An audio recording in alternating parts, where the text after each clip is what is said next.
right, guys, welcome back again to Dave's Dimension, EC Collecting, and the Collector Safe Space all combined together. Oh, and of course, the almighty, Outer Dimensions podcast channel. We are live for the school lunch fundraiser stream and hangout giveaway. Now, we already got Duffman's diorama in the chat. Thank you very much, Duffman. The Cobb Collector, thank you guys. Thank you for being in the chat. This is going to be a hangout stream where we're going to be giving away the prizes. We're going to find out who the winners are. And we're going to do some unboxes. We're going to, talk some crap like we always do. Like my camera doesn't want to work. There you go. Sit still. So we have tons of stuff to unbox, talk, and we have prizes to give away. Let's also take a nice hello to Carol for coming into the chat. And also we have Carlos hanging out. What's up? Saying what's up, guys. So we are still prepping the wheel. We're just doing some final last minute touches to the wheel so we can start to give away prizes. But also, if anyone wants to hang out, if anyone wants to jump through the portal and join Colin and I, Dre will be joining us a little bit later.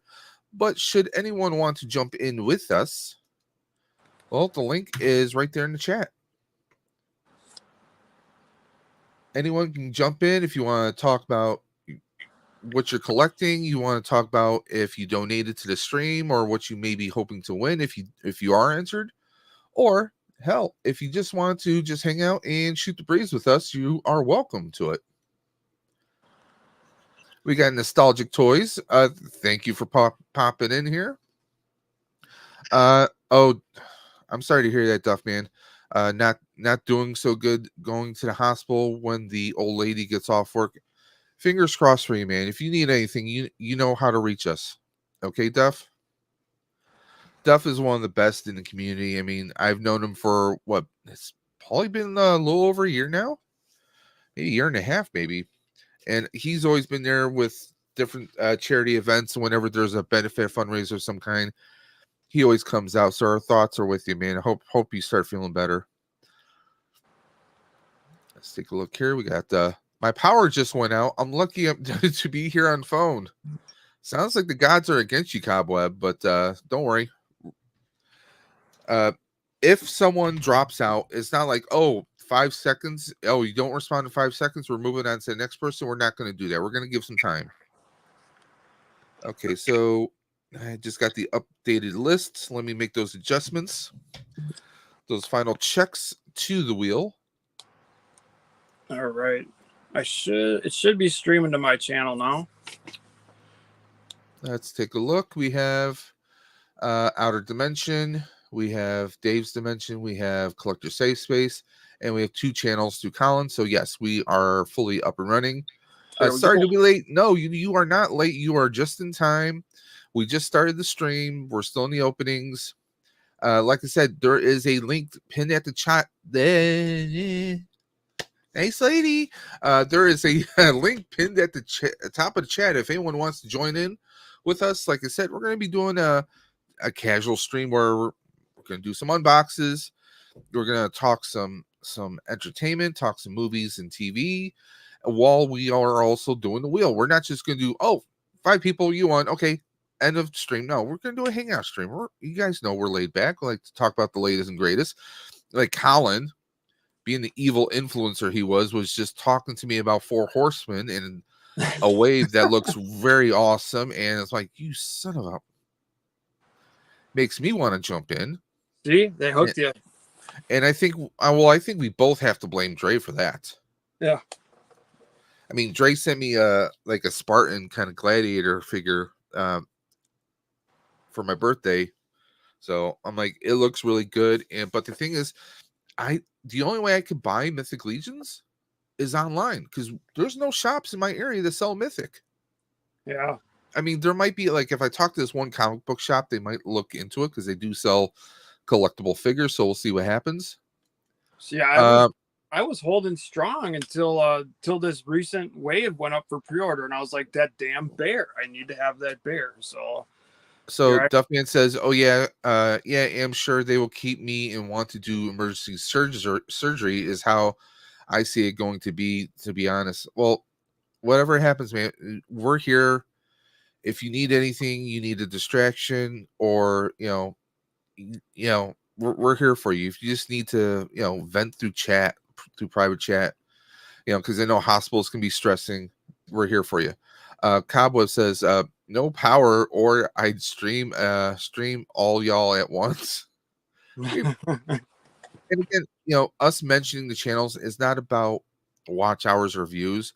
It's just that you might be more apt to follow Colin than following me or following Dre. We all have kind of different audiences, so we're just saying that you have choices. If you want to stream it strictly on that channel, well, that's why we're doing it on all these channels, so we can get the most attention on it as possible, but the most eyes. Now, as far as entering, the entries have closed. 2 p.m. Eastern was the lock off. Okay, so we have all the names. I just have to add them to the wheel. However, if you still want to donate, to the Food and Research Association, all you have to do is go to the link in the chat, or not in the chat, the link in the video description right now. You can still go there and you can donate anytime you want. This money goes towards a nationwide organization that gets, this isn't just money that goes to one city or one state. This is money that goes to all the states. It helps out all the school lunch programs across the nation. So please, even though you may not be qualifying to win, and by the way, there may be a few additional entries given away, but we're gonna, like I said, we're gonna be doing a little hangout, a little talk, talking a little shop, talking a little figs, maybe unboxing a few things, because we have essentially 5 prizes to give away. Mega prizes. Well, it's funny you say that, Colin, because somebody, in fact, used that actual wording earlier. Prizes. We have the NECA figure box. We have the Marvel Legends box. We have a one-off Darth Maul mask by Rex of Millennium Workshop, Mythic Legions box, and Luke Skywalker as featured in the Mandalorian 1/6 scale hot toy. So those are our prizes right now, and I actually have that scrolling at the bottom of the screen. Because I mean, come on, I mean, NECA figures. We all know NECA has amazing detail. The Darth Maul mask, I think, is just mind blowing. Marvel Legends. I mean, Mythic Legions. The Mythic Legions are so friggin' epic. It's not even funny. And I mean, let's be honest. Who isn't a Star Wars fan to some extent, in some shape or form? Right. Having Luke friggin' Skywalker. And you know what? Even if you aren't that big of a Star Wars fan, that would make a hell of a gift to someone in your life. That's all I'm saying. So Colin, I'm doing this right now. So I'm going to see if we can get a little, let me see, catch up on the chat. Carol, NECA is great. It is. So since we're all talking like NECA and such, what is, I'm going to put this out to everyone out there in the chat. What is a property that NECA has not explored, not done any releases of, that you would like them to do releases of? And Carol says Mythic Legions are addictive. I've not purchased one yet myself, but like I said, I also have limited options as far as doing that. What is a license that I want to see them do? Yeah, like it could be any intellectual property. Even if someone already has that property, this is just for fun. What I'm suggesting. Like, would you ever want them to do, let's say, would you ever want NECA to do an attempt at G.I. Joe, or me personally, I wouldn't mind seeing them do a take on Power Rangers, especially to kind of give it more of an updated, realistic look, kind of like Bad in the Sun did with some of their super powered beatdowns. Or what about like an older horror franchise?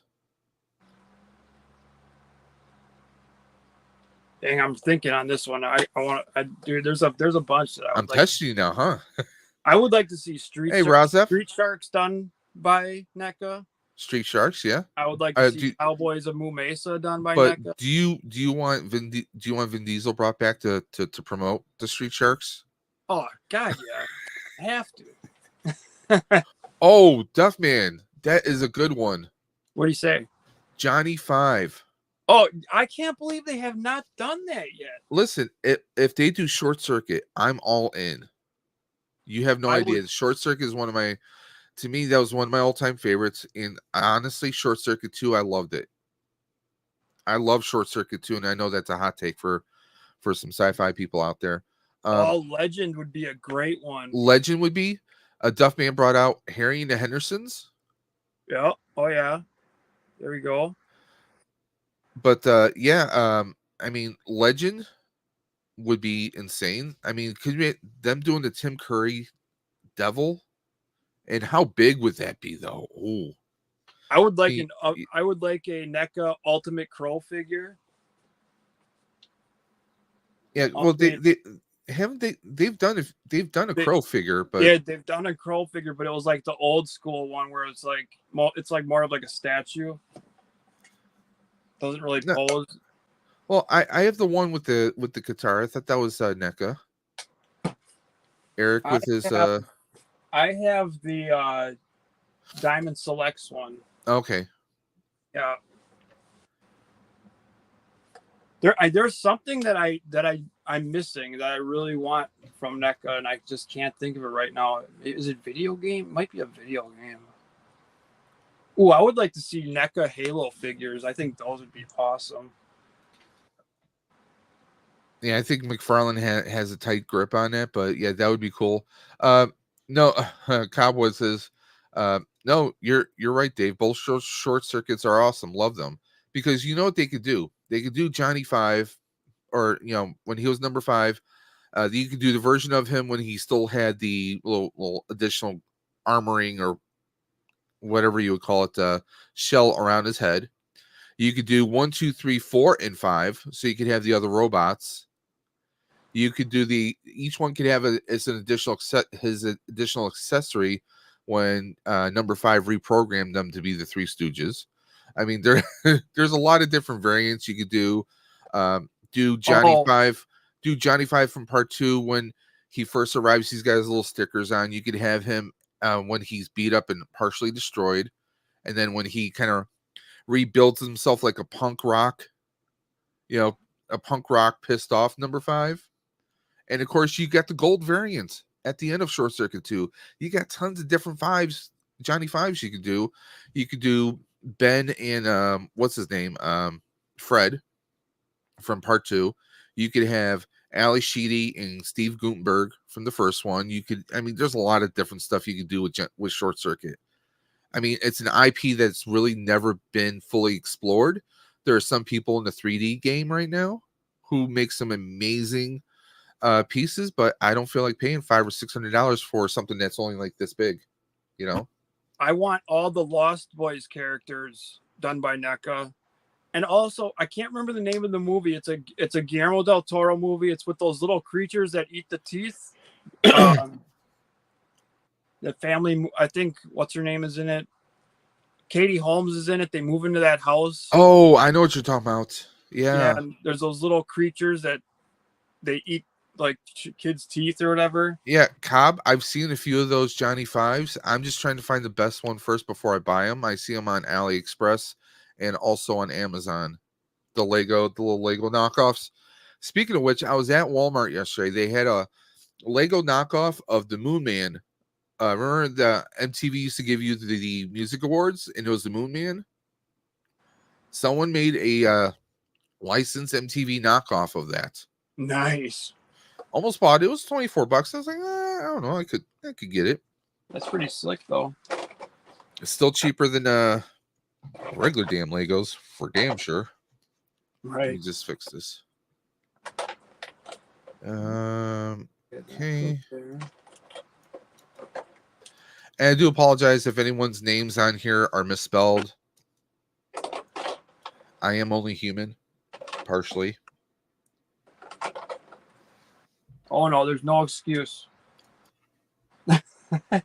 Oh yeah, that name is not on here.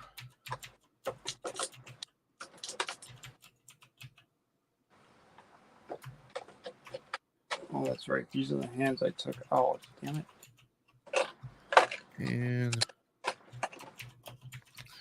now Dre had me because he said Payne's Collectibles had donated through another link, but still donated. So right now we are standing at we have 18 entries right now. Now, those who are watching might be wondering, hey, wait a minute, what's going on here? There's multiple names. Some people donated so much that it equaled to additional. And also both Colin, Dre, and I had since we all donated, we are abstaining from this, but we have our golden tickets that were given out to people. Colin, you have several golden tickets remaining. Do you wish to give any out to anyone who might be in the audience or anyone you could think of right now? I'm not sure. Okay.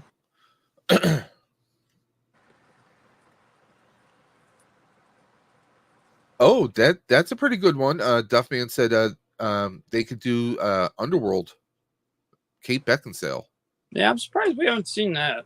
It seemed like something we would have done. I mean, like they could definitely do like the Lycans fully beasted out. I mean, they could really do some awesome details. I think would be great. And I mean, you have what four Underworld movies to draw from. Yeah, the Lycans and the Vampires would be killer. I love your idea though, the Lost Boys. Yeah, we definitely need. I mean, they only did what's his name, and I want ultimates of all of them. I mean, yeah, they could do a whole wave of it. I'm sure it's licensing when it comes down to it. Was that Warner Brothers? I think. I want to say, but I mean, you could do. I mean, come on. How often can you say, "Hey, I actually have a Corey Haim, Corey Feldman action figure"? Right. You know, I think that would be part that those characters might be interesting as far as the licensing. Feldman, I'm sure, would be into it. It would be up to Corey Haim's family though, as to whether or not they really wanted to do that or not. They might feel a little weird about that, but it all depends. Kiefer Sullivan, definitely. I mean, just if you have so many characters in there that you could do molds of. I mean, ooh, animated Mighty Ducks figures. Are we talking about the cartoon? Cartoon, yes. Okay, because clarification for anyone watching this, yes, there were Mighty Ducks movies. However, there was a Mighty Ducks cartoon that not a lot of people were really aware of on Saturday mornings. I think it was on ABC to be precise. They were actual ducks that were. Yep. They were like superhero ducks. Yes. Dude. It was kind of like it was think SWAT cats, but they were ducks. It was like Pro Stars meets SWAT cats kind of deal going on. Yep. I remember that back in the day. Fifth Element figures would be awesome too. Definitely. Oh yeah. Rex is like, did I win? Rex, we haven't done anything just yet. Don't worry. We were just updating the names here. So we have 18 names on here. 18. Okay. We have 5 prizes. Those are still pretty damn good odds. Damn good odds. Oh yeah. Let's see here. I'm just double checking a few things here. So, and don't worry, guys, I will be showing the wheel. And this is what the wheel currently looks like.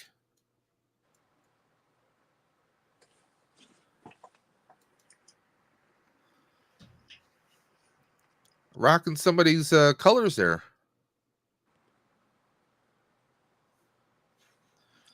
I mean, this was EC's, this was Colin's idea. So, we had to put his logo there. There we are. We got Archer popping up in the chat. So yeah, we're going to start doing the first spin, probably in the next, I'd say 5 to 10 minutes. Because we want to space this out. There are 5 mega prizes that we're giving away. And don't worry, anyone who, if you feel like you have to step out of the chat. We have your socials. We will reach out to you. Now we got, let's see here. Cobweb says some NECA Young Guns or Tombstone for me. Oh, yes. Nice. Good call. I mean, it'd be cool to see them do some old, some Wild West stuff. Definitely. I sent you a message on the private chat, Dave. The hell you did. Oh, let me click on that. Yes. Okay. Will do. Dang, yes, dude. That would be who said that? That was a good call. That was Cobb. Yeah, dude, Cobb, nice one there. That was, yeah. I'm all in for that. Okay, let me just shuffle this up again. So we are at 19 names. What's up, Archer?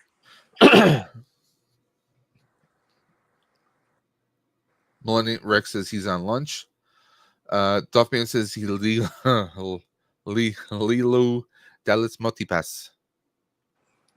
I know there's one that I'm missing that I always talk about, and I can't. And I know you said you're not the first person to mention Moo Mesa to me. Yeah, I do. That.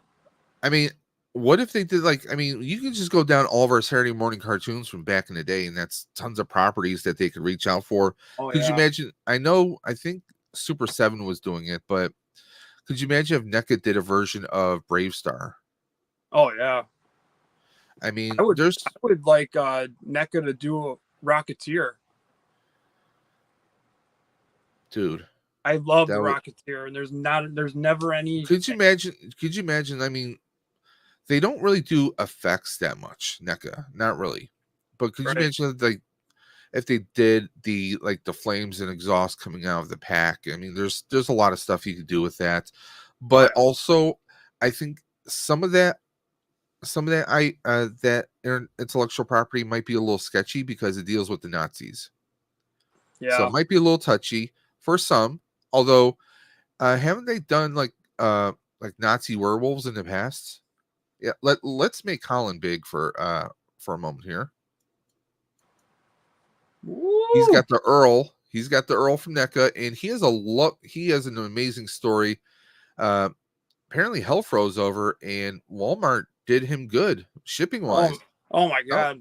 Tell everybody, dude. I don't even know. For one, I ordered this thing on a Thursday night. It was here Friday morning. Not only that, but they shipped it in a box, and they even shipped it in the box with a piece of cardboard to protect the hang tag so it wouldn't get bent. I just was blown away. But yeah, this figure is amazing.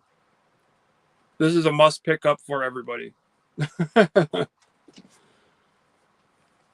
Now, is he top heavy at all, or is he very well balanced? No, he is very well. If you can't get this guy to stand up, you need to walk away. And how are the arms? Are they just regular kind of like up and down, or do they have some rotation? Nope, you can rotate them. They got double jointed elbows. The wrists are articulated. Is that a coffee or a beer he has? He's got a beer in one hand and he's got his mug in the other. Okay. And then I'm like, does he have a little bit of whiskey in the mug? Even his legs are articulated. Okay. Now obviously you're not going to get some crazy dynamic poses with him. Yeah, it's not like he's in a Jet Li film. So yes, right, exactly. But the detail is like, look at the face sculpt, man. Like, now everyone in the audience right now, everyone who's watching, and if you've seen Dinosaurs, you can't tell me looking at this you're not hearing Earl's voice in your head. I'm looking at it and I'm hearing his voice in my head right now. Yep. Oh man, I can't wait to get the baby. I hope they do the family. As soon as I said that, Duff was like, not the mama. Yep. Amazing work. You even get an extra head sculpt. Oh. Yeah, it's awesome. Nice. Unbelievable. You get a whole 6-pack of beer. You get his captain's hat. Nice. Yep. Bunch of hands. You get the remote for the TV. Yeah. Now, are they doing the entire family, or are they just doing I hope so. Well, right now it's just Earl and the baby. Because I But- imagine that the wife, son, and daughter are gonna have more mobility as far as posing, Oh yeah, definitely. more dynamic Yeah. posability. The son has a skateboard too, if I recall, right? Maybe give us an accessory kit like they did with Back to the Future and a few others. Yeah. You know, like you could have the TV with like the newscast, like or something on there. You know, there's That's a lot kind of of different stuff you could do. A couch or something. Baby Sinclair. It's kind of like an accessory pack. You get the baby in the high chair, and then there's like a ton of accessories it comes with. Well, as small as baby is, you kind of have to throw something in Yeah. there to justify the price point. Exactly. Unless you're going to try to be Hasbro now. Yeah. Oh, did I say that out loud? I'm sorry. Yeah, I'm really we're not here to bash Hasbro today.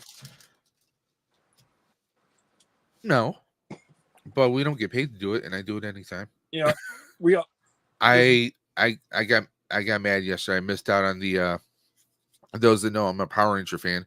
I missed out on the Master Morpher yet again because I don't have premium. Oh, that sucks. Yeah, it is.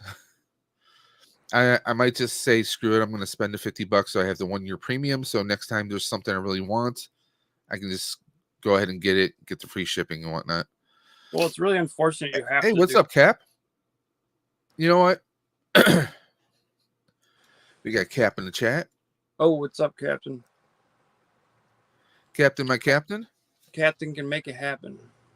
Yeah, man. Yesterday, man, we were going at it yesterday in Fortnite. Fortnite was glitching like crazy. We did finally get two wins with Colbane last night. Cap got kicked out during one of the rounds. It was, I don't know, it's something weird. But it is 2:30, so let's decide the fates. How many more shuffles should I do, Colin? Pick a number between 1 to 10. 5. Okay. I was actually thinking 5. 1, 2. Oh, let me make sure the screen is up so everyone can see it, so they can see we're being fair and just. No, we're not Fox News. Cap and make it happen. Yep. Here we go. So, as you guys see, you can see it right on the screen. Let me see if I can do full screen mode on that. There you go. We'll go back. So, shuffle it once, twice, 3, 4, and 5. Okay? You guys ready? By the way, I do apologize. I did not set the sound settings on this, so we're just gonna have to deal with however loud it is right now. Let me crank. Yeah, I'm gonna crank down the volume right there.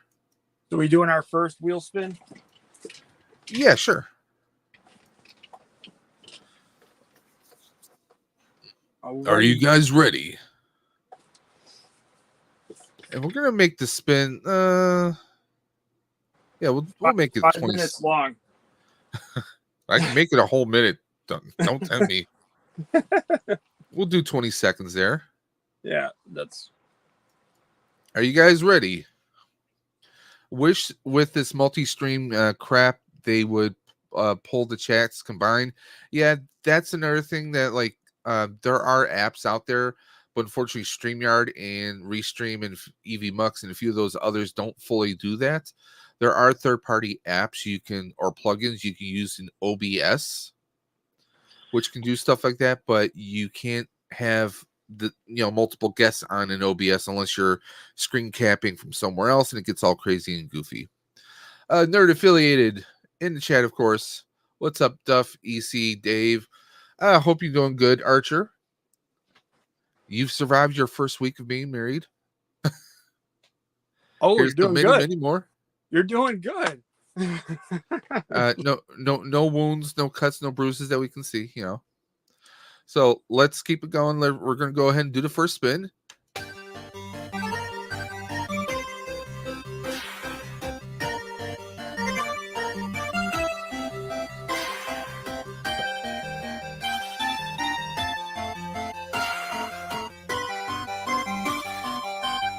And our first winner is the Cobweb Go. Collector. Nice. Cobb, Congrats, if you are in the buddy. chat, we need you to choose a prize box. Yep. There is the Mythic Legions box. There is the Luke Skywalker hot toy. There is the Marvel Legends box. There is a NECA. And of course, there is the marvelous one of a kind, one of one Darth Maul mask. The choice is yours, my friend. Cobweb Collector, you get your choice of any of one of those boxes, and then we'll proceed with giving away the remaining boxes later on. So, Cobb, take a moment, think about it. What do you want? Do you want the hot toy? Do you want that Mythic Legions box that has a value of over $300, basically? We have the Marvel Legends box, we have the NECA box, and we have that one-of-a-kind Darth Maul mask.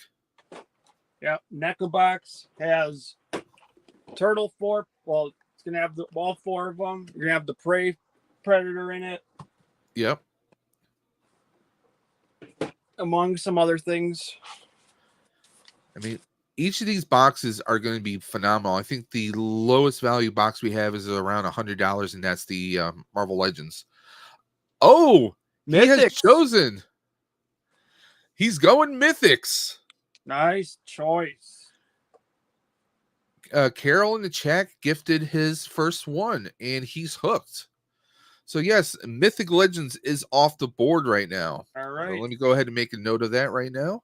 I wrote it down, too, just in case. Okay. So, Cobweb gets the Mythic Legions.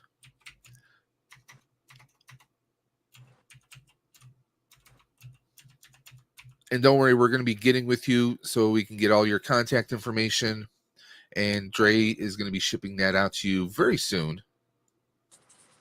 So, congratulations, man. I have one opens Mythic Legion that was gifted to me from Dre. I think it's phenomenal. I definitely want to get on that line at some point. Maybe not, just some select ones.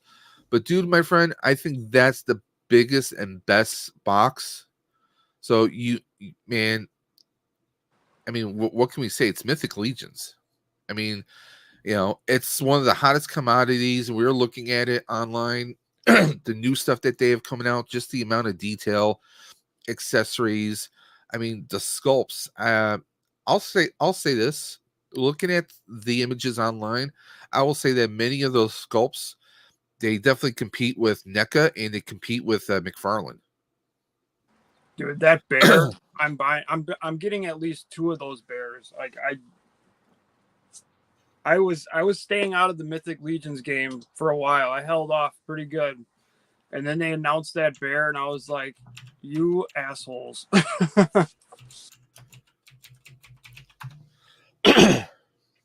I mean, Cobb, you deserve it, bro. I mean, you donated to an amazing cause. Yep. You're an amazing friend of the community, not just my channel, not just Colin's channel, of everyone's channel. Enjoy it, man. Enjoy it. I mean, there's nothing more to say. You chose, you played, you paid, you played, and now you won. That's awesome. And enjoy it.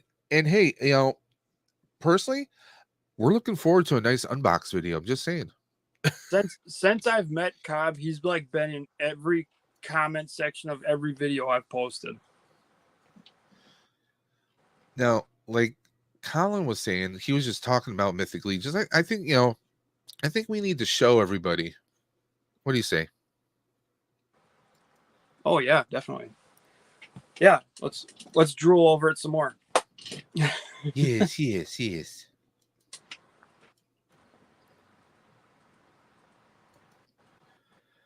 So here we go. Oh yeah, that bear. So awesome. Let me just pull up the shop. So yeah, this is the bear Colin was talking about here. I mean, there's a nice little artist rendering. There's all these accessories. And like Colin said, this bear can actually stand up completely. I mean, you get the pissed off bear, like, yo, where's my picnic basket? Yep. You know, like, hey, wait a minute, give me my food back. That's scary as hell. And just take a look at the sculpting, like the lines on the tongue, the yellowing of the teeth. I mean, That's have amazing. we ever seen anyone do anything like that before? McFarlane, no, definitely not. I mean, NECA might come close, like with some of the alien figures, the xenomorphs. But I mean, just the coloring, detail, shading. I mean, this looks like it was a real bear. They definitely kill it. There, Archie says the bear is for sale already. I assumed it would have sold out. I needed it. Yeah, you can purchase it. It's $85 It's here. pre-order. Go and pre-order it. You know, run, don't walk. I think the stuff is available for pre-order up until like January 15th or something. Here you go. Mythic Legions pre-sale will begin on Friday, November 10th, 2023 at 3 p.m. Eastern and will close Sunday, January 14th. 14th. So you got until mid-January right there, my friends. Yep. So there you go. I mean, he definitely looks beast. And yes, he's designed where, like, here they show another of the figures resting right on him. You get this chain as a harness right there. Not like some static piece of plastic, but like an actual interlocked, interconnected chain that you can use. I mean, that looks beast. That looks so beast right there. It's not even funny. Yeah, I'm getting both of those, and then I'm showing the other guy that I want to really get. That the guy. There's the guy that was on the bear. Yeah. Oh yeah, the other one. I keep forgetting his name. Scapular, the Crypt Breaker 2. Yeah, this dude is freaking awesome. This dude, I was telling Colin, I was like, this dude looks like something out of like, if you did Night of the Living Dead crossed with like Assassin's Creed. Yeah. I mean, he looks epic. And like Colin was saying, you can have him with soft goods. You can have him without soft goods. And he's got a mask. Yeah, looking like a little Enoch action going on here. I mean, that shit is he amazing. looks. Take a look at this. Accessories. You get 1, 2, 3, 4, 5, 6 sets of hands. The throwing daggers. You know, the blades here with the scabbard. I mean, just all this stuff. I mean, it's $48, but guess what? It's a deluxe figure. It's got the soft goods. It has all this stuff. So for $48, I think it's damn justified, if you ask me. Just epic, man. Yeah, this will be my first Mythic Legions. I mean, order. And you gotta love that they give you a whole background on this character too. How many action figure manufacturers actually give you a full background and story on their figures? Like they'll give you dimensions on, oh, this is included and it's this tall, and that's, they don't give you a whole lot. Right here, they're giving you a whole write-up. I think that's awesome. I hope someday we get like a Mythic Legion series or movie or something. I think that would be so awesome. The Legions verse. You could have like stories from Mythic Legions and Cosmic Legions, and just they could do like a whole anthology of stuff. Oh yeah. No, I know what you want, Colin. You want Mythic Legions, the video game, or it's like Mortal Kombat style, and you could also have some story modes in there. There you go. Like an open world, like Skyrim. It would be like Skyrim, like open world, like totally customizable. I'm saying. Now we're gonna bring up the one I just saw before the stream, and I'm like, okay, hey now. She's a badass character too. I mean, they made an action figure look hot. I'm being straight up. I mean, she looks like grown up Ciri from from Witcher. She's got like kind of a Witcher kind of necklace going on there, and she looks like she's ready to kick some ass. And she comes with let's see, two different sets of hands. We get these other arrows, and these arrows all have different colors to them. We get her axe, her sword, pauldrons, the head sculpt. We get a little helmet for her. We get her little shield with has some arrows pegged into it. And I guess you could put more arrows into there, which is why they don't have their arrow heads. But yeah, I mean, hey, for $37, that is a very awesome looking figure right there. Very, very awesome. She's ready to take on anything and everything. I mean, there you go. Hey, Mega Demon Collects. What's up, buddy? And I mean, they got more here. They got this horse. It's like looks like it's like a dark unicorn kind of vibe going on. And this is only $60. So this is way cheaper than the bear. Yeah, I'm gonna get that horse to go with Crypt Breaker. That's for sure. Oh, what else we have here? Got kind of an orc looking little baddie here. Shananai Curry. I was just gonna throw down on the whole wave, but I was like, no, I want to get 2 bears. I want to get the Crypt Look Breaker at the freaking guy. horns on him though. Oh wow, that looks twisted. Right. I would be tempted to rock him without the helmet. Just leave him like that. Right. That's what I would do. Dude, they really stepped it up with this wave, man. We got this 2-pack for $75. I mean, look at the age lines, the beard and everything. I mean, they killed it, man. They are really killing it. I mean, take a look at the sculpting here. A little mixture of soft goods, it looks like, almost, unless it's because you get the soft good right here. The eyes, I mean, to me, one of the biggest things I think some manufacturers skip over, or it's just a QC issue, it's got to be the face. It's got to be the eyes. You know, no one wants a cross-eyed Thor, a cross-eyed, or side-eye version of a Peacemaker. You know, we want figures that look epic. They look like they're from a comic book, or they look like they're from an anime or something, and they're killing it right here. I mean, this looks like, you know, if you went back to like a mythical Viking time, this is how someone would actually look, you know? And I think some of the smaller companies are going to be getting more attention now. Me and Dre spent a whole bunch of time talking about Haya Toys the other night. 3 3/4 Haya Toys, comparing to Hasbro or anyone else. The amount of detail on them, I actually want to go in on them. Haya's starting a 1/12 scale line now too. I got a bunch of the Predators. Here are the Predators. Now, me and Colin were talking about this. Broder, I apologize if I'm mispronouncing this. Broder of Borngar. I was thinking, like, you could take this guy, paint his beard white or gray, and he would be a perfect Odin right off the knock. Here's a Haya right here. Okay, hold on. Let's make Colin big if I can. They do amazing work for how small this thing is. I mean, I was looking at the Star Trek ones and the RoboCop. Yep. Friggin' phenomenal. The amount of detail that they have on there are, I mean, on a figure like that, on a figure that small, you're rivaling NECA with the amount of detail, or even doing better in most cases. Yeah, I mean, this looks like a miniature NECA figure. It really does.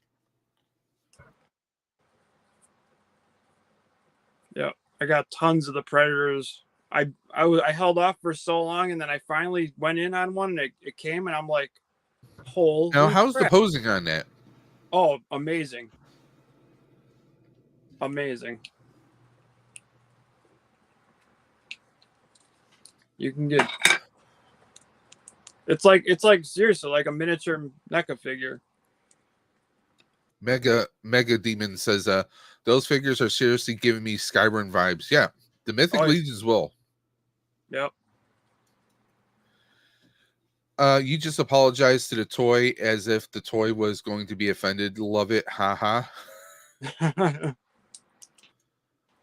Where is Dre? Dre is attending to some family stuff. He's running around, but he will be joining us later on in the stream. Don't worry. We're not keeping him locked up anywhere. Don't worry about that. I told you he's on. We fired him. There's those predators for you, Carol. That's what Cobb says. And Carlos says, can we donate today and still be added to the wheel? No.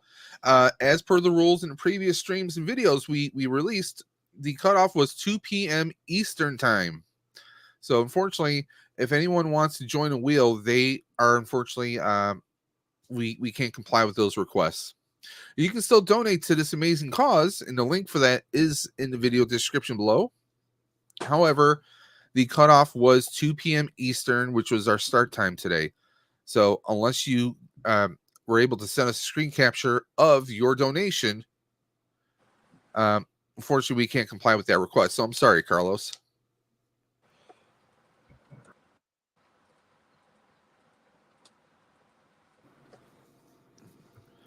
Very cool. Colin's always got the best toys. Picked this guy up. Nice. Fugitive Predator. I had a good week, man. I'll say. I had a very good week. Looks like it. I did see one thing I was tempted at. I saw, I think on Entertainment Earth, they had the Haya. They had, I think it was Haya or someone had a RoboCop and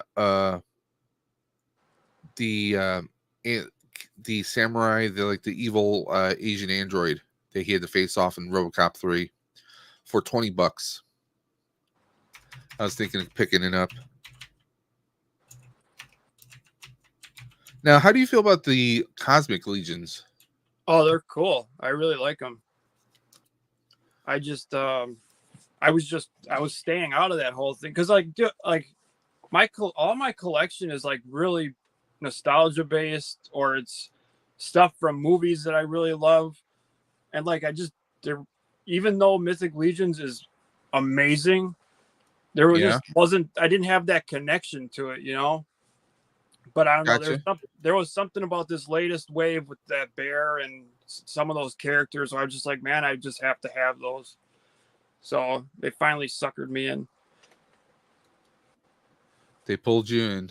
But I'm not gonna go like crazy with it. Like, it's like there's gonna have to be something else that comes out like that bear or something.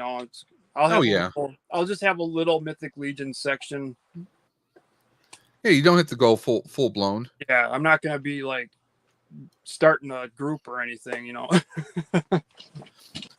Will this stream be at least 8 hours? No, Mega Demon. We're not doing an 8-hour stream today. If you want an 8-hour stream, stay tuned for next year, of course. Because Stream for the Cure, the cancer fundraiser that I do each year, that will be returning next year as well, at least in some shape or form. No matter what my job situation is, I will be attempting to still do Stream for the Cure in one shape or another. Stay tuned for that. Carlos was clarifying. He was just presenting the question in case anyone was going to ask. Thank you for doing that. How many times have you turned it off and on, Colin? He's talking about the light for the little predator dude, thing. Since probably like once every 10 minutes since last night. Duffman asks, do you prefer predators with the mask or unmasked? To me? Yes. No, he's asking the Colin behind you. I don't know, man. I know it's confusing everyone. He looks like a different Colin because there's no hat on, but it's still Colin. I don't know. They're both badass, man. I think, we're used to predators with the mask on, but once they take the mask off, they get even more intimidating, especially with their little tooth-like, kind of like, tarantula-like, what would you call those? Those little appendages that kind of stick out. His mandibles. His mandibles, yeah. There you go. Yeah, because even I'm looking at my predator collection, and half of them have their mask on and half of them don't. I guess it just depends.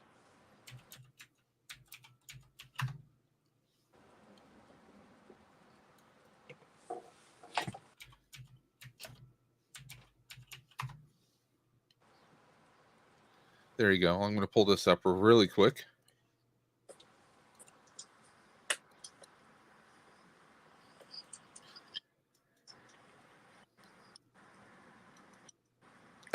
I love what Archer says. It's an EC variant. Yeah, there you go. He is hashtag Team Mask. Nice. Dave, where's the HasLab pack? Oh, it's buried behind a whole bunch of stuff because, one, I need to open up my HasLab so I can recharge the battery that's in it. Gotta refigure out the best way to do a charging port on it. But in case you're wondering, Archer, I am planning on making some upgrades to my HasLab. But I'm gonna wait for everyone to work out all the bugs because those that don't know, there's a new trailer for Ghostbusters Frozen Empire, and there's some modifications that appear in the movie. The Neutrino wand gets a new barrel that kind of goes over the original part. There is now a yellow 3-pronged bumper that goes on it. I'm going to wait for a few things, and if I do that bumper, I'm not doing yellow. I'm going to do a different color. I got to stand out, But stay tuned for that. But the Big Bad Toy Store, I've never been a 3 3 3/4 person, but some of the stuff that they got here, Anton Yeltsin, rest in peace. They do some really good looking. This is for anyone who's a Star Trek fan. I mean, they do some really good appearances here. Oh yeah. Let me see. They got your Judge Dreads. Even like some of these, like the 1/12, like the Rambo. I mean, this First Blood looks a little glazed over, but there's another Rambo. I have all those pre-ordered. I mean, it looks really good, man. I mean, not for nothing, for $80. I mean, look at all the accessories you get here. You get the stand, you get all the different variant accessories and weapons that you could possibly have from Rambo First Blood. The second one, though, Rambo 2. I mean, he's got the all black outfits. I mean, they're killing it right there with the soft goods on him. I mean, Dre's just about talking me in on these. Even the Godzillas, the monster figures that they have on here are just insane.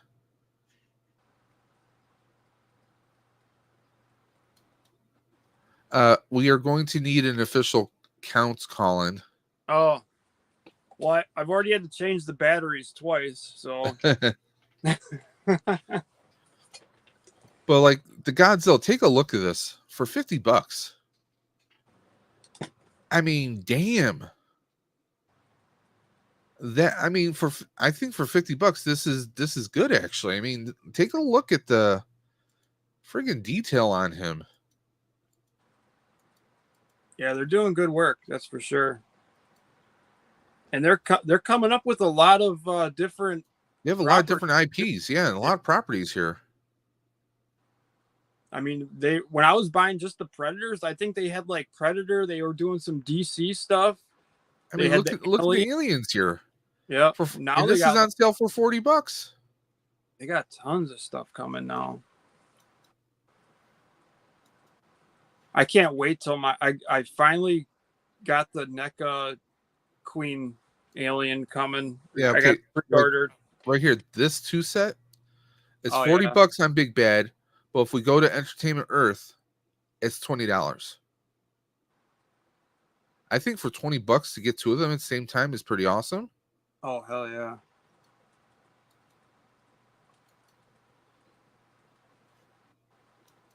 And this, on side note, this is a game I really want to play. I really want to check out the RoboCop game. A lot of people seem to have fun. Some people said they felt it was a little short, but it's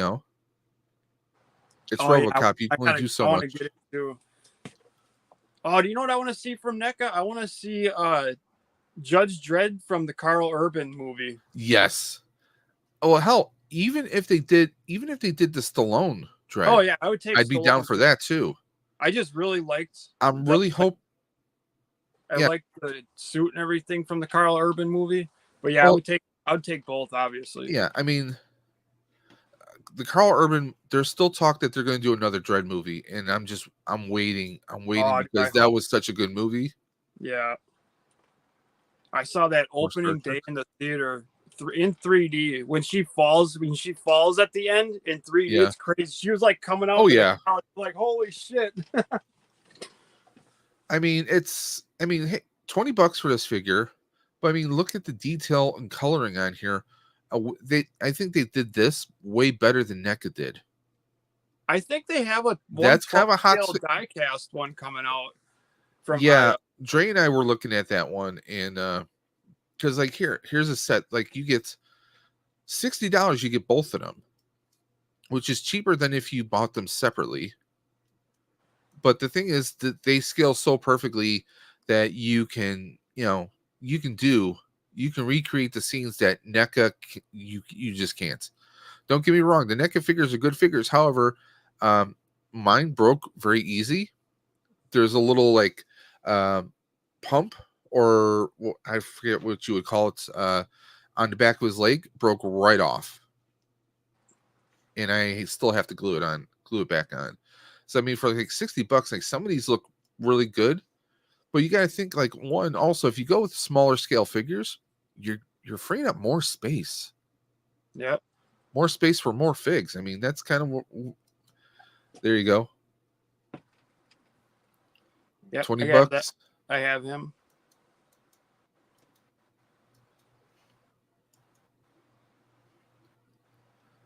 Oh, I can't wait. Speaking of Predator, I cannot wait for my Hot Toys Feral Predator. I mean, they killed it with Leonard Nimoy here. Oh yeah. I'm like, I told Dre, I was like, problem is if I order this, I won't be able to hold it. Because my wife is a big Star Trek fan. She's going to claim these. So do you like Star Trek or Star Wars more? Honestly, I'd have to lean more towards Star Trek because there's so much more mass media. And let me justify that to everyone out there. One, Star Trek started in the 60s. We've had several TV shows through the decades. I think Star Trek has had a stronger presence in mass media than Star Wars has. Star Wars had its novels during the dark times when we really didn't have anything coming through. We had occasional video games. Star Trek has always had a kind of a constant presence. I mean, there's even been a space shuttle. There was actual space shuttle Enterprise that was actually created. I mean, we don't see NASA or Space Force with any craft named after Star Wars. But I am a Star Wars fan. I still would love to build a lightsaber one of these days. And I don't necessarily mean go to Disney and build one. I mean, I actually want to, get like there's videos out there you can go. People will go to like Home Depot and Lowe's, buy a bunch of different parts. They'll paint them, weather them, and then they'll get the electronics and actually like I would love to make a scratch build prop like that. Oh, you're talking about how the Star Wars fans really, that's how they used to make them for their conventions and stuff. Exactly. Well, I mean, come on, I am a Ghostbuster, so yeah, making the props from scratch. Yeah, I would love to do that. Before 3D printers. Cap was like, I love Big Bad Toy Store. And Dre says Star Trek for me. Yep. Both fan bases are strong, and yes, and guess what? Both fan bases can be toxic too.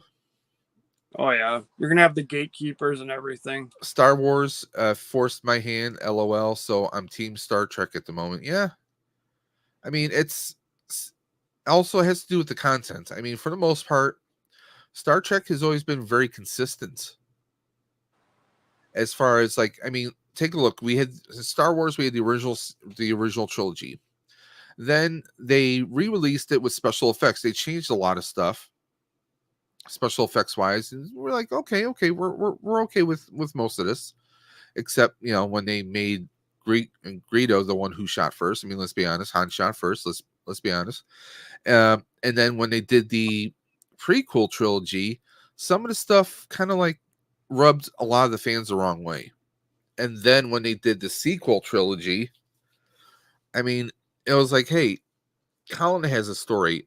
I have a story. Dre has a story. We're putting a trilogy together, but none of us are talking to each other, so we don't know what the other one's doing. It was like they were just kind of like rebooting it every time they did a movie. It just didn't feel right to me, and I think they lost a lot of fans with that. Not to mention, you have Han Solo's kid kill Han Solo. Sorry, spoilers.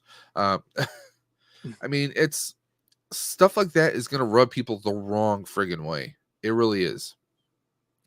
And I think I think George selling the franchise was probably one of the worst things. Because he was he was the one, he was the wizard, he was the person you went to. Now there's a few people that like Filoni and Favreau, they definitely seem to have the pulse for the most part, but it's going to be hit and miss because Disney still has their hands on it. So yep, that's the problem. Power's back on now. I can watch EC's premiere in a half hour at the same time. All right. Mega says, I was a Star Wars fan, not anymore. Ooh. Well, that's the thing. Sometimes you can go back. He says Star Trek all the way. I mean, even Star Trek had its lulls. It had its downtimes. Movies wise, the original crew, they did the movies, and the movies did very well for the most part. And then you had Next Generation take over the movies, and then Next Generation started to fall off after they did Nemesis. Nemesis was kind of like the nail in the coffin, so to speak. But then they kept pushing the shows, and now the shows are kind of bringing back the fans again. So it is 3:00. I think we're going to move on to the next wheel. So let me pull the wheel back up. Let's do it. Now, how do we want to do this? Do we still want, because those who have multiple names, if they win, do we want to remove their names? You just want to remove one of their names. Okay. So, like if Cobb had 2 entries, remove one of them. So Cobb could potentially win again. You could potentially win again, yes. Okay. I just want to make sure we are clear on the rules there. Yep. I'm going to pull the wheel back up before you start spinning. I've learned that lesson. I've done that before. Picard is awesome, Dre says. Cap says Hermano. Who won the first wheel? That would be Cobb. Cobb won the Mythic Legions, Dre. Don't worry, we're keeping an account of that. Yep. So Cobb Web Collector won the Mythic Legions box. What did he win? Well, we just told you what he won. He won. I know there's a delay with the messages. So yeah, Cobb chose the Mythic Legions box. Jeez, open your ears, Trey. God. I mean, they're big enough, Stop talking and listen. I'm just kidding. We can hear him all the way from here. No.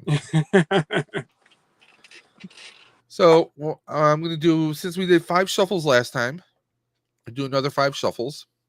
1, 2, 3, 4, 1, 5. Spin that wheel. Cross your fingers. Shuffle up and deal. Hello, ladies.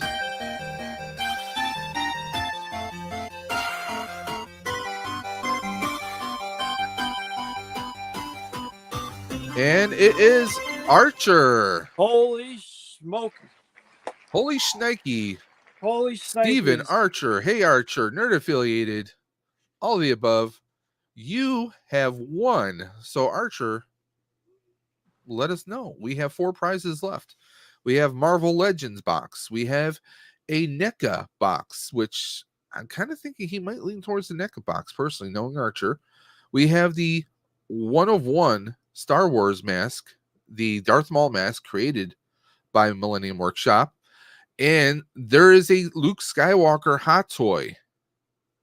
So, which one are you going to choose, Archer? The hot toy, the Darth Maul mask, the Marvel Legends, or the NECA box? Which shall it be? The NECA box is Prey Predator, and you get the 4 live-action turtles. That's a full set of turtles. What version of Luke? things in the box too, but that's what I can. The version of Luke, the hot toy version of Luke is, I believe it is the Mandalorian version of Luke. Yep.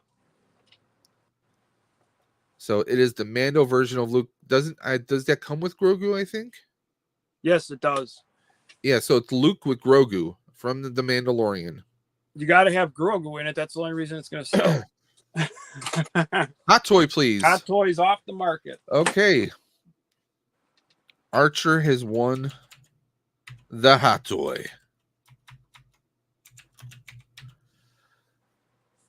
Oh, Archer says he has those NECA figures. I figured he did. That's why I wanted to tell him. I know he's a NECA fan. I'm like, I've been digging his unboxes. Like, he's done a few live unboxes of some of the gargoyles, like when he did Xanatos. Looked amazing. This is his first one. Oh, well, congratulations. You're going to love it. You never forget your first. If you like Star Wars, you're going to love it. Oh, yes.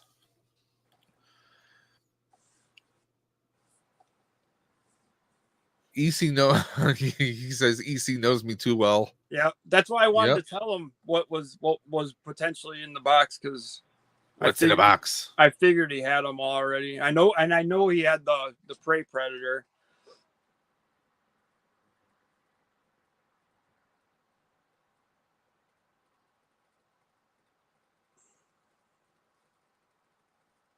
Hold on one moment.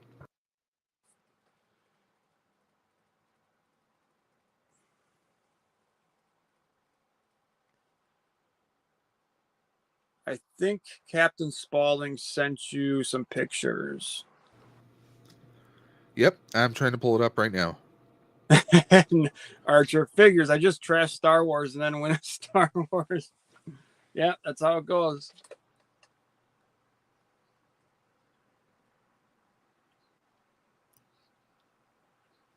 I think that's the trick.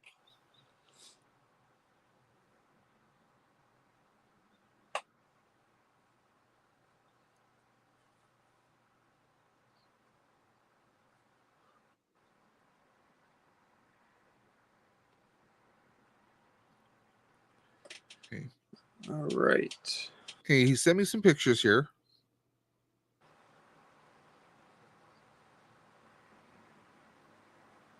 This is also stuff for the NECA box, right? I believe so, yes. Yes, okay. Is that correct, Captain? These are part of the NECA box as well? Please let me know.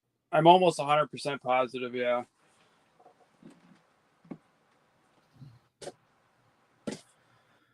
I can't... Let me see if there's a way I can... Yeah, I can't necessarily save them. I'm going to see if I can. Yeah, this is also stuff for the NECA box. Confirmed. Okay, so I can't pull up two of the pictures, but one of the pictures is a... let me see if I can... The Freddy versus Jason item. All right. That it says LED silhouette projection short circuit. That's what it says on here. I'm trying to make sure. Trying to understand what that is. It's a projector thing. I remember that now. Okay. Yeah. Yeah, that was so cool. He has that. So that's going to be part of it. Yep. I do remember that now. Awesome. All right, cool. He says, however, Dre and you guys did it. Yeah, and then Dre confirmed it. Yeah. Figures I just trashed Star Wars and win Star Wars. Well, you can always gift it to someone else, There's always an option. Or you can do a giveaway of that giveaway. That's up to you. Traded for a Star Trek. No, I'm just kidding. So let's go ahead. We're going to remove Archer's instance. Now, remember, Archer, you are still on here. So you have the potential to win something else as well. Crazy, right? Hey, it's me. It's Mario. No, it's not. So now what that leaves is we have the Darth Maul mask. That's right. We have, and that's a 101 by Rex from Millennium Workshop. We have still the NECA Mega Crate, and we have Marvel Legends. So we have 3 prize boxes, each of them amazing, just waiting, begging to be won by someone. And we'll do that in a little while. Now, Colin was showing off some of his new acquisitions before the stream. And of course, you showed us Earl already. What else did you pick up? I just picked up. I finally got the Fugitive Predator. Nice. Oh, I got to show this one, otherwise my son will kill me. We picked up the Crooked Man. This was Elias's contribution to our horror figure reviews we've been doing as of recent. Awesome. So we got that creepy dude.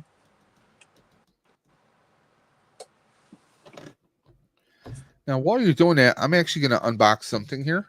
I still got to unbox my Misfits Crimson Ghost. Oh, you're pulling out Kino. I gotta unbox him too. Now, I've had him sitting here for a while now. I gotta do Larry and Marv, but they're not getting unboxed and reviewed until December. So they're gonna sit here until December. Nice. Till I start my Christmas reviews.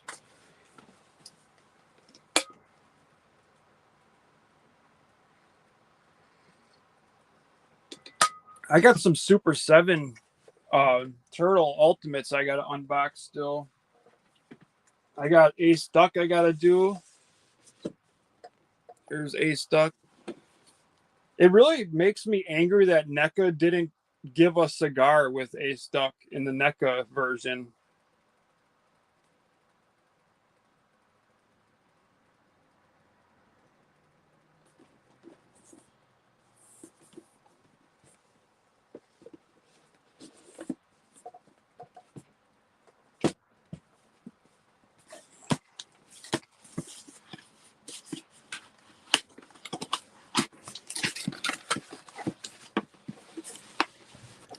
Okay, so we got his his motor scooter out. It's not bad. Very lightweight. Is it? I do like that there is a little bit of weathering, so you can it definitely looks like it's been on the road. Like on the trims here.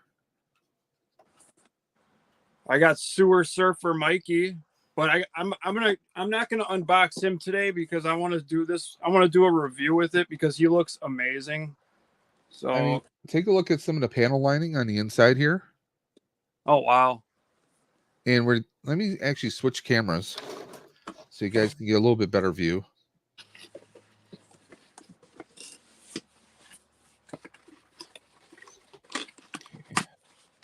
There you go.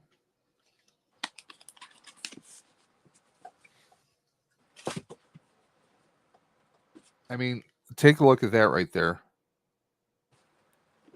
Wow. I mean, the detail that they did on here, they gave it weathering in the right spots, panel lines. I think they did a really good job here.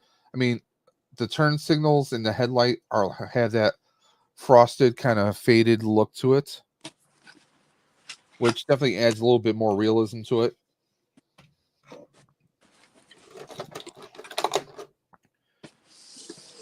I gotta do some assembling with his rack for his pizza carrier. I think I'm gonna open up Donatello. How does this go on though? Okay, I see a peg's in here.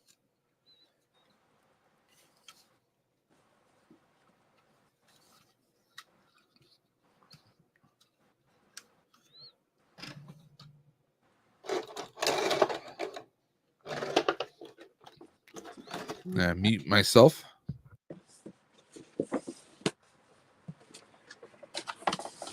I don't know what I want to do.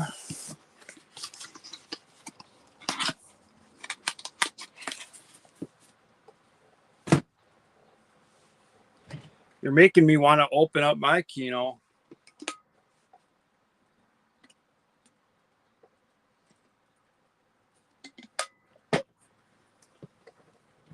What else do I got here?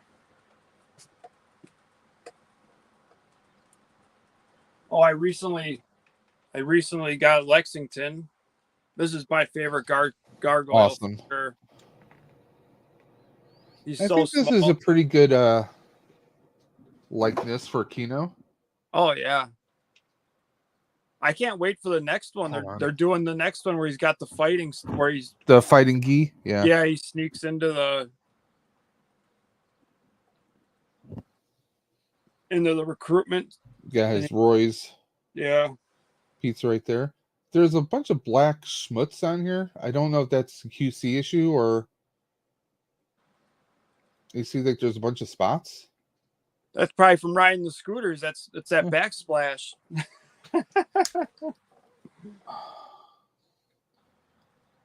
Colin broke off. You just broke them? Yep. So I would definitely soak it, but mind you, this is that's disappointing. It really is. I mean, I'm gonna have him like sitting on the motor scooter. So once I get him posed properly, I'm just gonna super glue it on there, you know, because I don't plan to pose him doing any fighting moves because I mean it's him with the motor scooter, you know.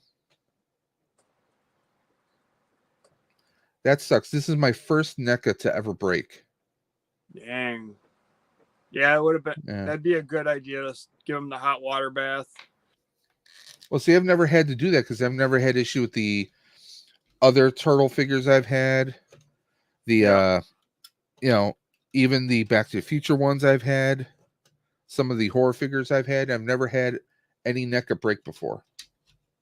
The only time I had to do a hot water bath was for my spider gremlin to get the legs on, and I should have done one of my predators one time, and this was like an old predator. Otherwise, I've never had an issue.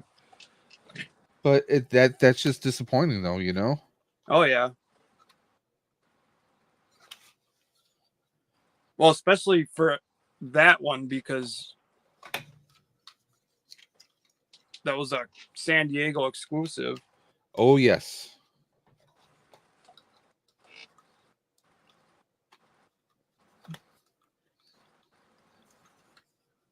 Where'd you, was it the elbow? Yeah, right at the elbow. Oh yeah.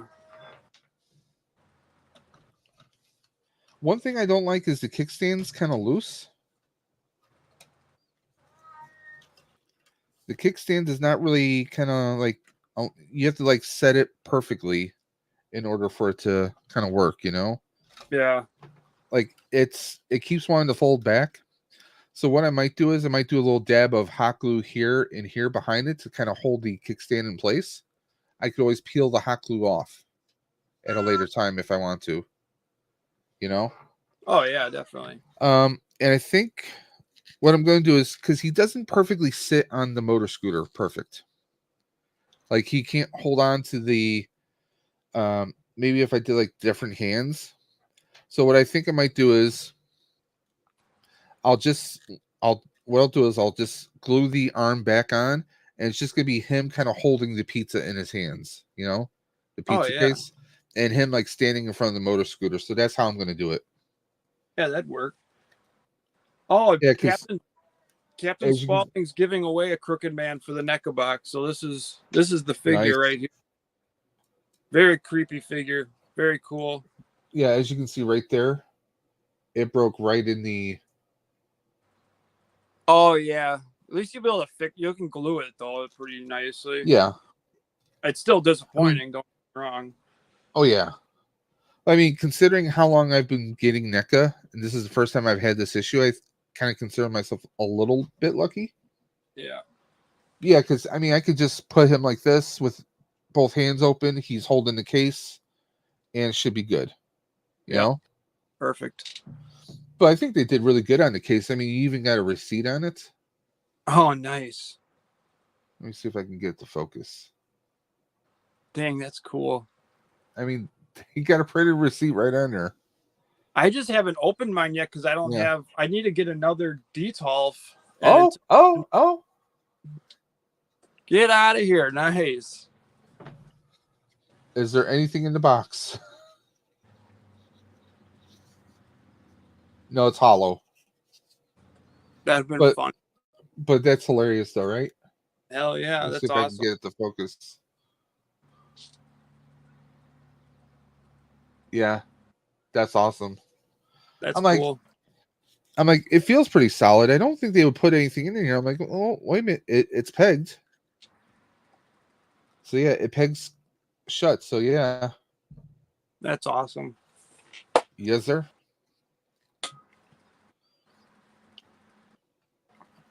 Just a shame about I mean, the case on here. You can open this up. You can put this right in there. So for the most part, it's pretty good. You know? Oh yeah. Like I said, this just seems very loose, the kickstand. Yeah. So a small little dab of glue here and here will hold that in. And there we go. This is annoying, but you know what? I can work with it. It is doable. It's not a complete loss. Right. Yeah, at least you can... Cat put Kino got amputated. No, he was playing Star Wars. Hey, you do what I did to my quarter scale Donatello. I put a sling on him and I put the arm in it because I broke my quarter scale Donatello. Why would you do that though? I'm kidding. Well, he fell off of a high shelf and he broke his arm. So I have another quarter scale Donatello. He's still in the box, but it was so funny that I made a sling for the one I have. He's still out on my shelf wearing the sling. Yeah. Here, I'll show you.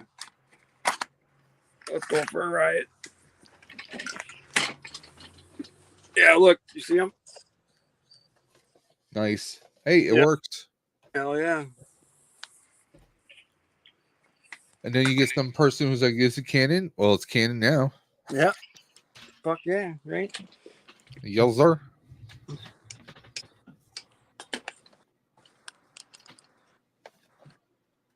It's one of a kind, man.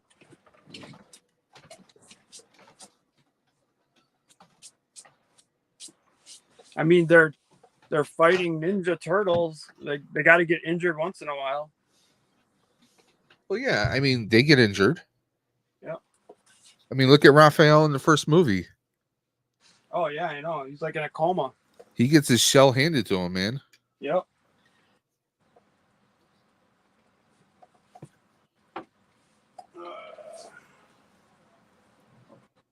Let's see here. Cobb says, I just learned the other day my NECA can't be on the top shelf. Lost a foot. Ooh.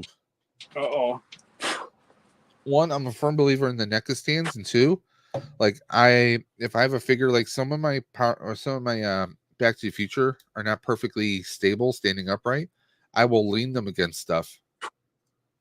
Plus, I don't have a hard floor. I have a carpet, so I think that softens the blow a little bit. Agree. That's why the turtles use turtle wax for injuries. That's what Cap said. Duffman says, I have broke a few gremlin legs trying to make them sit in the movie theater seats. Shred. I got that shredder too. He's awesome. He is. I got to get I still got it. Believe it or not, I still got to get the shredder from the first movie. Oh, okay. From the Splinter and Shredder 2-pack. Yeah. My Walmart always has it though, so I'm like, oh, I'll just get it next time. One of these days I got to go there and pick it up. And then the next time, and the next time after that. I'm actually going to open up a G.I. Joe. Oh, boy.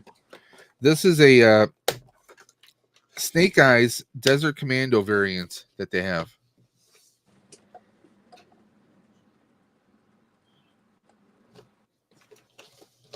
This is Actually, probably one of my favorite NECA turtle figures. nice. Yeah. That's one of my favorites too. Him and Casey. Yep. I love that 2-pack. Now, hello, MC Nugget.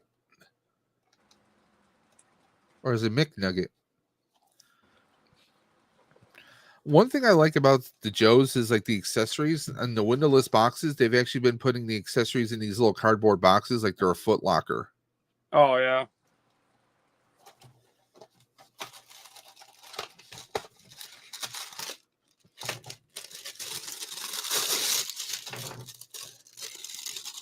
And I will say this. I know not everyone is a Joe collector, but damn, they give you accessories. Which is something that Star Wars really can't say. Power Rangers can hardly ever say.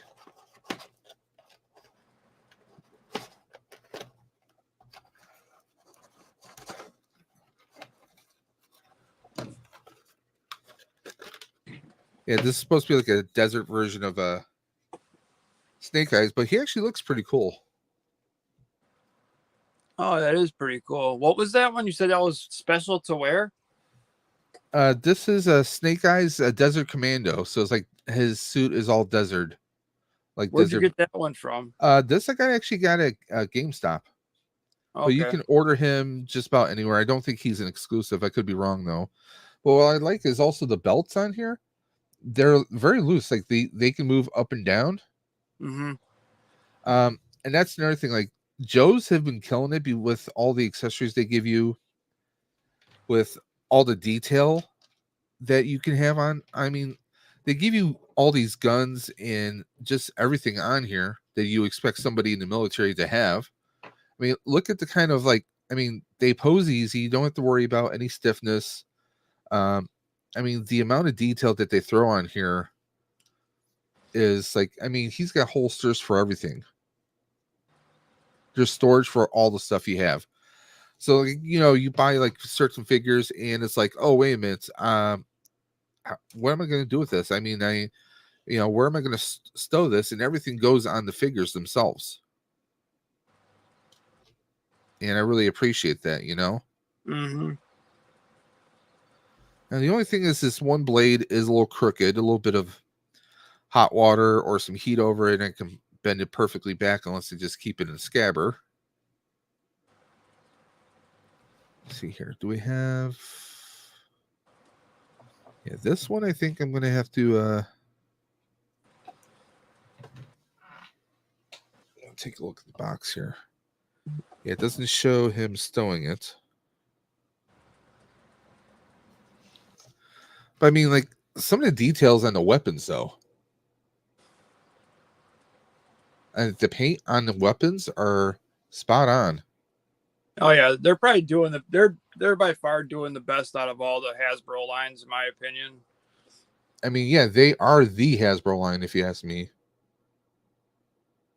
I mean, take a look at that right there. And Colin just dropped off. He'll reconnect in just a moment.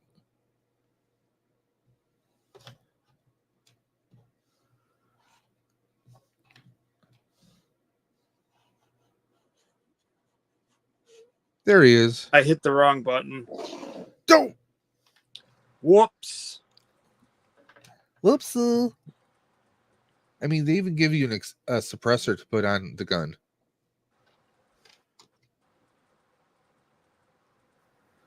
I can put that suppressor on the handgun. And technically, it does fit on the Uzi, believe it or not. It's kind of crazy. All right. I believe I'm still streaming to... Yeah, you're still connected. I still see you linked here. All right, cool. I just wanted to make sure it didn't get screwed up. No. You're fine.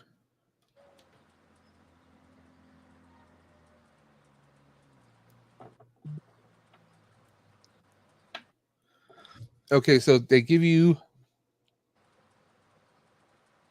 The holster has the gun, but also there's a special loop on there just for the suppressor itself.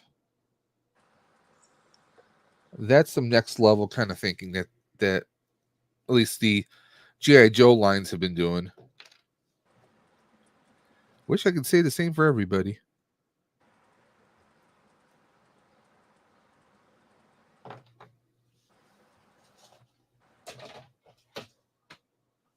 Okay, right. so that's gonna be interesting.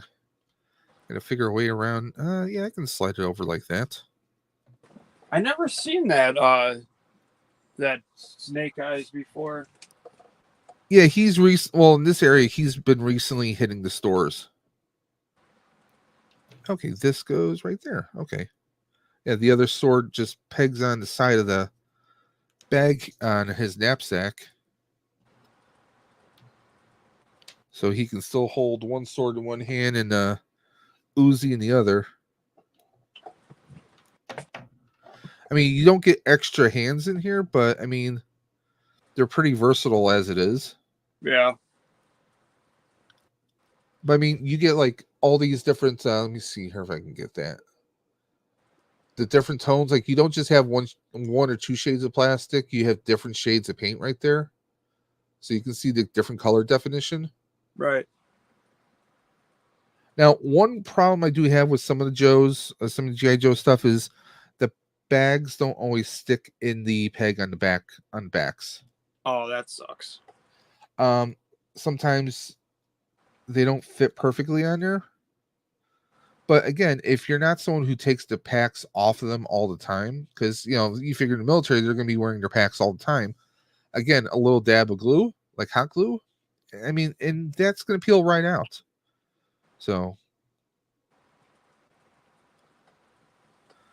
but yeah, I mean, I got my Snake Eyes already. He's got his Uzi, he's got his sword, he's got all his weapons on him, his grenades. He's ready to rock. Nice. And he was $23.99, but I got him for like $19 because I had like a $5 coupon. Because like GameStop still does like their little $5 monthly coupons, so you get $5 off. Now they do a thing with their plan where you can get like I think it's like 5 or 15% or something off collectible figures. So Man, they've been doing some nicer things. I haven't been. It's just they don't carry a whole lot there. Yeah, I have not been there in a while. Yeah, my GameStops are kind of hit and miss. Like most of the stuff I really want, they don't carry. So I have to try and order it online. I just picked up a White Walker from Game of Thrones. Nice. Yeah. Who is that through? This is one of the Funko ones. Oh, okay. But I have. All right, let's see.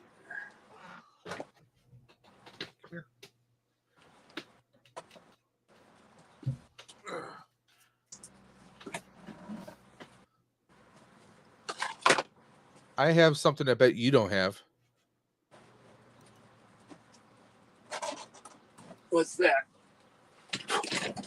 But here's one of the McFarlane Jon Snows. Oh, you got a cat. Right, River? Hey, who's this? My little baby. Here's Arya. This is after she fought the Night King. Mm-hmm. She's got all her battle damage and everything. I want to open these up, but then again, like I don't want to open them up. I don't know. I mean, they look great in the case, and the thing is, if they're kind of a niche, kind of a collecting item, keeping them in there might, can I help you? But then again, I want Jon Snow with, with his sword and stuff. Yeah. I could just order another one, and then I have one for in and out. One to rock and one to stock. I still got to order the Night King and Daenerys, and then I got to get the 2 dragons from this wave.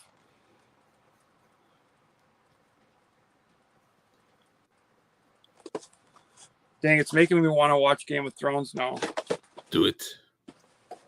I've already binged Game of Thrones 8 times. I've watched it start to finish. That's a lot. I think I've watched it once start to finish. 8 times start to finish, and I'm not even exaggerating. I'm talking 8 times, start to finish. I did I've watched rewatch. episodes multiple times. I just rewatched Dune yesterday. Ooh, nice. The Which one? The original? No, the newer one. The new one? Yeah. I mean, as far as the Dune movies go, I like the sci-fi right now. Still, the Sci-Fi Channel miniseries is my favorite. Then the one with was it Timothy Shamlet or Shamley, however you say his name. Yeah. Yep. And then of course, you have the original one from way back in the 80s, and special effects and some of the stuff were just kind of like over the top and whatnot. I don't think I've ever seen the sci-fi show. Yeah, it was a 3-part miniseries. There was 2 of them. There's Dune and Children of Dune. That's what they're called? Yeah, because I actually have them. I'll see if I can find the files for them. Because the first one, it's all about the father getting killed, Paul in the desert, and him coming to power, coming to desert power. And then the second one, Children of Dune, it has to do with his children, his daughter and son, and kind of like fulfilling a destiny. And it actually stars a what the heck was his name? The guy who played young Professor X. Oh, you know who I'm talking about? Yes. I'm blanking on his name right now. Damn it. Damn it, Jim. Well, I know who you're talking about. Yeah, but he plays Paul's son. But I mean, they're smartly done. The writing is good. The special effects are phenomenal. Nothing's cheesy. It's not like some Sharknado type crap. I mean, they did a really good job on it. Well, how old are they? When are they from? Like 2000s. Okay, so it's not pull that it old. up.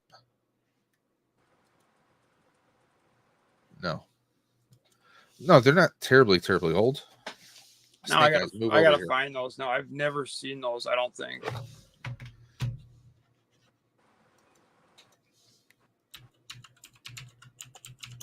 Man, I'm still debating on opening my Comic-Con exclusive albino predator too. Nice.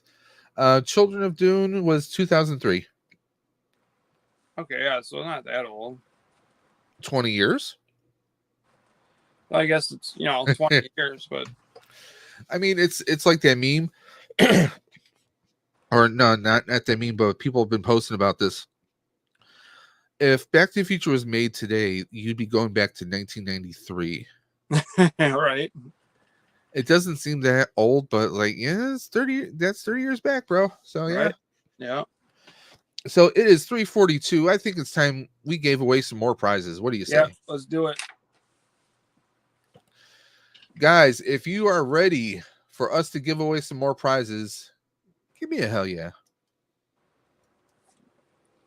Better be some hell yes. James McAvoy, thank you, there Cobb. You go. Yep. I was gonna check out When Evil Lurks. I just haven't done it yet. I really liked James McAvoy when he was in Wanted. I thought that movie had some potential for some sequels, but it just kind of fizzled. Where you ever see that one? Wanted? Oh yeah, definitely. Oh yeah. There you go. We got a hell yeah. Cobb says he'd love to go back to 1993. I was a freshman in 1993 in high school, so Cobb he must be a big Game of Thrones fan too then. Why? He said I got him beat on the Game of Thrones. Okay. Yeah, I'm a huge Game of Thrones fan. I'll die. And Jules and Duff both have said hell's yeah. All right. So let's do the 1, 2, 3, 4, 5 shuffles. And let's spin that wheel. Do it. Do it. Do it now.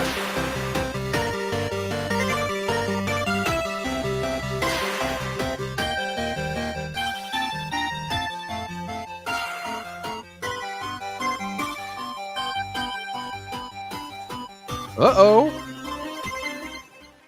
Elias. Oh man. So Elias needs to tell us what he wants, what he really wants. I'm pretty sure he's gonna want the mask.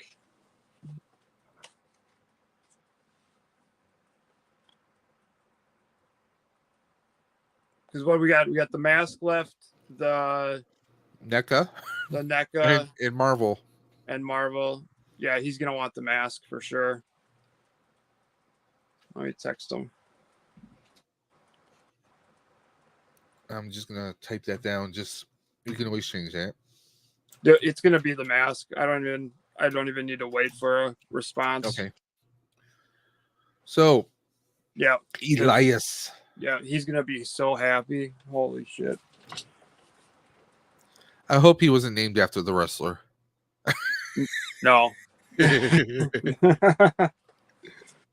is gonna be that dude. That dude looks sick now. Have you seen him? No, I haven't. Like, can I help you? Jesus, I'm sorry. My youngest is clawing at my leg. She wants me to pick her up like a little baby, even though she's like 3. Troublemaker. Yeah, he's got a whole mask collection already, so that's why I know. I just know. By the way, when I was holding the figure, if you saw some scraped skin on my finger, that's because of this one. She doesn't like, how some people have dogs and cats and they lick and show affection. No, she bites. She bites and claws. That's how she shows affection. She's a weirdo. Oh, really? Right, my psycho cat? Weirdo. So, just to recap, we have Cobweb, who's won the mega mythic box. So jealous at that. Archer, again, Jelly with the winning the hot toy. Elias has won the mask. So now we still have the NECA box and also the Marvel Legends box, guys. Hold on 1 second. There we go. Had to remove Elias's name from the wheel for when we do it next. Now, I know everyone's kind of happy that the actors strike is over with, so we got our movie productions back up and running. I know Deadpool 3 is supposed to be back in production soon. I'm looking forward to a certain movie coming out at the end of March 29th. If you know, you know. And what movie is that? Well, it's a movie that, like, I'm just saying, Ghostbusters, Frozen Empire. I mean, I'm looking forward to it because, I mean, one, it's a Ghostbusters movie. I mean, and also, this has been the smallest amount of time between 2 Ghostbuster movies. Ghostbusters 1 came out June 7th of 1984 was the premiere. Okay. We would not get the next movie until 1990. Okay, roughly about 5 years. Because it begins saying 5 years later. So the fact that we got a movie made within a year and a half, that's golden age. That's like these are the golden times for Ghostbuster fans. Oh, and yeah. Plus, I mean, Jason Reitman and his writing partner Gil, they've made some amazing films before. Not talking about Ghostbusters Afterlife, which is an amazing film nonetheless, but themselves, I mean, so many amazing movies that he's already made. So you know it's not going to be a crap show. It's not going to be a Love and Thunder kind of deal. No, it better not be. And speaking of which, you heard Taiki is not going to have anything, like, he's not involved with anything moving forward. I think he's kind of like, I still think that he kind of did things purposely to kind of shit the bed. Like, hey, I can do no wrong, and hey, I did this. What are you going to do about it? Because he still makes amazing shows and movies. Oh yeah, everything he's done has been good. Yeah. Well, I can name one thing that he's been a part of. He wasn't the director or writer, but he was a part of it, which was terrible. A certain Ryan Reynolds film, Green Lantern. Dude, I forget about that movie. Everyone tries to. Yeah. But I'm looking forward to I'm not going to do spoilers, but I know a lot of people feel certain ways, but I personally, last week, the wife wanted a date night, so we went to the movies. We saw the Marvels, and I actually enjoyed it. I know a lot of people have been, crapping on it, and that's, it's not everyone's cup of tea, but I thought it was a fun film. Was it a big blockbuster Marvel movie? No, it could have been a a short Disney Plus series. They could have done like a 6-episode, 7-episode Disney Plus series, and it would have done fine.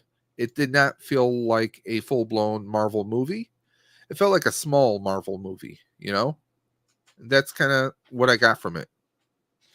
But there was a very awesome mid credit scene that I highly recommend everyone to go check out if you can, because I know the scene has already been leaked on YouTube.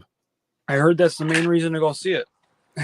Well, yeah, for a lot of people. I mean, like I said, I enjoyed like the banter between the three characters, and considering two of the characters originate from Disney Plus series, the decision to say, hey, we're gonna move this from being a Disney Plus series to being a feature film. What I think kind of happened was Marvel and Disney were like, well, crap, we really don't have anything really coming through the pipeline right now, or stuff fell through because with the rewrites with Blade, and now Blade does not have a director.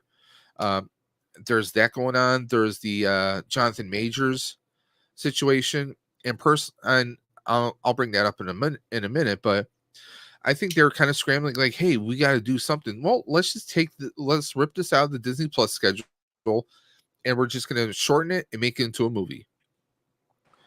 But so much about that movie, there were so many things that just did not jive well. One, Brie Larson, nothing against her, but how they write her character, she doesn't make sense half the time.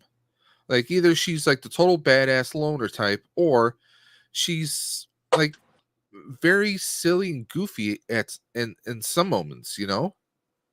She almost seems like a very relatable human being instead of being someone who lost her memory decades ago and is this lone space warrior. There's no balance to the character itself. That's what I get from how they wrote her in this movie. Uh, there was a lot of drama that they could have explored, but they didn't. Or if they did, they left it on the cutting room floor. Because Monica Rambeau, she was basically like a niece to Captain Marvel. But Captain Marvel left for space all these years ago, comes back, and Monica's working for the government. In fact, she's working for Nick Fury, and she got exposed to some energies during the WandaVision series on Disney Plus, and now she's got powers. But the whole thing was, she blipped. She vanished during that whole blip thing from the end game, and her mother died of cancer. Her mother died alone, and she felt that guilt, and she felt that Captain Marvel didn't come back because Captain Marvel promised to come back. So it was like a whole family thing. Like, if you had an aunt who said, "Oh, I'm going to come back," and then they didn't come back for like 30 or 40 years, you would feel some kind of way towards that aunt, right? They only played a little bit on that. And Nick Fury, they wrote Nick Fury like his Disney Plus series never even happened. Like, they had the jovial Nick Fury that we saw in Iron Man 2, the jovial Nick Fury we saw in the first Captain Marvel movie. That's how they wrote him. They didn't write him as this battle hardened espionage, Nick Fury that we saw in the Disney Plus series, or that we saw in the later Avenger movies. They wrote him happy-go-lucky. He's laughing. He's even joking and coming up with these weird kind of crazy ideas, and it didn't feel right. It really did not feel right unless they say, "Oh, he's really a Skrull in disguise." Let's say they do that for Secret Invasion or something. Unless they do that, this totally did not make any sense whatsoever. Mm. But it was a fun film. You get three people who wouldn't normally get along together in a situation, and they kind of find a click, find a rhythm, and kind of, in a way, almost become like a little family. Long story short, and you get that in the trailers. It was something that probably would, like I said, would have been a better Disney Plus series. You could make it 5 or 6 episodes. Nothing says it has to be 10 episodes or 6 or 7. Hell, it could have been like a little 4 or 5 episode thing, or they could have just done it as a movie just for Disney Plus and not for the theaters. I mean, there's nothing that says you can't do that. There's nothing that says you can't do a Marvel Disney Plus show strictly for Disney Plus and not put it for the theaters. I mean, it's just, I don't know. It's just, me and my wife enjoyed it. We had some laughs, and there was some fun stuff, and there was some stuff that really was like, okay, are they ticking a box? Like a spoiler alert, they go to a planet where the way people communicate is through song only. So if you say you want to go to the bathroom, you have to sing that out. Where's What? the bathroom? Just like, it was like, okay. And the type of clothing that they featured on that planet, and I'm not being disrespectful in any way or form, it looked like something out of a Bollywood production. It looked like something like a Hindu musical movie. That little thing. Mm-hmm. So it felt like, are they checking the boxes? Yeah. Are we going down the inclusion list again? Yep. That's how it came off. That one little scene of the movie, they didn't overly shove it down your throat, but they've done that with other movies, and I'm not going to sit here and name those movies. One movie that they always bring up about inclusion, I'm not going to bring up. It begins with the letter E, and those figures can be found on your shelves still, at full price in some places. But I mean, it's, if you have something that feels natural to the story, yeah, include it in there. If it's something that doesn't serve a purpose to the movie, to the property itself, then what's the sense in even doing it? So that was just my whole take on it. No, that's my big problem with a lot of movies right now. I just don't. I'll end up seeing this movie when it's like free, probably. Yeah, like if it's on Disney Plus or if it's on TV somewhere, you'll probably catch it. I'm not a fan of Brie Larson at all either. Like, I mean, don't get me wrong, she's cute, I just can't stand her. Yeah, I mean, her personality, like if you ever saw her get interviewed, she is, a bit much. When she first got the role of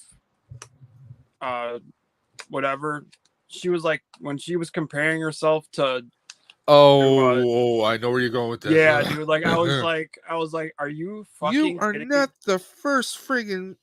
I mean, I was just. You really want to go there? That was it right there. I mean, there's been so many women who had action leads well before her. Yeah. Okay. I mean, we can go Linda Carter, Wonder Woman TV series. Okay. We can go down. I mean, hell, an argument could even be made for Kathleen Turner in Romancing the Stone, Jewel of the Nile. Those were kind of action, kind of comedy movies, but she was still a strong lead there. Mm-hmm. I mean, Linda Hamilton in the Terminator films. Yeah. Sigourney Weaver. Yes. In anything she does.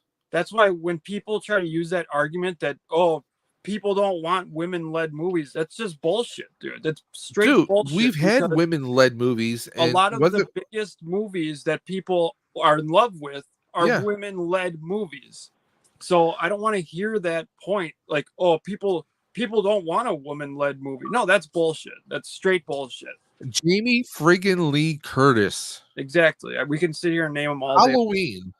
I mean, come on. Like, I mean, look at her. Her mother was the OG from Psycho. Yep. I mean, there's so many leading women out there in TV and movies. And like I said, it comes down to, I think, writing. Okay. I think Brie Larson is a capable actress. Okay. But also it comes down to writing. Is she a likable person in real life? Probably not. I heard stories and I've read stories that like one thing she did was like the other actresses when they were chosen to be Miss Marvel and Monica, she actually reached out to them, which I thought is a good thing. But when you sometimes you can have the most nicest person in the world, but they might not be able to make the best thoughts in public. And I think that's one of her issues. And that creates a conflict where people like, oh, she seems like she would be a nice person, but then you're like, well, do you hear what she said on such and such the other night? You know, it confuses you. It's like they're two people. Are they bipolar? Is there something going on? Or no, you have a publicist who probably says, hey, I want you to give these answers on the show. That could be the case, or that those could be her real opinions. We don't know. But it comes down to that, you know. It's just all kinds of chaos. Speaking of chaos, Millennium says, tell your son congratulations. Oh yeah, he's happy. I'm sure you'll hear from him. I mean, what movies are you looking forward to? I would imagine probably Deadpool. I know there's not much about it yet, but I'm looking forward to the new Alien movie whenever that comes out. I know nothing about it, to be perfectly honest. Yep. I don't even know like when it's coming out. It's supposed to be coming out this or next year. Next year. I don't know.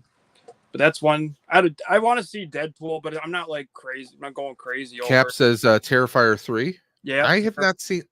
Full disclosure, I've not seen any of them yet. Terrifier 3 for sure. Oh I yeah. have to get off my duff and no pun intended, and actually watch it. But yeah. You need to watch those for sure. I really don't know a whole lot of movies that are really coming through the pipeline. I mean, honestly, at this point with Blade, the fact that they've had writer issues and now the director has just said, you know what, I'm walking away. Like Archer was saying, it's not happening. Yeah, I mean, honestly, this is what I'm hoping for. I'm hoping that we get to see Blade in Deadpool 3, but I want to see Wesley Snipes. You know, because obviously it's killing the Fox universe, and I know technically Blade was New Line Cinema. I don't know if they had a loose affiliation with Fox, potentially speaking. But why not have I've said it before, I would love to see Blade as Whistler. Have Wesley Snipes play Whistler. And you know, kind of like a passing of the torch, so to speak. But I still think Wesley Snipes could do a lot as Blade. I'm looking forward to that. There's a lot of stories out there. What was that? I'm looking forward to the Napoleon biopic movie. I really want to see that. Okay. Yeah, I don't know why right now I can't think of a lot of movies. I'm definitely going to see Dune 2. Millennium Workshop brought that up. Oh yeah, definitely. That's a big Beetlejuice 2. Although there's been people on Instagram, they got their hands on screenshots of stuff and they're spoiling stuff for other people. What was the? Oh, what's the? What the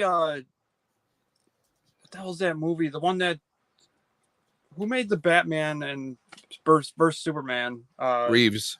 Matt Reeves? No, not Matt Reeves. The Batman? No, Batman versus Superman and Justice League.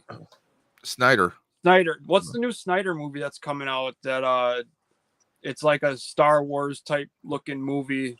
I haven't heard anything about that. the hell's the name of that movie? I am curious what Gunn is going to do with Superman Legacy. I have curiosities about it. I'm not thrilled, but I have curiosities about it, and I want to have faith in James Gunn because he's done amazing things in the past. Oh yeah. I don't really have an interest in seeing Aquaman. Oh, Rebel Moon. I'm looking Okay. forward to Rebel Moon.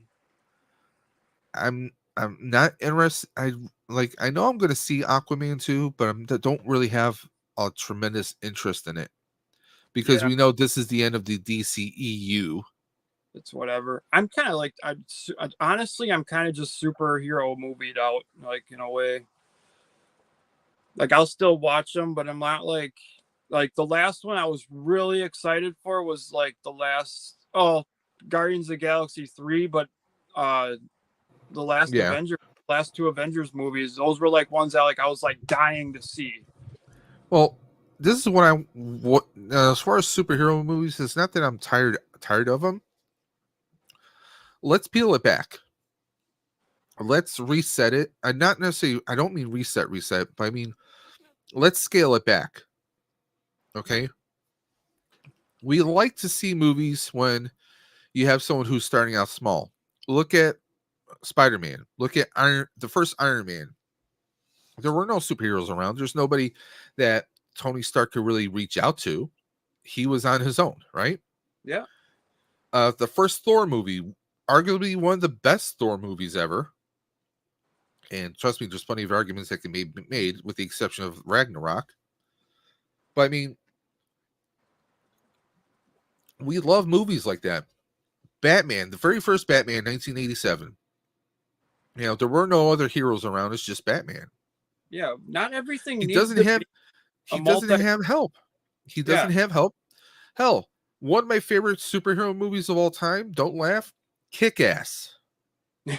I love Kick-Ass and Kick-Ass 2.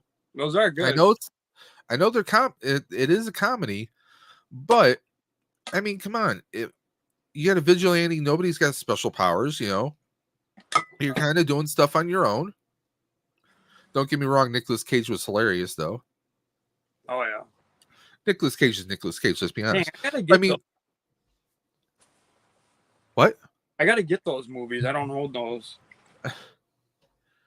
But Cap? No. Just no. Trolls band together. I want to watch. What the hell? He wants to watch the Trolls movie. It's a kids like family movie. Oh come! I hope he's joking. Is he trolling? I don't know. I like Kick-Ass. He said, "Yep." But I mean, that's the thing. I think we don't need universe-shattering events. No, we can have stuff that's like maybe the government's tracking someone and you're trying to help them out, or it could be smaller kind of stuff. You're trying to. I mean, movies I liked when I was younger, superhero movies. I mean, yes, I love Superman. The Christopher Reeve, awesome. But I also liked guilty pleasure superhero movies. Don't laugh, Blank Man. It is a superhero movie. I mean, just some of that more like even RoboCop is technically a superhero movie if you think about it.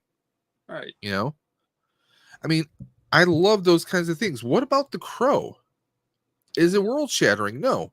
Just standalone movies. Yeah, it's vigilante type movies, but you get someone who is on their own. Yes, he does have supernatural powers, but he doesn't have an army backing him. We don't need to, everything doesn't need to be a multiverse and interconnected and like doesn't need to be like that. It's getting on the flip side, I do like dimensions and different timelines and stuff, only if it serves the story. If you're just doing it just to do it, like, hey, like Multiverse of Madness, or as I call it, Dr. Mom, it was terrible. And I love Sam Raimi movies. And me and my wife, we enjoy Doctor Strange. But that movie was just like, what the fuck did we just watch? Yeah. It was just Doctor Strange. What? I love the first Doctor Strange yeah. movie. The first one's good. in fact, we saw the very first one the day that I proposed to her. Oh wow. And I was like, oh, because she was just like, so what movie are we gonna? This is after I proposed, obviously, but she was like, what movie are we gonna see? I said it's gonna be a Marvel movie. She just rolled her eyes at me. Now she loves Doctor Strange. Same thing happened with Deadpool. So hey, I know how to pick them. But Doctor Strange Multiverse of Madness was just a complete crapshoot. I mean, there were things that were you obviously, if you did not know it was a Sam Raimi film, you could tell like the dead bodies and how they moved. It was just like it was totally Evil Dead vibes right there. Right.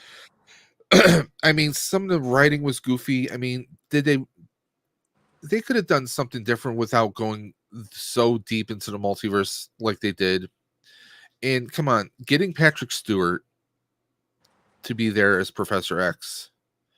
I mean, bringing back what's his name as the Inhuman leader, um, and giving us Krasinski as a one-off, Mr. Fantastic.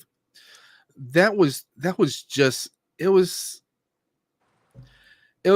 fan service, but it should have been done better.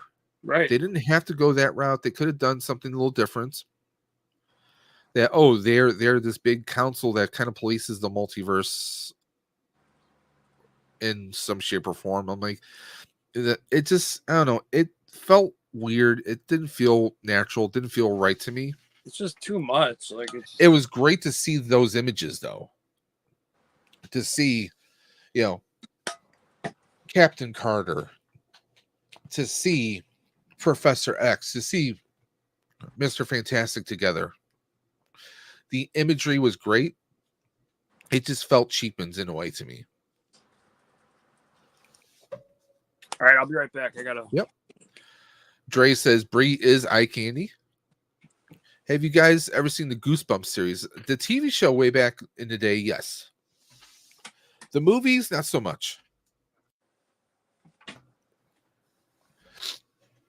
Now, reminder, guys, we still have 2 boxes left. We have the Marvel Legends, and we also have the NECA box. Excuse me. And we're going to be giving away the one of those in just a few more minutes. I know there are other streams going on today, so if anyone is jumping in between streams, don't worry. We'll give you a few extra minutes here. I do want to see Beetlejuice too. I am curious to see how they take the approach, what the circumstances are, and everything. It's gonna be an interesting take on things. I'm just not sure how well it's gonna come out. Don't mind me. I'm just looking out the window because the Mrs. Dimension should be coming home another hour or so. But once again, guys, if anyone out there, again, I want to personally thank everyone who has donated for this fundraiser, the school lunch fundraiser. We will be doing more fundraisers in the future, obviously, but I want to thank everyone who took the time to actually donate. Cap is asking, do you guys own a Beetlejuice? Well, Colin stepped away. I do not own a Beetlejuice. I'm hoping maybe NECA or someone does a Beetlejuice figure. That would be nice. That would be cool. I don't know if Toonie was it Toonie Terrors. I know they've done some Beetlejuice figures in the past. At least I want to say so. But no, I do not have a Beetlejuice figure. He is the ghost with the most. Excuse me for a second.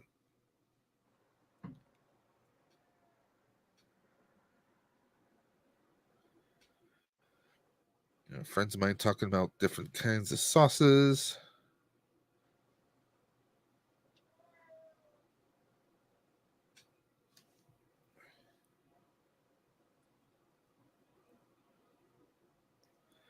Sorry about that, guys.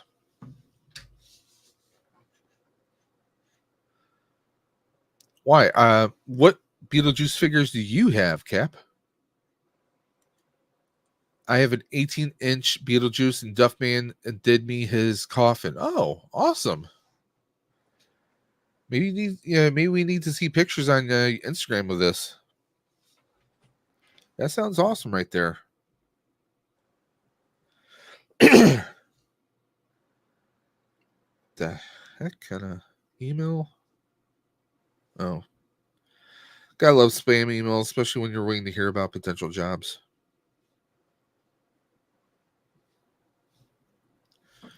Sorry about that. I have Duffman says I have to take off in about 20 minutes to head to the hospital. Fingers crossed for you, Duff. Our thoughts and prayers go out to you, man. If you need anything, you know to reach any of us. You know that. I'm just waiting for Colin to come back so we can go and move on to the next wheel. I know there are other streams going on today. I do apologize. There's always other streams going on whenever any of us are doing a live. All right. Okay. Duffman just said that he's going to be on his way out to go to the hospital. Cap asked us, do any of us have a Beetlejuice action figure? I do not. So there you go. None of us do. I know that there was a Toonie Terror one, but I'm hoping with the new movie, maybe we'll get this NECA or someone will get the license to do a Beetlejuice figure. Well, I would hope to hell that we would definitely get. I'm thinking most likely though. I really think that would suit more with NECA. Oh yeah. But if I'm correct, Beetlejuice was originally a Geffen Warner Brothers project. I could be wrong. Well, so if it's under Warner, it might go to McFarlane, but I don't see McFarlane doing something like that though. If NECA already did the Toonie Terror, that means they must have a license already. So, but you get what I'm saying though, right? Yeah. Oh yeah, definitely. I would hope that NECA would we would get a. That's something that everybody's gonna want. So. Oh yeah, especially if they get the license and then they can do figures from Beetlejuice 1. Right. Oh God! Because I mean, come on, I mean, you want Beetlejuice, in his little taxi cab outfit. You want Beetlejuice when he's got the little carousel head with the big inflatable arms. I mean, there's a whole bunch of stuff you want in there. You can include the tombstone. NECA, okay. Duffman says NECA has done Beetlejuice figures. I think he says. Yeah, they have. They did a Cult Classics. So I think it's. I'm pretty sure they already have the license. Okay. They just probably waiting on the new movie. Especially if the figures are a spoiler. Yeah. I'm sure we'll get one. That's because they, like you said, they did a Toonie Terrors. They've done the Occult Classics before. I'm gonna look and see how much I can get a Cult Classic Beetlejuice for, because that's definitely a figure I would like to have.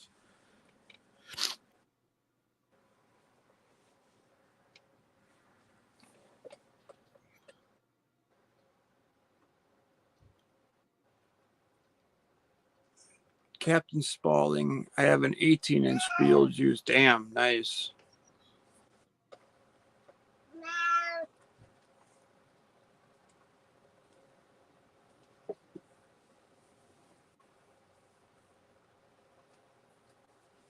$60. Oh, $60 for the Cult Classics. I'd probably do that.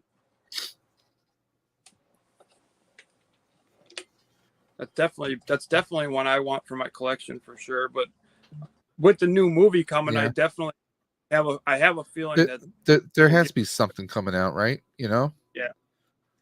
Okay, so we're gonna move on to the next wheel. We're gonna give it that lovely 5 truffle shuffle spin right here.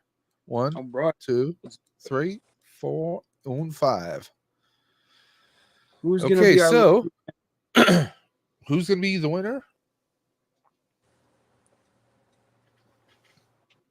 Well, they're all winners because they're getting amazing prizes. So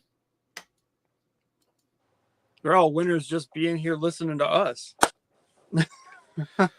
Well, maybe listening to you, but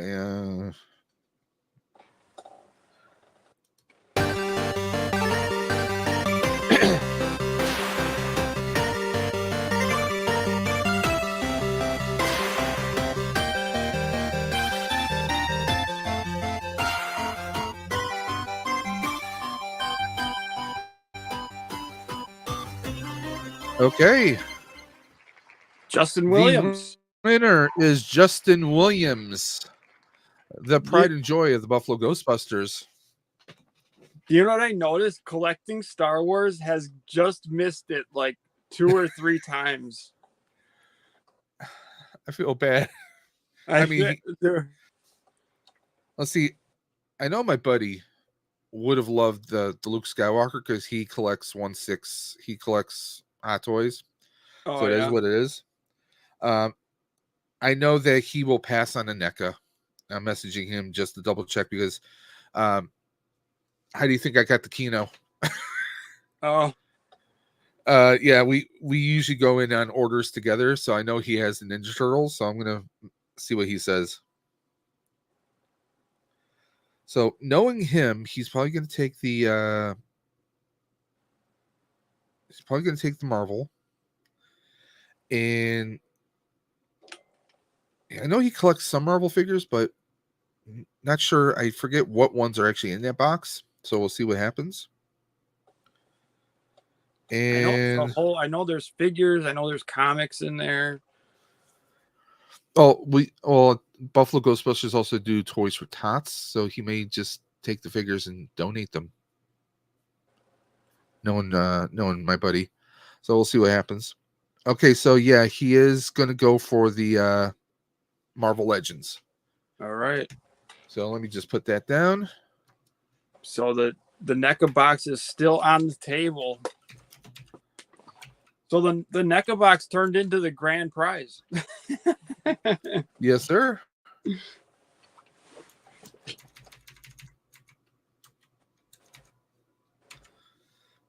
And I will be getting that Justin's address over to Dre after the stream.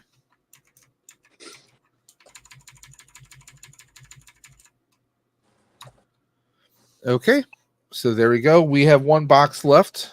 We don't know who the winner is going to be just yet, though. Nope. So just to recap, we had Cobweb Collecting winning the Mythic Legions box. Hey Archer winning that lovely, lovely hot toy of Luke Skywalker from The Mandalorian.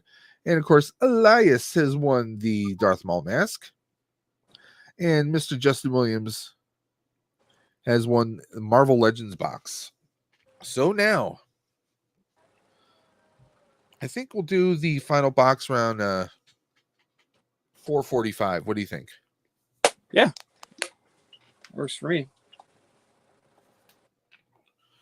Do you have anything coming up on your channel this week?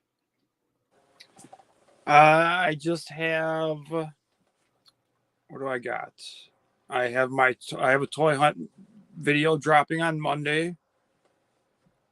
I think I'm going to go to a toy show tomorrow. Okay. And then I'm continuing on with my reviews. So those, yeah, I've been dropping a lot of stuff lately. I've been doing a lot of videos. What are you going to be on the eye out for? Nothing specific.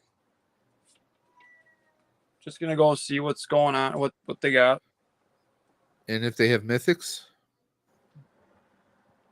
No, I probably won't.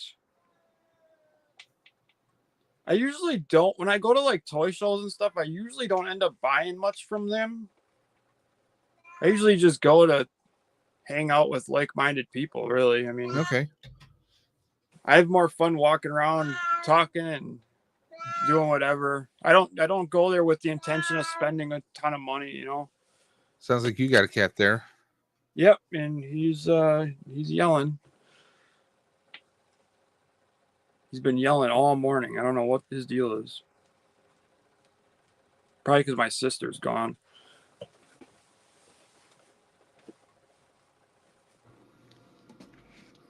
He's getting old. He's very old. How old is he? Dude, he's like 20 years old. Damn. Yeah, our eldest is 13. And he's starting to get my wife thought it was mange, but we can feel like it's actually his tissue. Yeah. On his hinds.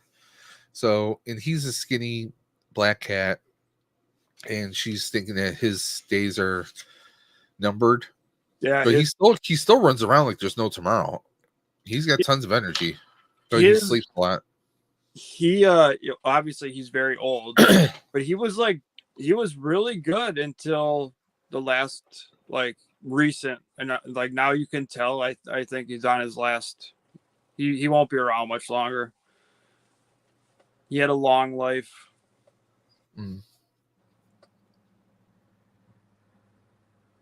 Duffman is asking, do it now. I gotta leave. We can do it now. Yeah, we can do it. Let's do it. Let's do the final wheel to find out who wins the NECA box.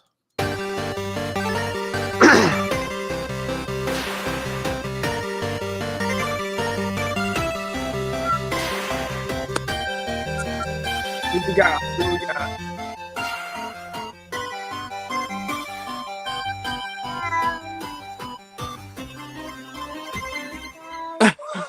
Wow. No, you know what? We did not shuffle that time. All right. So we did not shuffle. I shuffled every single time. So to be fair, and I've known Justin for years, he would want us to make sure we were being fair to everybody. All right. So we're gonna reshuffle it. 1, that was a practice. 2, 3, 4, 5. So in the interest of fairness, that was a practice. because I want to be fair to everybody. Are you kidding me? Dude, that is weird. I shuffled it 5 times. Yeah. Okay, it looks like Justin got the 5th box as well. That's crazy. I'm so sorry. Darth Blaze popping up in the chat. The Blazing One himself. It was meant to be. I guess it was. I mean, Jesus. Well, I guess he's going to have an extra set of turtles along with the other collectibles in there, right? Yeah, it was definitely meant to be. They were like, oh, no. Jesus. That's wild. Never seen that before. I think Dave I shuffled it 5 times. Dave's got it rigged over there somehow. Trust me, if I had it rigged, if only. Someone hacked your computer. My computer's so antiquated. It's analog. What are you talking about? Oh, actually, I got a big giveaway I unbox later today. You got a big what? This was a giveaway I won. Oh. Yep. From who? From Ninja Turtles, and it was him. Damn, what was the other? See, there was a 2-part giveaway. I got the first one like months ago, and now this one just came in. No. But yeah, this is from Ninja Turtles on Instagram. Now, are you just saying it that way, or is that how they actually spell it? That's how they actually spell it. Okay, because I'm hearing you say Ninja Turtles. Yep. Oh, and Toy Snobs. That's what it was. Who you calling snob?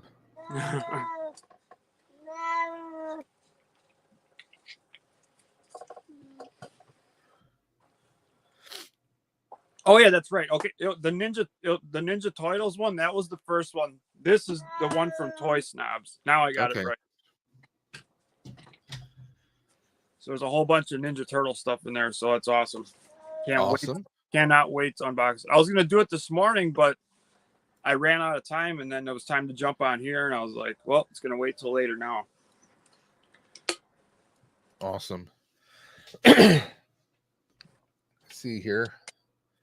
Duff is everyone's saying to keep us posted. Duffman, please do. Carol saying good luck, Duffman. Cobb says, hey there, Darth Blaze. Hey Blaze, what you doing? If you want to jump in and just chat with us for a few minutes, there's a link up in the chat right there. Oh yeah, nobody's even jumped on with us. Yeah, nobody wants to talk to us. Right. I mean, we're fugly enough to look at on screen, but you can't talk to us. That's okay. Not everybody's comfortable with it, but I have to fix a few things because I was going to do what you suggested, Colin, but it's not working today. What's that? The filter I have. Oh, yeah. My phone isn't being recognized by the computer Oh, jeez. for Elgato. Dude, that would have been hilarious. Yes, I will send you the information, Cap. I'll send you his address. Because actually, I got to talk to my buddy Justin because I told him, I said I want to come over to his house one day, and I just want to do a tour of his collection. He's got tons. He's got Hot Toy, Back to the Future. He's got the DeLorean. He's got tons of other. He's got NECA. He's got tons of stuff all over the place. It's just a massive basement with shelves and shelves and shelves. Well, maybe because he's already got all the turtles, maybe I'll just give him a gift card or something. Well, let me check with him because since we know turtle figures can break. That's true. I'll ask him if he wants to hang on to them as extras, or we do have a local shop called that 80s Toy Shop. He may even work out some trades there because they get some Hot Toy stuff there. Yeah, find out because I can work with it. I can. We can change it up if you. Yeah, I'll let him know. Yep. If I was home, I'd currently not dressed and house sitting. Haha, enjoy my Saturday. If I was home, I'd hop in y'all's. Don't need to see shirtless Blaze. Haha. Well, you said you're not wearing anything, so we don't need to see any of that. Just saying. You know what I'm saying? Blaze is house sitting, or would it be hot sitting? He's Blaze, so a little bit both. Nicer weather than here, I'm sure. But I'm sure you want to thank everyone who's participated. I was thanking everyone earlier a few times when you stepped away for just supporting this endeavor, for those like Rolando who shared it, to those people who donated and multiple donations. So many people. I mean, all the people who are a part of this. I mean, Cobweb Collector, Collecting Star Wars, Millennium Workshop. I mean, just so many people to name. Hey Archer. I mean, you guys, Colbane Games, everyone, you guys are just amazing. You're just beyond amazing. So we want to thank you guys for doing that. Cannot thank you guys enough. Cap says it's sunny and breezy in Cali. Listen, do you want to talk about breezy? It's 43 degrees outside right now. So unless you got 43 degrees, I don't want to hear about anybody saying nothing about it being breezy. Yeah, it's flannel weather here, dude. Yeah. Well, I run warm, so that's how, Cobb says, thank you guys, too. Super amazing. No, thank you for supporting this cause. The cause is what's amazing. And, it was just insanely amazing that the type of collectibles we were able to get as prizes. I mean, Dre reaching out to Four Horsemen themselves, and they're like, "Hey, we're gonna send you a box." Yeah, that was. And then it's a box of like 5 figures and a bunch of accessories inside. Hey. Yep, that was incredible. Cap says, "I got nicer weather." Yeah, okay. Keep that up. You live in California, though. Yeah, like Dre would say, facts, man, facts. Yeah. Carol says 51 in Indy. But see, it's 43 technically right now, but that's before the wind chill. I'm in Buffalo, New York. So do the math. And we'll see how much of a cold day in hell it is tomorrow when my Buffalo Bills play, and we'll see what happens with that.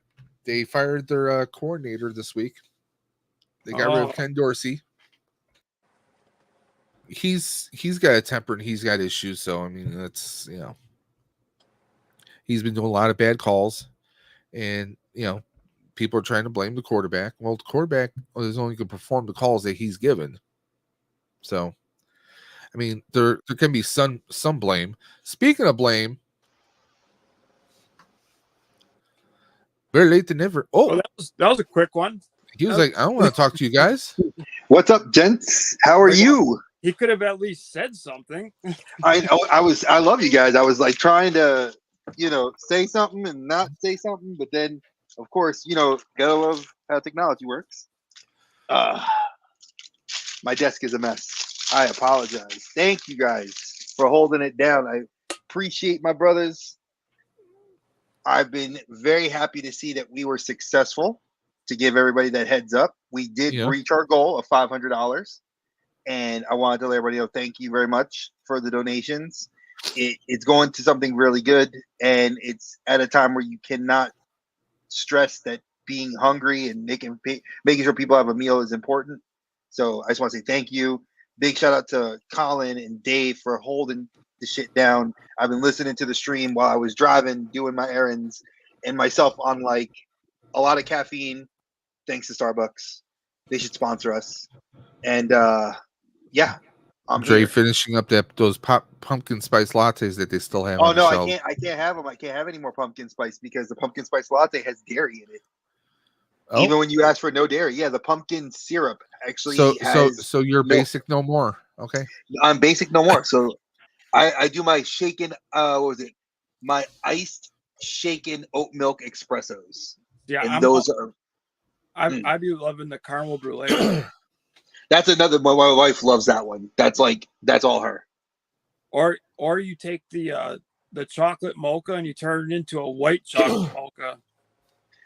See, my wife likes that one too. You guys would laugh at me because I almost never have coffee, and even when I do, it's mostly just a cappuccino, French vanilla cap. That's it. I mean, that's not bad though. Sometimes basic is good, dude. That's good, dude.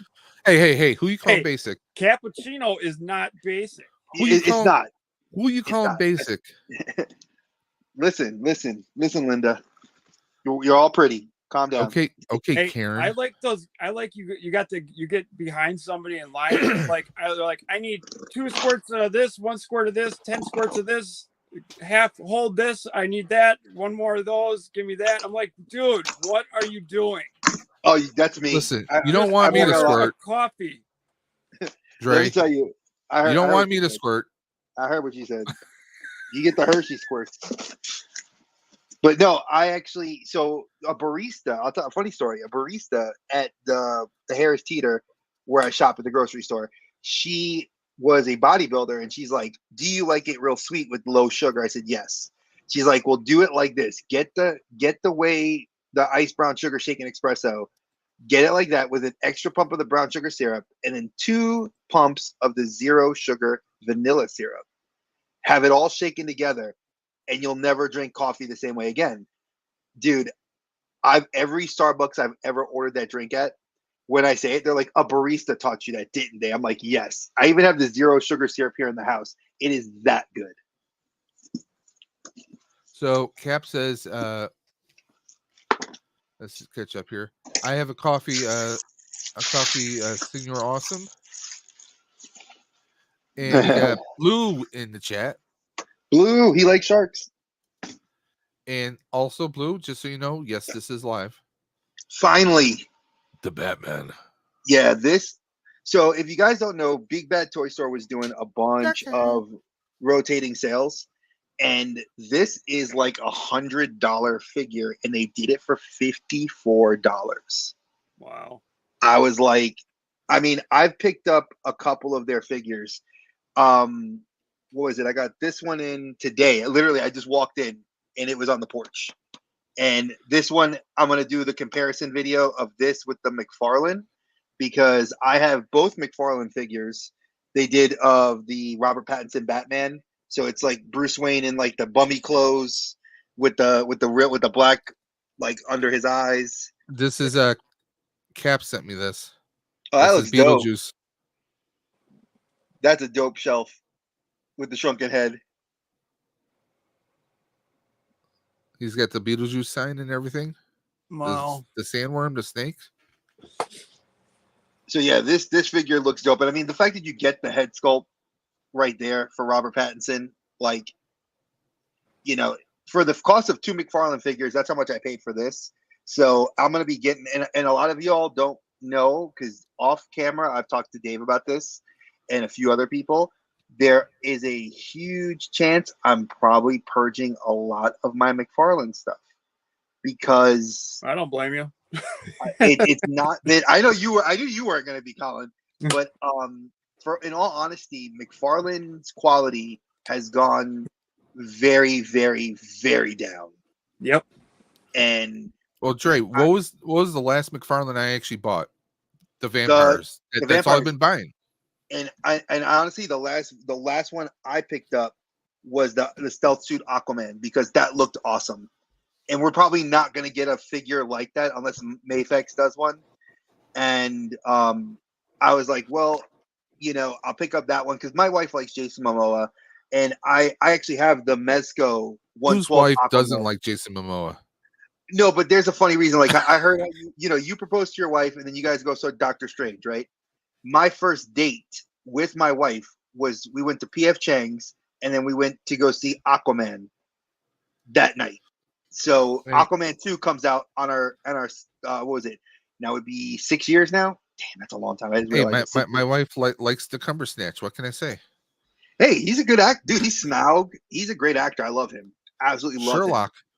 Sherlock. He did a great. Actually, the 1917 movie, Colin, that you talked about in your video, I have that movie. I actually love that, and I love Dunkirk. We need to. Maybe you got to come on our show, dude, and we need to bring you on, and we do like war movies because I love like that's a weird idea. Have Colin come on the show. That never happens. I know it never happens, dude. I have a massive war movie collection. But dude, if we want to talk, I mean, if you do war movies, that's gonna be a whole month. I'm just saying, dude. We can do that. Like, I mean, technically, we might be able to squeeze it in because I mean, there's 4. I thought of 4 good ones, like 1917, Dunkirk were 2 really good ones. I mean, you could throw in what was it? are we talking modern, like within the last 20 years? Yes, or are we talking? I'm talking within 30, the last 40 years. I'm talking within the last 30 years because that keeps it kind of close to modern, kind of close to where we didn't have the CGI, where we didn't have to rely so heavy on. So no Dirty Dozen. Apocalypse Now. The Apocalypse Now you could count in there because they just remastered it for like the 5th time, and I actually have the remastered Blu-ray. Love that. That movie's just whew. See, we could do movies like that, and then we could also do movies that are like based on like an actual person. Like you got, you got Lone Survivor. You got, because I love Lone Survivor. Lone Survivor was great. I love the one that's about what's his name, the sniper. Sniper. American Sniper. American Sniper. Yeah. With Bradley. Was that Bradley Cooper? Yeah. Yeah, that was Bradley Cooper. That was a great one too. Yeah, we'd have to like kind of break it up into like types, kind of. Since you were looking, Mirage, you wanted to know, it's the Batman. Oh, here you go, Dre. Here's one for you. Oh, snap. My wife would totally laugh at that. Those look so cool. Dude, this thing is amazing. Colin was saying it's very well balanced too. He looks amazing. I mean, the detail is fantastic. That's one of NECA's newest lines. I think they killed it on.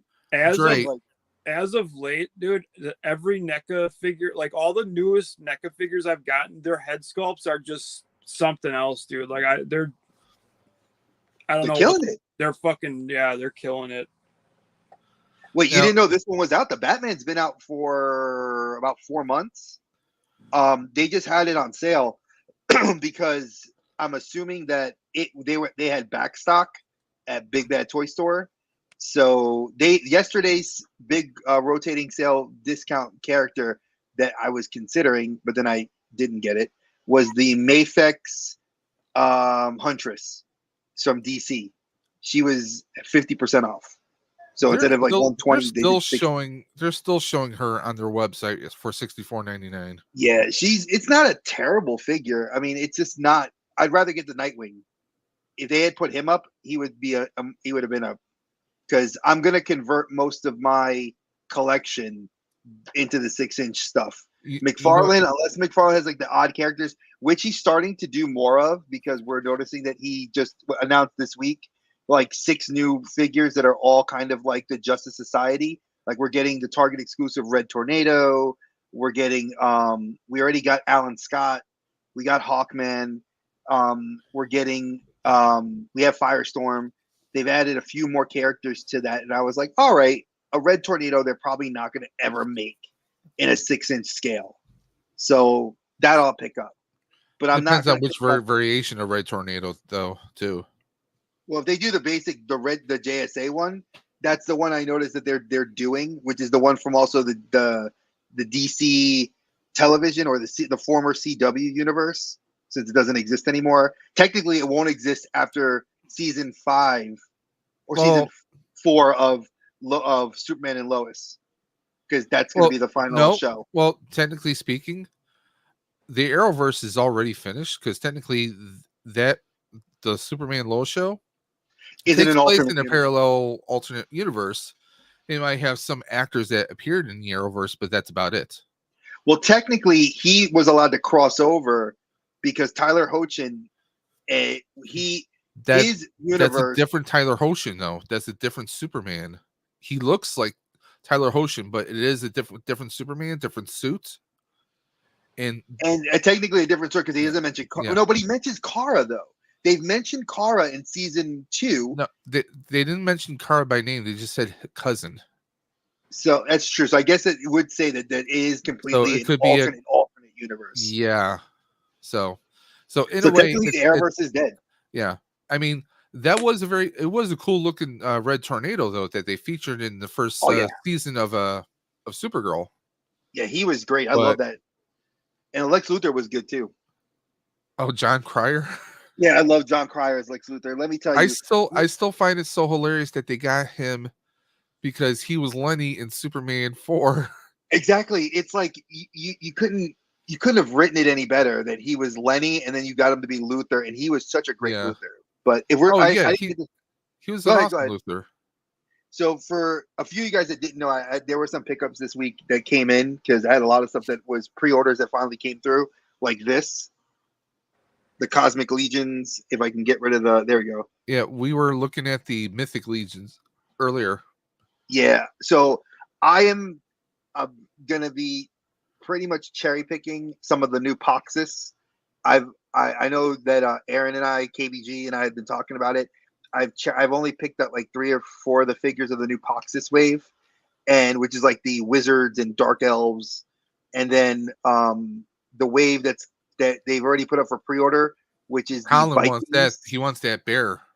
Yeah, that bear looks amazing, and they already have it up for pre-order on the website. I'll be honest, it's like a $500 set to get bear and all that. There's a couple figures on it. After looking at it, I'm like, dude, I'm getting 2 bears. I'm getting the Crypt Breaker guy or whatever his name is. Yeah, they look.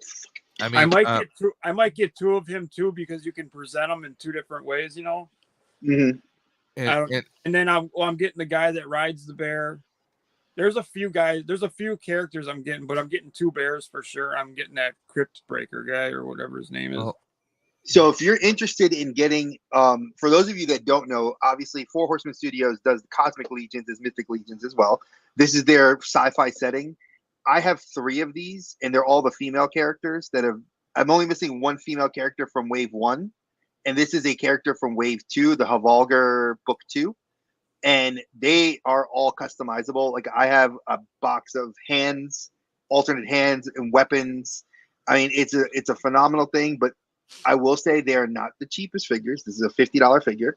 So you are looking at, we were going over the accessories on a lot of these characters, which, I mean, obviously they expand the price point. It definitely comes out to be a tremendous deal. At least but when you think about it, look, when people keep telling me, oh, Dre, why are you shitting on Hasbro? Here's why.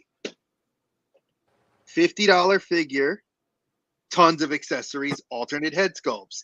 $50 figure, tons of accessories, ultimate in customization. Yeah, well, we did come across one exception to the rule. Who? Joe's. When it comes to Hasbro. Joe's, okay. Joes are the exception, and the only reason they're the exception now, and it's what I've been seeing, is because you can literally, the only thing you could do between the Joes, which I love that Snake Eyes. I have to get him. I mean, they created a loop for the suppressor for the gun. And see, but That's again, just bananas right we've all there. agreed. I've heard Colin say this. I've heard Archer say this, and I've heard you say this, Dave. This is one of those lines that Hasbro has gone all in on. I Yes. think that they have forsaken Star Wars. They've forsaken Lightning Collection, which they're forsaking Lightning Collection for obvious reasons. Yes, they have. And I'm not going to talk about it because that's Legacy and Nerds thing. That's his shtick. I'm not going to go there. Well, he's not on the channel right now, so. No, no, but like that's his thing. I mean, I don't know a lot about it because I don't collect it anymore. So I'm not going to talk about something I don't know. Steel Brigade looks great, but for $53, do you feel like that was worth it? I mean, I'm asking honestly, do you feel like that was worth it? I got two $25 figures and all the accessories, the blast effects and everything on there. So I'll say yes. So you got a male and female variant, right? If I'm not mistaken, it's supposed to be a male and female. One is 5'9", the other is 6'1", so I'm going to say yes. Yeah, so you get a male and female variant, which is, I think, awesome that Hasbro decided to do that. Yeah, Mirage, you're right. RIP Lightning Collection. But see, Bandai, dude, if you're gonna, where's it at? Like, I still want to finish off my remastered, and I think that's probably going to be it, unless something really awesome comes out or does a really good deal. All right. Oh, so for those of you that collect, obviously, SH Figure Arts, y'all know this came in for me, which I love this character. He is a spider, he is the spider genome. I'll show you the back of it. He is dope. He's one of the villains from 2 Kamen Rider shows ago. Again, Amazon was having these dude, y'all got to be looking at these Amazon sales and click the coupon code. When you click the coupon code, I just picked up the Ultraman Taro animation suit. That was originally a $60 figure. They dropped it to $36, and then it had another 20%, and then it had like a $6 coupon. I got it for under $20. That's ridiculous. Obviously, this guy, my boy Renji, love these figures. I'm telling you, for the price point, people keep saying, "Why did I go imports?" Here, I didn't go completely import. But I'm a Spider-Man fan. I just don't know that Venom. It was okay. So this was the variant Guardians of the Galaxy from the comic book line. It was a short-lived series where Agent Venom went to space, and they're kind of kicking it up in the current Venom, Venom Destroys the Marvel Universe comic book line, where the girl is a special agent that works and is like a multiversal Venom that travels the different multiverses and hunts and makes sure all the other Venoms stay in line. And she was hunting a Carnage symbiote that was basically trying to do a Jet Li, from the one, kill the other Carnages to get more powerful. So it's Venom playing Spider-Man 2099 from Across the Spider-Verse. Yes, but it's a female lead. It's a female soldier. She's like the Predator. I'm just saying. It's not. Hey, listen. It's Sylvie as Venom in Across the Spider-Verse. There you go. See, oh god, he's Mirage. Yes, you're right. Kuwagata Oger is freaking dope. I just saw his figure. Okay, guys, I need to step away, but you guys can keep going. Sure, we'll keep it going. So yes, that from the new Sentai Oger series. That show is freaking dope. You'll probably see my wife walking in the background. She says hello. Oh, Captain Spaulding, if you want that dinosaur figure, go on Walmart. It was in stock. I ordered it on Thursday night. I had it Friday morning. Mailbox. It's in that. It should be in that. Unless you put it in there.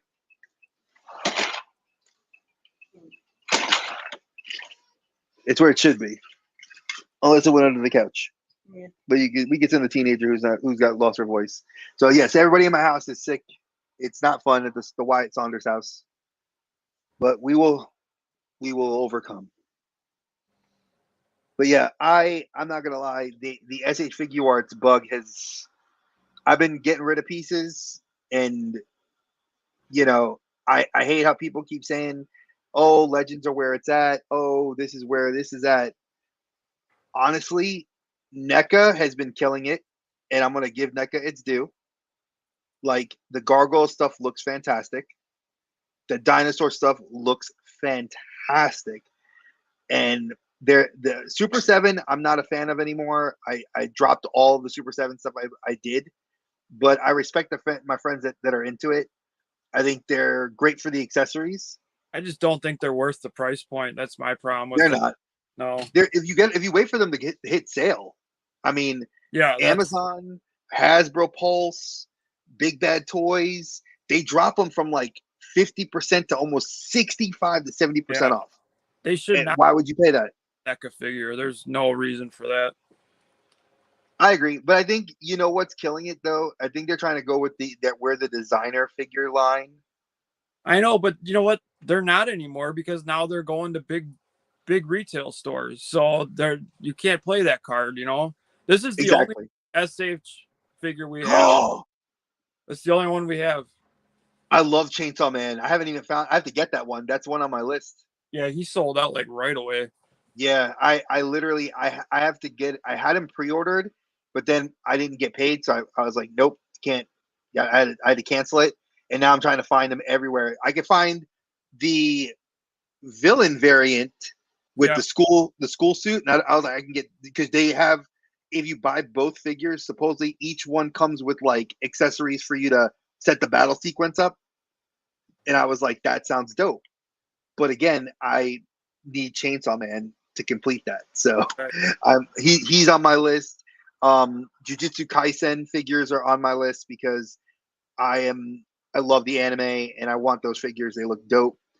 And I know a lot of people have been saying, Dre, well, why don't you get the anime ones, the $20 ones? If you've held the anime one figures in your hands, they almost feel like they're gonna break if you pose them the wrong way. For $20, they're a great figure to give my 3-year-old, to give my 7-year-old nephew. Any collector, like if my daughter wanted one, I buy her, I'll spend the money because she's 14. You know, I'll get her. My son that's 18, he wants, I'll spend the money on an SH Figure Arts because I know they'll take care of it. But when it's a 7-year-old and a below, you'll get the anime one. You don't really care about what it looks like. But even Best Select, what was it? The Best Select SH Figure Arts are $25 to $30. Right. I mean, and that's a better quality figure, and you're getting more accessories. So, you know, it depends on what you want to get your kids, and I know Colin as a dad knows what it's like, especially having a young son. There's a lot that I mean, NECA is about as high end kid figures as you can get. I mean, they're $35, $45, Yep. 50 if you're looking at a good one. Oh, speaking of which, do you want to see your Christmas gift now, or do you want to wait? No, you can wait. All right, good, because I have it here sitting next to me. That's why I was asking, because I was like, I love your video. Thank you. It was such a perfect thing because I was like, for the man who has, you're like Batman. You ever see that episode of Justice League, the animated series, when Wonder Woman goes to Superman and she goes to Batman and goes, "What do you get the man that has everything?" And Batman just looks down at the box and goes, She's like, "What's in the box?" He's like, "Money." You don't know what to get. What do you get, Superman? Money. You know. So you who collects and gets a lot of stuff, I didn't know what to get you, and then when you said it in the video, I was like, got it. So I felt good. And I did hear you guys talking about Captain Marvel while I was driving back home. And I don't disagree with a lot of what you said, both of you, but I could agree that the Bollywood style thing, I don't get that because Kamala Khan is not from India. She's Arabic and she speaks Farsi. So that's where I'm from. I'm from the middle. Part of my background's from the Middle East. So that's why I was like, I didn't understand the Bollywood, why they did that Bollywood style scene. But I mean, if you're ticking boxes, like Dave said, maybe I could see why. But I mean, you got to look at this day and age. Inclusion is everything. You can't, if you tick the wrong box, a snowflake will get upset. And, you know, We thus, created that, though. They created that. I mean, that's you my. think our generation created it or the generation after us created it? I don't know. Either way, we created it, and we keep feeding it. And See, I don't think we feed it. I don't feed it in my house. I'm not that like, oh, my child's my best friend. I laugh when they say that. My best friend is Dave, you, adults that we've equal. We've paid bills and we live our lives. We drive. We've done things. We've lived life for a good close to half a century. You know, I don't. My progeny are not my best friends. My progeny are my progeny, and I love them, but I have dominion over them. I can tell them what to do, oh yeah, you know, and there is that difference. And it's not to come across as like parents that think that way are wrong. I just think that you're not wrong for saying what you said, because I agree with that. We have kind of created a society that, you know, the snowflakes get upset. But I have to say, as a minority male, I like inclusion. I like seeing characters that are Hispanic, Black, oh Arabic yeah, be in the roles, because definitely. This day and age, there should be race shouldn't be it should not be a factor in anything. But like what I would like to see is I would like to see like new characters, their own characters. see that's That's where you and what I've always agreed. I want your own characters. Like, not, you don't just cop out and just change a different character. Like, like, wouldn't you rather have a brand new character like that was, you get what I'm saying? Like, Oh no, I'll give you a perfect example. I don't know if you guys have talked about it yet, the Madam Web trailer. Okay, yeah, so I don't want to talk about the trailer because I know we can't show it. But for those of you that have not watched that trailer, it shows 3 different Spider Women in the same universe, which I thought was cool because you get Anya Corazon.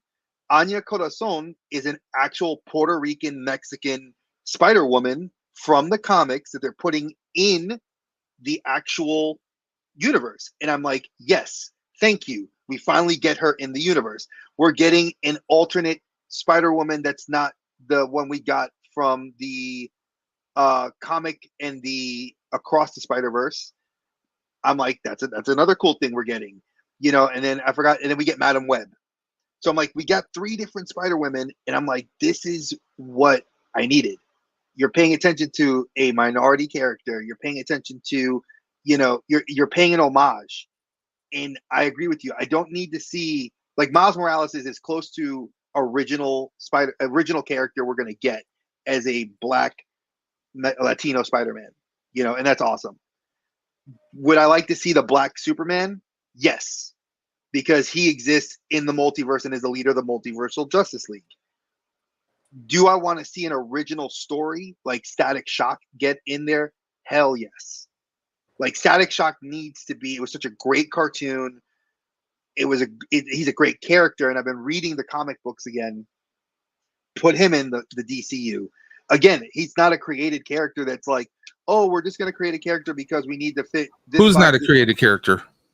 No, I said like a character that's like just created to fit in. He exists already. Static Shock. Oh, okay. Yeah. So you look at Static, and he, we loved him as a kid because I know all 3 of us watched that cartoon because it was freaking awesome. Yeah. And then if you watched, what was it, Zeta?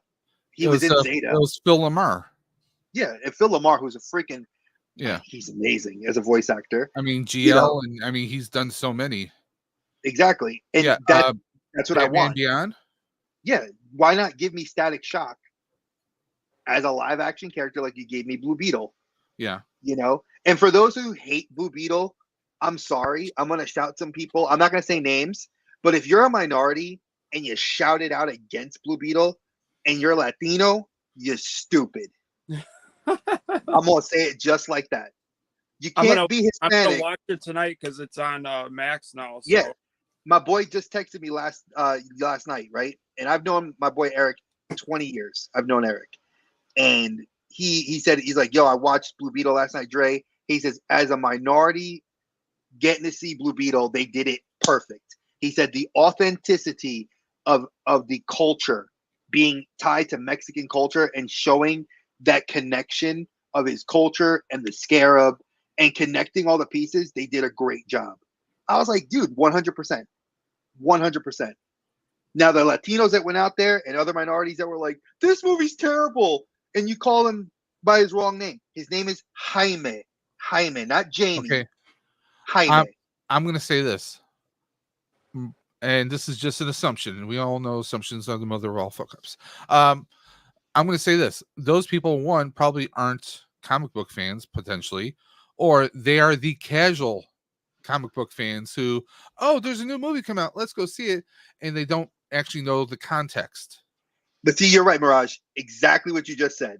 Exactly what you just said. It is surprisingly enjoyable. Not the greatest. It's not. But it is a damn good first step into the new DCEU for getting young fans interested in the characters and in the universe. And if this is where we're stepping away from the Snyderverse and we're only going to cherry pick certain heroes to make the crossover, because supposedly it's going to be Blue Beetle, Margot Robbie as Harley Quinn, Peacemaker, obviously Cena is going to be the one to make his crossover, and that's it. Those are the three that are making their crossovers into the new DC EU. Now, if we're getting Jake Gyllenhaal as Batman, I'm with it. I'm with it. If we're getting, I don't know who would be as Damian. I'd have to see it. I have to see Jake or hear Jake Gyllenhaal acting first before I can sign off on that. No, man. Here, That's just I'm gonna me go with personally. this. Wait. I'm gonna do this. How many people hated him because they said he wasn't gonna do a damn good job? He freaking killed it. I learned that lesson back with the Christopher Nolan. Dre? I was pissed off when they said what's her name was going to be Catwoman, and dude, I thought she was awesome, Catwoman. Okay, I will say this: I was one of those people that did not want Pattinson as Batman because what we know him from is most commercially, that is Harry the Harry Potter movie, and also from Twilight. Cedric Diggory. Okay.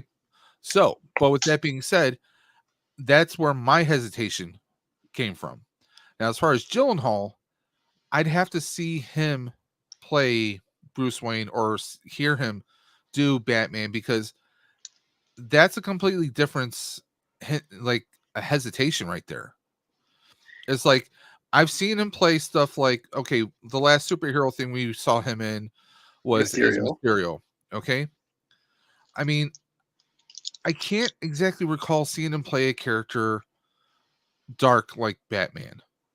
I thought he was good in like Southpaw. He was good in Brothers. Yeah, Southpaw, Brothers. Brothers. He played like a, whatever. Southpaw, I loved him in Southpaw. That punch drunk boxer that was like. I think he's a good actor. He can actually act. Like, he's someone that can change his personality, and I think he'll do a good job. Back in my head, I just have a little hesitation. I'm not saying he can't, but I want to get a little bit more information first. Is kind of where I'm at. I think he's capable of doing it. I think he's gonna pull it off. I think he's one of those few actors that I can put my stock in him, like Pedro Pascal. Like let's pull the curtain back here. For folks that don't know, Pedro Pascal has officially been signed, sealed, delivered. Our Reed Richards. Hell yes, a Latino Reed Richards. Thank you, God. You've given us. I'm not saying the black guy that did the Reed Richards in that crappy third Fantastic Four movie that was terrible. He did a good job. He was the Storm. Sorry, he was Storm. Yeah, I was about to say you're getting your ethnicities confused there. I am confused. I'm sorry. I'm confused. because But our boy from Maverick yeah, was Reed Richards. now mind you, he ticks a box though, because Yes. y'all didn't know he is Now- gay. So he takes a box for a lot of people because he's like, oh, people think he's white. He's white and he's gay, and that's what that's why he ticks boxes. Well, I mean, that I'm sorry, in my book that box doesn't really matter, but you know, if to you wanna many point it people, out. inclusion. That's how people view it. But you know, but here's one thing. Okay, now the Pedro Pascal, I know that he's been signed to the movie. There have been some Yes. conflicting stories that saying that he's really not Reed Richards, that he's going to be Dr. Doom instead. No, I read that a was few Mad stories Milkson. like this. Mad Milkson is the one that they want. They said that because he was. Well, I know that they want him, but as far as getting him, So right now, if everybody's been reading the rumors, Pascal is Reed Richards, and that's like 100% signed, sealed, delivered. What was it? What was the other one? Javier Bardem. Folks, if you are not a fan of No Country for Old Men, oh my God, Javier Bardem is a fantastic actor. He was also in Spectre for James Bond, and he was in several other films. A few things. So he was in Mother with Jennifer Lawrence, a horror movie. He's done a lot, and for him to be the voice of Galactus, was he in Pain Locker? the Hurt Locker? Hurt Locker, I think. He might have been. I have to double check here. I'm looking at No Country for Old Men, obviously. Let's see here. Little Mermaid, Skyfall. Yeah, Pirates Skyfall. That's what Caribbean, it was, not Spectre. Loving Pablo, and Eat, Pray, Love in 2010. Yeah, he was in Eat, Pray, Love. I remember that's one because he did No Country for Old Men, which won him the Academy Award because that was like his coming out of being obscure because he was only in a lot of like Hispanic movies and television shows, and then when he broke into mainstream was No Country for Old Men. Let me see here. He was in Dune as Stilgar. Yes. And like I was telling Colin, I just rewatched it yesterday. Dune's such a great movie. Last Face, Mother was great. Automata, The Counselor. Automata. Oh, he was in Automata? That was with he played a character named Rainier. Yeah, he was with the Automata was with Antonio Banderas too. Yep. He was in that. Let's see here. Love in the Time of Cholera. Saw that. That's a great movie See too. Inside. He was in Collateral. Yes, I forgot he was in Collateral with Jamie Foxx and Tom Cruise. Wow, I got to rewatch that. I have that too. Second Skin, Before Night Falls. Let's see here. Damn, that's a lot. Don't know that one. His credits go all the way back to that can't be right. He could have been in other films that with minor roles. That's why a lot of people don't. Well, I'm looking at his IMDb. Okay. The very first credit actually is uncredited. 1974. I don't think that can be right. Maybe he's not. He's as a kid or something. As a youth, yeah. And in 1981, he did a couple different TV shows. But he's pretty old now. Yeah, he's in his 50s. He's older than me. I know that. He was older than me when No Country for Old Men came out. Yeah, I mean he was pretty old in that already. Yeah, he was in his early. That's old. Early 40s. That's old. So if he's older than you, I mean that's dirt. You know. Yeah, hey. Dust comes out, gets paper cut. You fart dust. Don't even try to front. Hey, you're older than me by a few months. Yes, but it counts. But for those of you that don't want to see Pedro, people didn't want to see Pedro as Joel in The Last of Us, and he killed it in The Last of Us. He was great in that, but I think okay, now as far as him doing being that scientist Reed Richards, the only role that I have seen him in that he can come close was he was in Game of Thrones. I love it. Yeah. He was the one of the brothers, the brother to that girl from the Far East. Yeah. I mean, the thing is though, we haven't actually seen him play scientists, but we know Please listen to my words. We haven't seen him play a scientist. Okay, he can play the loner. I mean, he did that in Mando, great. But I mean, Reed Richards is known for being more, more focused on science than people. Let's be honest. Okay. Right? So it's going to be interesting to see. I mean, yes, he can definitely adapt his portrayal of Mandalorian to that, being more focused, because in that show, he was more focused on his mission on the Creed than on relationships, friendships, things of that nature. So, I mean, if he can shift that and apply that, which I'm sure he can. I mean, he also was what was his was he Whiskey, or what was his name in the second Kingsman movie? Oh, he was the American guy that betrayed. Yeah, that betrayed them. Yeah. So I mean, he can play a lot of different kind of characters, but I forgot that he was in that movie. Good shout out, Dave. Good one. Just saying. See, I just think that's what I'm here for. They're too worried about the wrong things. Like, they're more worried about making everybody happy with. I think they're worried about the look. You don't have to worry about the look, though. Instead of worrying about like the story. I don't have a lot of faith. I honestly don't have a lot of. I don't know. I just hope that if they get this wrong for the third time, I hope it was the last time, because. Well, I don't disagree with you. I think that there's a lot of box ticking in Disney, and I think Disney's on they're scared because a lot of failures. Like, I won't deny and say that the MCU, like the stage 4 movies and the stage 5 movies, have not been 100%. You've had a lot of misses and very few successful hits. And I know that they're trying to, like, would it have been smart to say, let's do Krasinski?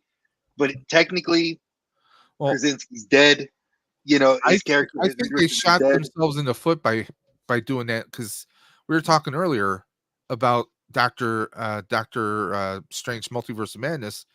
That it didn't feel like it really served the purpose going that route, but also they're shooting themselves in the foot because, we're going to throw John Krasinski here. Now everyone has that mental picture that should be the MCU.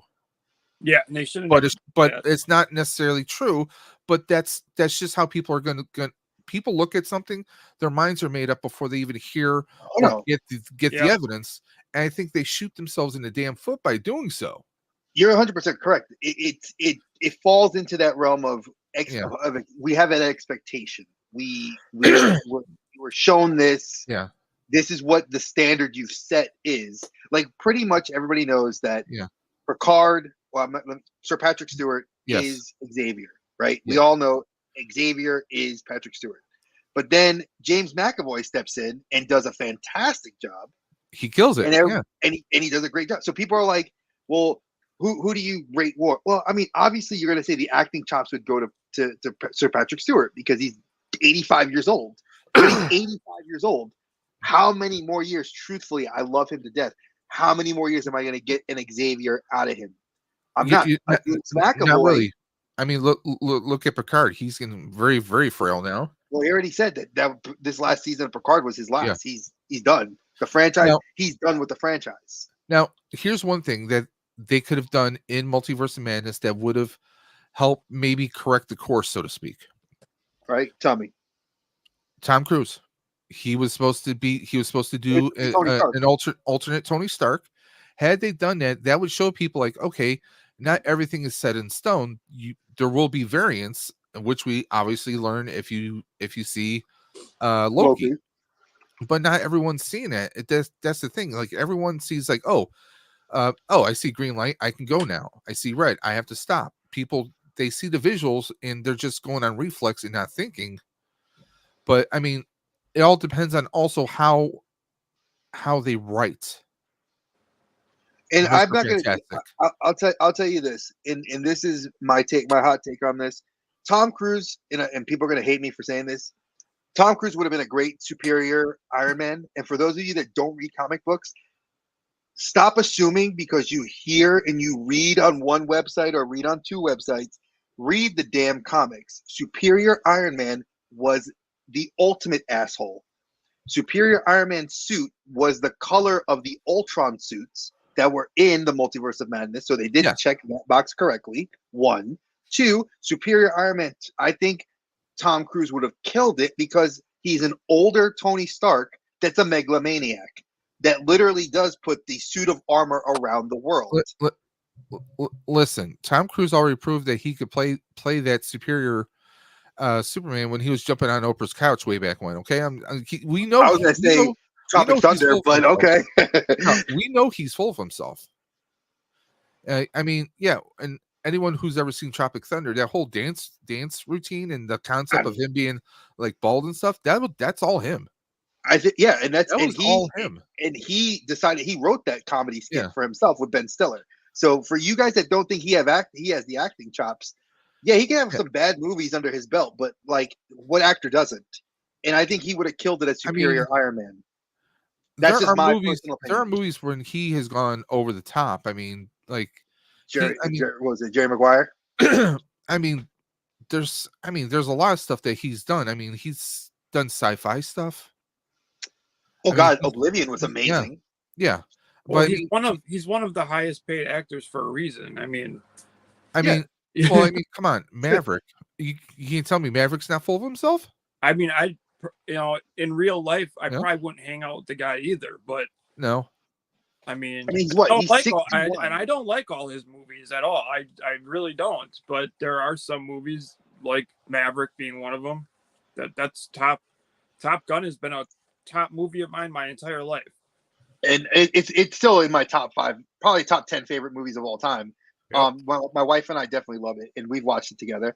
But I'm going to even say the Mission Impossible, the last one that just came out, Dead Reckoning Part 1, I enjoyed that movie. I really liked it. It was not slow. It was really solid. And it shows his age. Like, he is, like, because he's what? He was 57? 57 years old when he did the stunts, and he does his own stunts. Or like American Made. I love that movie. American Made was great. Yeah. Dude is 61. Mission Impossible, it's an entertaining movie. That's what a movie's supposed to be. It's entertainment. That's I didn't know this. Until the day you, me, or Dave gets a check from Hollywood that says that for our criticisms of movies, we're armchair quarterbacks.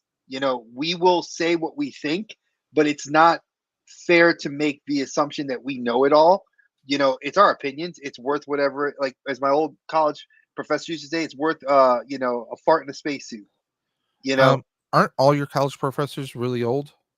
Just saying. Not all of them. No, I had a lot of young ones too. I had a couple of young ones. But I did. But you're old. But they're older than you. So I mean, you're old. So they're old. No, only my mentor was in his 60s when I was in grad school. Cruise was born in Syracuse. Yeah, Syracuse, New York. And he's 61 now, which means that when he'll be 63 years old when the part 2 of the final of Dead Reckoning Part 2 comes out. He'll be 63 years old. Keanu Reeves is sitting at that 60 and almost at 60, and he's doing and he, I think, is about ready to bow out. And I'm like I said, how many more movies are we going to get out of guys from our childhood, folks? We're not going to get them. So stop complaining that, I don't understand all these new people or why they're milking the actors for these are like some of their last hurrahs. Because look at Scott Eastwood. I love Scott Eastwood. Clint Eastwood's son. Love Scott Eastwood. Kid. I saw that skit, and that skit was freaking hilarious. Oh yeah, that one's great. Scott Eastwood's not a great actor. Let's lay it out. He's not his father. No, he has his father's looks, and that's about it. And his father's name. That's it. I mean, he could be a good actor. I mean, he's an okay background actor, like in the first Suicide Squad movie. And in Fast and Furious, he was in the new one, Fast 10. What did they call him? Was it Mr. Nobody Jr. or something like that? Yeah, no, that was the guy from Jack Ryan. He's the Mr. Nobody Jr. The guy that Scott Eastwood was playing was the soldier that was like working for that company. but underneath is Jack Ryan, who betrayed everybody. Newsflash: if you haven't seen that movie, it's still a damn good movie to watch. Like I enjoyed it for what it is. If you all can't enjoy a movie, then I don't know what. Then why complain? Go see a movie and enjoy it for what it is. Like Colin said, it's meant for our enjoyment. You know, like I'm not gonna lie, I want to take my kids and my wife and I said we want to go see that movie Migration, the new what was it DreamWorks movie about the ducks.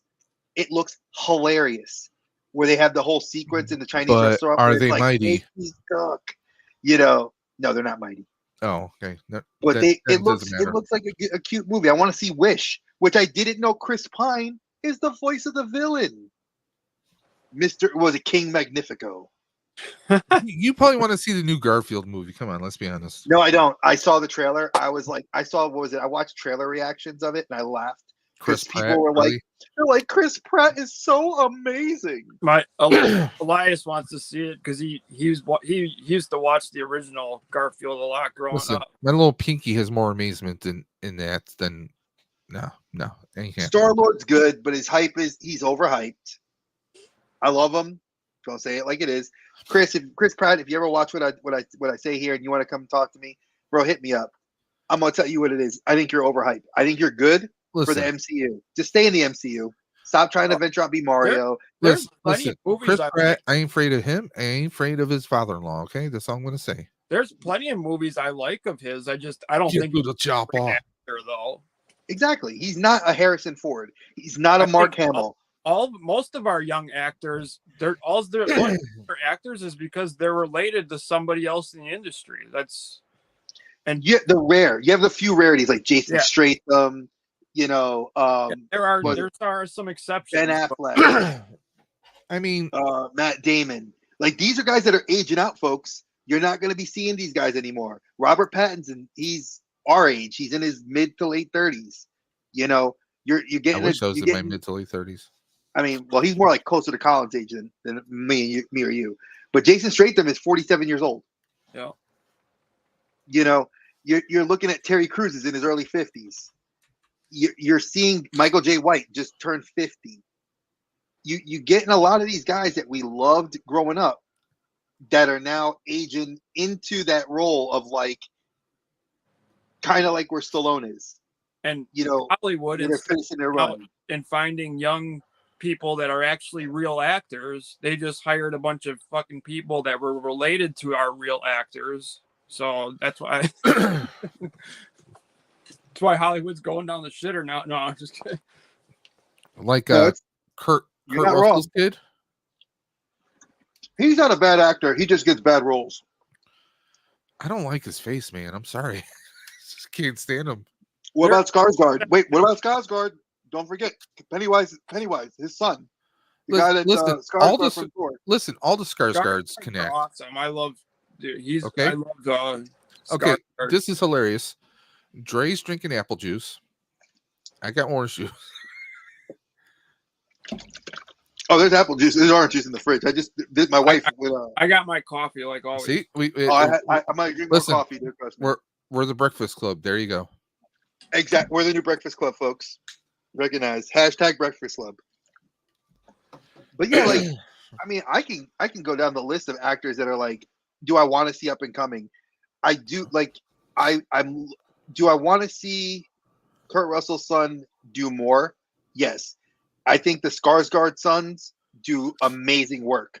Their father, still a great actor. You know, I mean, no doubt.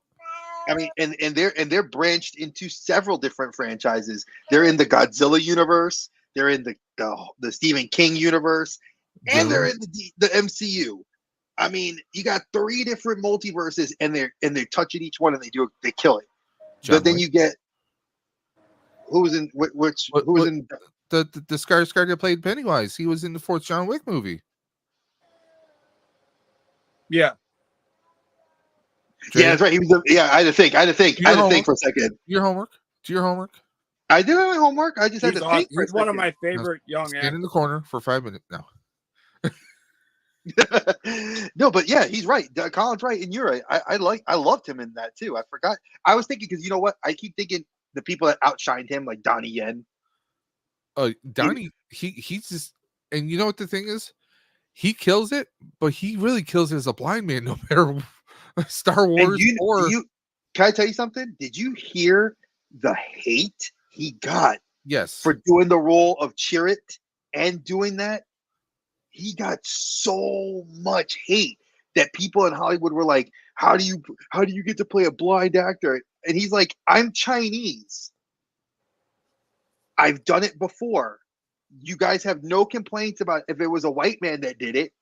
I So mean, would they rather have an actual vision impaired person try to do those kinds of stunts and probably most likely get killed in the first 3 attempts at it? I mean, it's one that can be considered as abuse towards someone. But I mean, this has been something. I'm not saying that doing something for years or decades is justifiable practice, but when it comes to doing an action movie, doing stunts, 9 out he of was 10 a stuntman times. first before he was an actor. I mean, well, you know what? Let's rewind back to the 80s. Rutger Hauer, Blind Fury. Love that movie based on Okay. Zatoichi.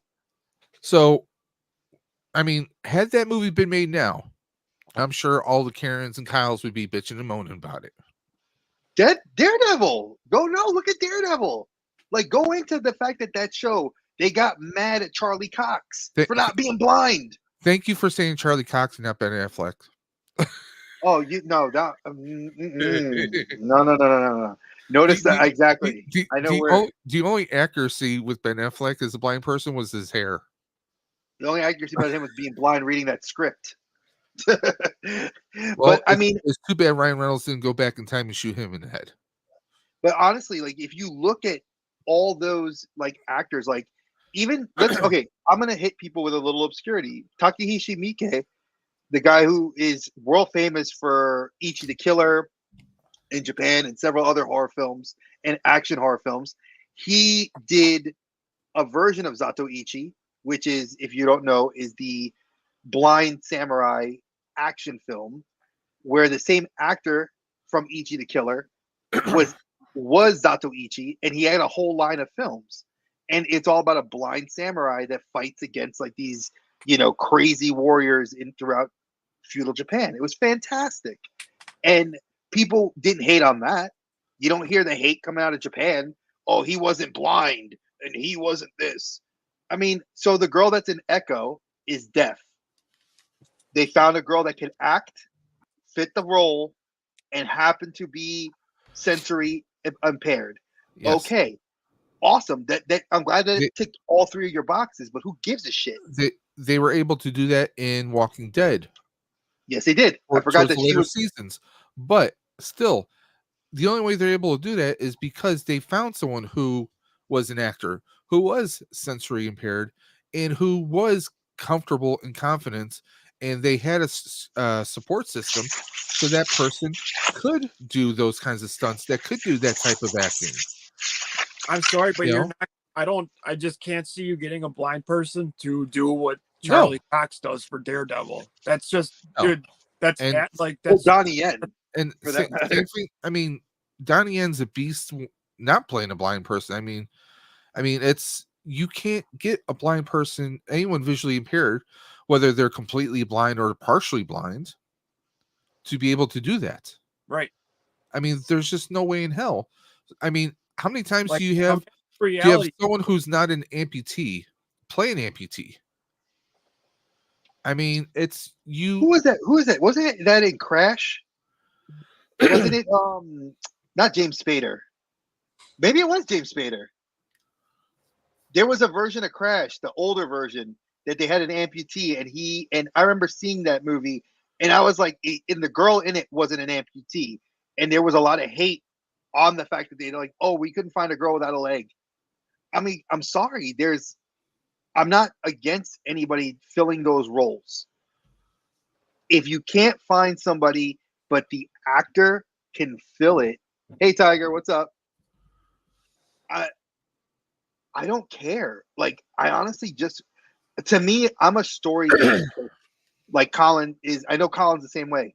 You go to a movie, you're going there for, I know either a little bit of the story or I'm interested in what the story is going to tell me. Yeah. The actor is going to fill that character in for me.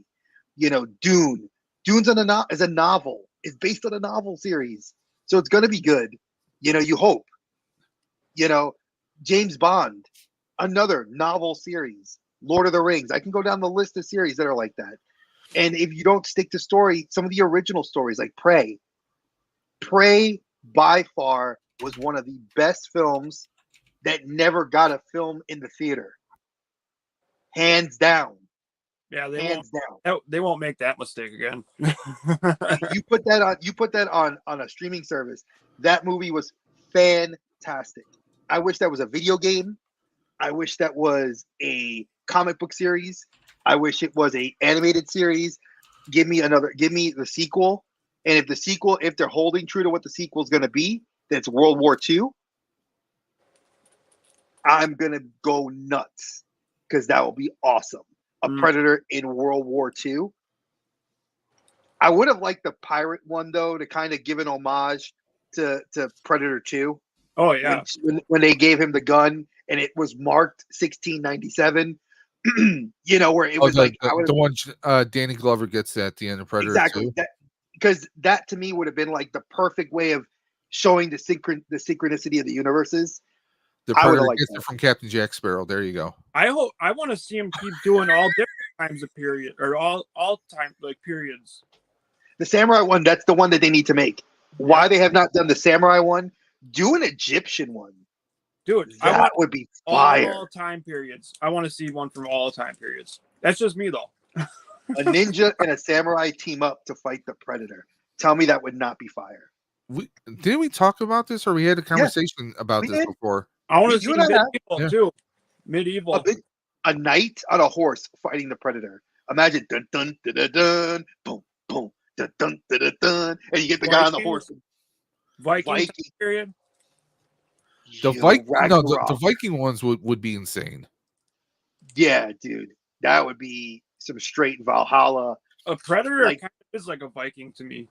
Because I mean, could you imagine a Predator? They get their little gauntlet spikes up, but the axe just goes right through it, just like shatters. I would love to see that shield like from Prey, where like there's an axe coming and the Predator puts his arm up, and then the shield like pops down to block it, and then you see like a big dent in the Predator shield, and then you see like a bare chested like Viking versus a bare chested Predator. Come on, that'd be fire.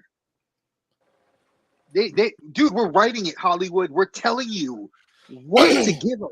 Can we not spoon feed you original stories? Like, here, give me this. See, Colin's cat saying, "See now, Hollywood now." Yeah, he's annoying me. Come on, cool.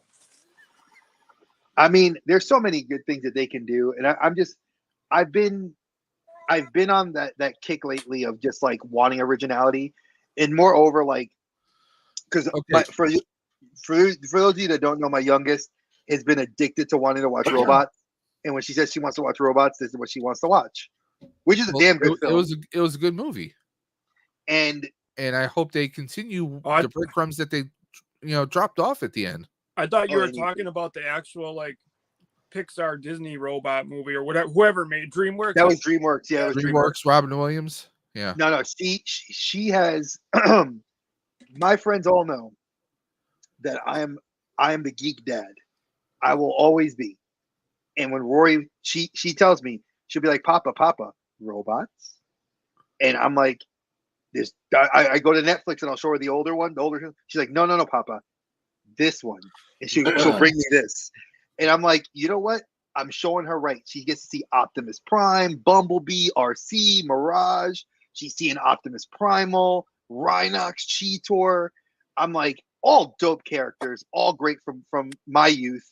And she's now experiencing it to the point that now she wants them for Christmas. She wants her Transformers. So we're getting her first Transformer. Okay. Now, obviously, we can't get her the big ones, but we found an Optimus Prime that I got to order for her. So you know, I love it. It combines the fact that she sees dinosaurs, which I'm trying to get her to watch the Grimlock one because that's like one of my favorites. Because I love seeing that big ass Grimlock non-transformed and just spewing fire from his mouth. I love that. You mean the Probably last night? $10 The last night. $10 on Amazon.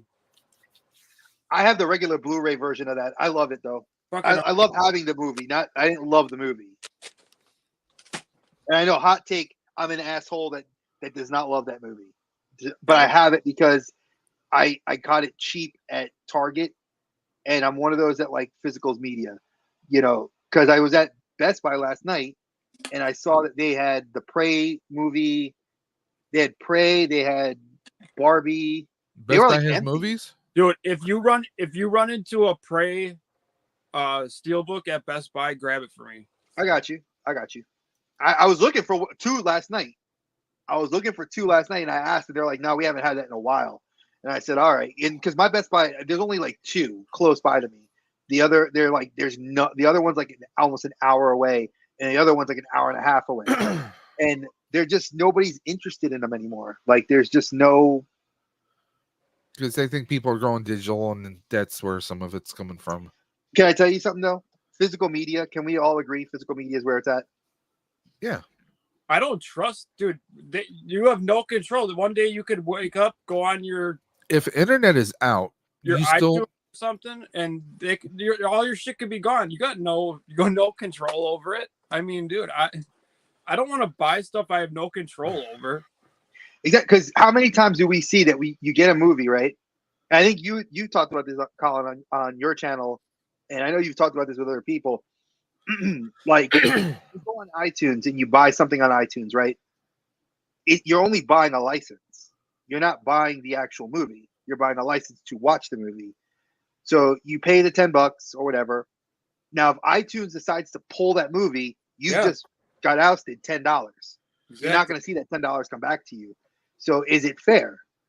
Or I could spend $10, get the movie physical, the internet goes out, I can still watch it because I have a DVD player or Blu-ray player.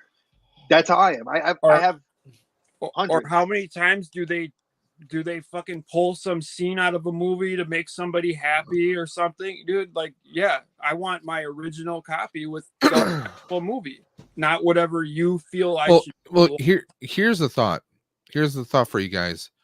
Okay, Give me a second. Kids, let's say someone has kids, they want to introduce them into Star Wars. There's scenes in Star Wars now that throughout the Star Wars, the original trilogy, that they won't see. They won't, like when Luke they kissing? see, huh? Luke kissing his sister? No, I'm going with Return of the Jedi. They won't see old Anakin. They'll see young Anakin. Yeah, the only way to get that is if you had the what was it, the original Blu-ray set from. I have the original DVD set. No, it was there was the Blu-ray set that came out in early 2010s. That was the original trilogy. No, And but I'm just saying, for example, I think I that have one had the DVD old one in set, it. so I mean, it has the before they did the special effects. Oh, okay. Enhancements. So like you can see like a lot of the original, some of the video quality is obviously, they cleaned it up when they did special effects. But like also you get to see Han shoot first. Is another example. I mean, there's a lot of stuff that they've rewritten history. Or like all those movies that they took the Twin Towers out of. Oh God, yes. And as a New Yorker, that was just an insult. I'm sorry, like that. Once you want them in there as like a memory and like a big FU to the original Spider-Man movie poster was the Twin Towers with a helicopter webbed between them. But after they also took out they scrapped that. Yeah, they scrapped what was it, when he was swinging throughout Manhattan, he swings past, and supposedly in the background they scrubbed the two towers. And supposedly in recent talks, they were gonna, when they said if they were to release the movies again, which they might, do like an Ultimate Spider-Man box set, which would give us the first three films, the second two, and then the next three. And they wanted to remaster the footage. I was like, please put that back in there. And they were like, no, we're going to put Freedom Tower. why Freedom Tower wasn't around back then. Yeah, It was it's built just- after what happened. It's just so dumb. Like that's the kind of shit I cannot stand. It's aggravating. I get why it's done. I just don't like that it's done. Nope. Especially as a historian, folks. We don't need it. Ooh. You can't change history. Why did you just make the Homer Simpson donut sound? Ooh. Because they shipped my Ultraman in the shipper. I got him actually in his little. Did you hear Colin's story in the beginning today? No, I missed a lot of it. So what happened? His Walmart blessed him. How'd your Walmart bless you? Talk to me. They practically made out with him. Yeah. Whoa. You guys got the second base. What happened here? I missed this. Oh, and if you guys aren't reading these are hilarious. These are manga that are DC collabs with Japanese artists, and it's like kind of comedy. And there's a Superman series versus Meishi. There's Batman, which is like a really dark Batman series, and then Joker, a Joker manga where Joker basically kidnaps Bruce Wayne as a baby and tries to raise him as his own. Oh boy. And it's hilarious because it's like the Joker as a dad, but not realizing fatherhood is tough. So it's kind of like a slice of life with the Joker. It is hilarious. Oh, okay. So yeah, so I order this on Thursday night. Yes. It comes Friday morning, so that's already a plus right there. It's in a box. It's in a box. And then not only is it in a box, but they put like this cardboard thing around this so that this wouldn't get bent in the box. I was blown away. I was blown away. That's actually really good. Now, personally, I think Colin should go out and buy a lottery ticket tonight. I'm just saying. Yeah, right. Yeah, Walmart. Unbelievable. I'm surprised because Walmart, they're so not the ones that care about how we get our stuff. Right. Basically. I was surprised it didn't just come with the shipping label stuck to the front of the box. I mean, I want to know what he did to You mean like that was? Yeah. When I got that from KBG? Yeah. My freaking Kamen Rider box literally dropped off at my door, broad daylight, shipping label on top of the model box. Right. No protection from Amazon. That is that's Amazon. So uncalled for, and it's lazy. I get why a lot of people don't like shopping at certain places, but for God's sake, if I hire you to work for me at Amazon, a multi-billion-dollar company, take the 5 freaking seconds to put it in the box. Yeah, I agree. Even if you just throw some of the little puffy bullshit, the airbags, put 2 bags in there, and I'll say, oh, at least you did your job. Dre, I got one question for you. What's in the box? Oh, you want to see the Ultraman? Well, let Colin say what he was talking about. No, he missed it. I was going to say, I know what you're talking about. 7. I agree with Cobweb Collector. They're trying to make everybody happy in these movies. Well, I don't like Star Wars either, dude. They didn't cast real Jedis. That was a good one. I like that one. Damn, He-Man, get me a Skeletor. Find me a guy with a skeleton for a face.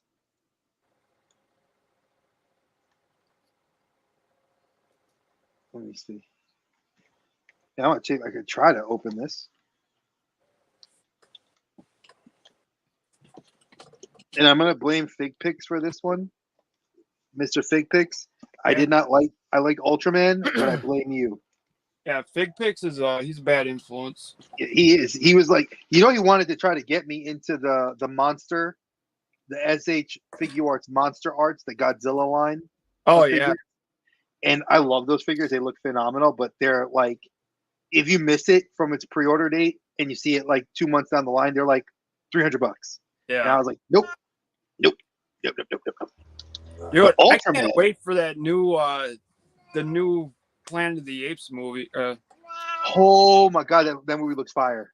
Dude, I thought they were done. They said that they were done at 3, and all of a sudden now we're getting a new one. Like, I'm not. Is it Andy Serkis that's going to be resuming Caesar? I believe so. I don't think Caesar's in it anymore. I think this is after him now. Because this is supposed to be Kingdom when like Caesar is already. This would be his kid. Yeah, because he was getting old in the last one. Yeah, but Yeah. in the original 70s Planet of the Apes movies, Roddy McDowell, or not Roddy McDowell, but trying to think of the actual actor's name, but the guy who played Caesar also played Caesar's son. Yeah, that I remember that. So you can loophole that and do it that way. Oh yeah, I think because I like the way that they kind of already geared it with like where he's like, "Do you think that's everything?" Like that when the orangutan was like, "Do you think that's all the secrets?" Okay, first off, box art, fantastic. Box art's fantastic. So this is from the Netflix anime show. This is dope. This is dope. In the shipper, Amazon, you win. You win this round, Bezos. You win this round. But my wife and I have still been mad at you, Bezos, for some of the stuff we've gotten shipped to us. Yeah, they've gone really far downhill. Yeah, it's not even just Amazon. Like, what was it? I know that there's a lot of people that like that they choose a preference of where they online toy shop for what was it? It's between Big Bad Toys or Entertainment Earth. And Entertainment Earth recently, I had a bad experience with them. I had bought the Loungefly into the across the Spider-Verse Miles Morales limited edition wallet. They did, which is it's got the portal on the wallet and it had Miles, but then if you turned it, it was Gwen. I was like, cool. It was an Entertainment Earth exclusive. I was like, all right, ordered it. They were like, it'll be there within like like usually they process it and it was a Thursday. It's like, all right, it was early. I wait. A week and a half goes by, and they took my money, but it kept saying processing. So I was like, processing, and it's still like and then it said out of stock on the website. So I was like, all right, well, I bought it. I know I bought like within the last 10. So I contact them. The dude's like, oh yeah, he's like, your request is probably still at the warehouse. And I'm like, dude, no, it's been 10 days. This is beyond the processing period. Like, you took my money. It's been 10 days. If the item was in your warehouse, I would have already had it. Like, just give my money back. Oh. I ended up getting my money back, but it was just like the fact that if I didn't say anything, how much longer would I have waited? Who knows? Yeah, it sounds like something was fucked up. And by the way, a little rewind to Kingdom to Planet of the Apes. Circus is not in it. Circus isn't in it? Ooh. Nope. Apparently they have Cornelius, which was the son of Caesar. Yes. He's played by Owen Teague. Don't know who he is. He's like a young guy because I'm looking at Up and coming IMDb right now. So he takes over playing doing motion capture and everything, at least from what I'm reading here. You got, let me see here. Try to see. You got William H. Macy's in it. Well, he was also in the last two. I haven't seen the last two, I don't think. You didn't see what was it? It was War. War was the one that came out last. I see that one. And then there was the one before that. And William H. Macy was one of the survivors. Okay. Because it's based on the comic book line Marvel just did, which was awesome. Colin, you were reading that, weren't you? No. Oh, you skipped that one? That was a good one. They just finished it a couple of months ago, where it was like it talks about the ape flu, and like how like it was spreading across the planet, and that how there was like factions of humans that were basically like segregating the apes. So like they were either killing the apes or protecting the apes. And you had like different camps, and the story focused around a soldier who could sign, and she signed with apes. They were using the train to fight other apes and humans. It was actually a really good series. I'm going to catch up on those. Yeah, too bad Comixology. Because I think the last one I saw had what's his name in it? Oh god, I'm blanking on his name. This is the end. He played Harry Osborn in the Tobey Maguire trilogy. You know who I'm talking about. Willem Dafoe. Oh no, Harry Osborn. Harry. James Franco. Colin, handle my light work, please. You don't Listen, you said you're I blanking heard on. Osborn. I heard I said Osborn. Harry. It was William Dafoe You in want This my Is the End. brain. Was No, he was William not. But it Dafoe was in This James Is the End? Franco was. Yeah, well, several people were in there. Michael Cera, Yeah, I kind of enjoyed that death. What? Rihanna. Yeah.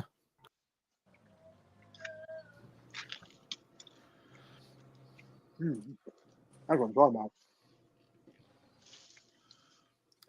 See that, Colin? Dre's eating, not offering us any. Listen, if you want a Hercules pita, it's good. It tastes yummy. See, Colin's cat says no. Yeah, I heard What his no. deal is right now. Come on, go. He said no. It's like no, No. no.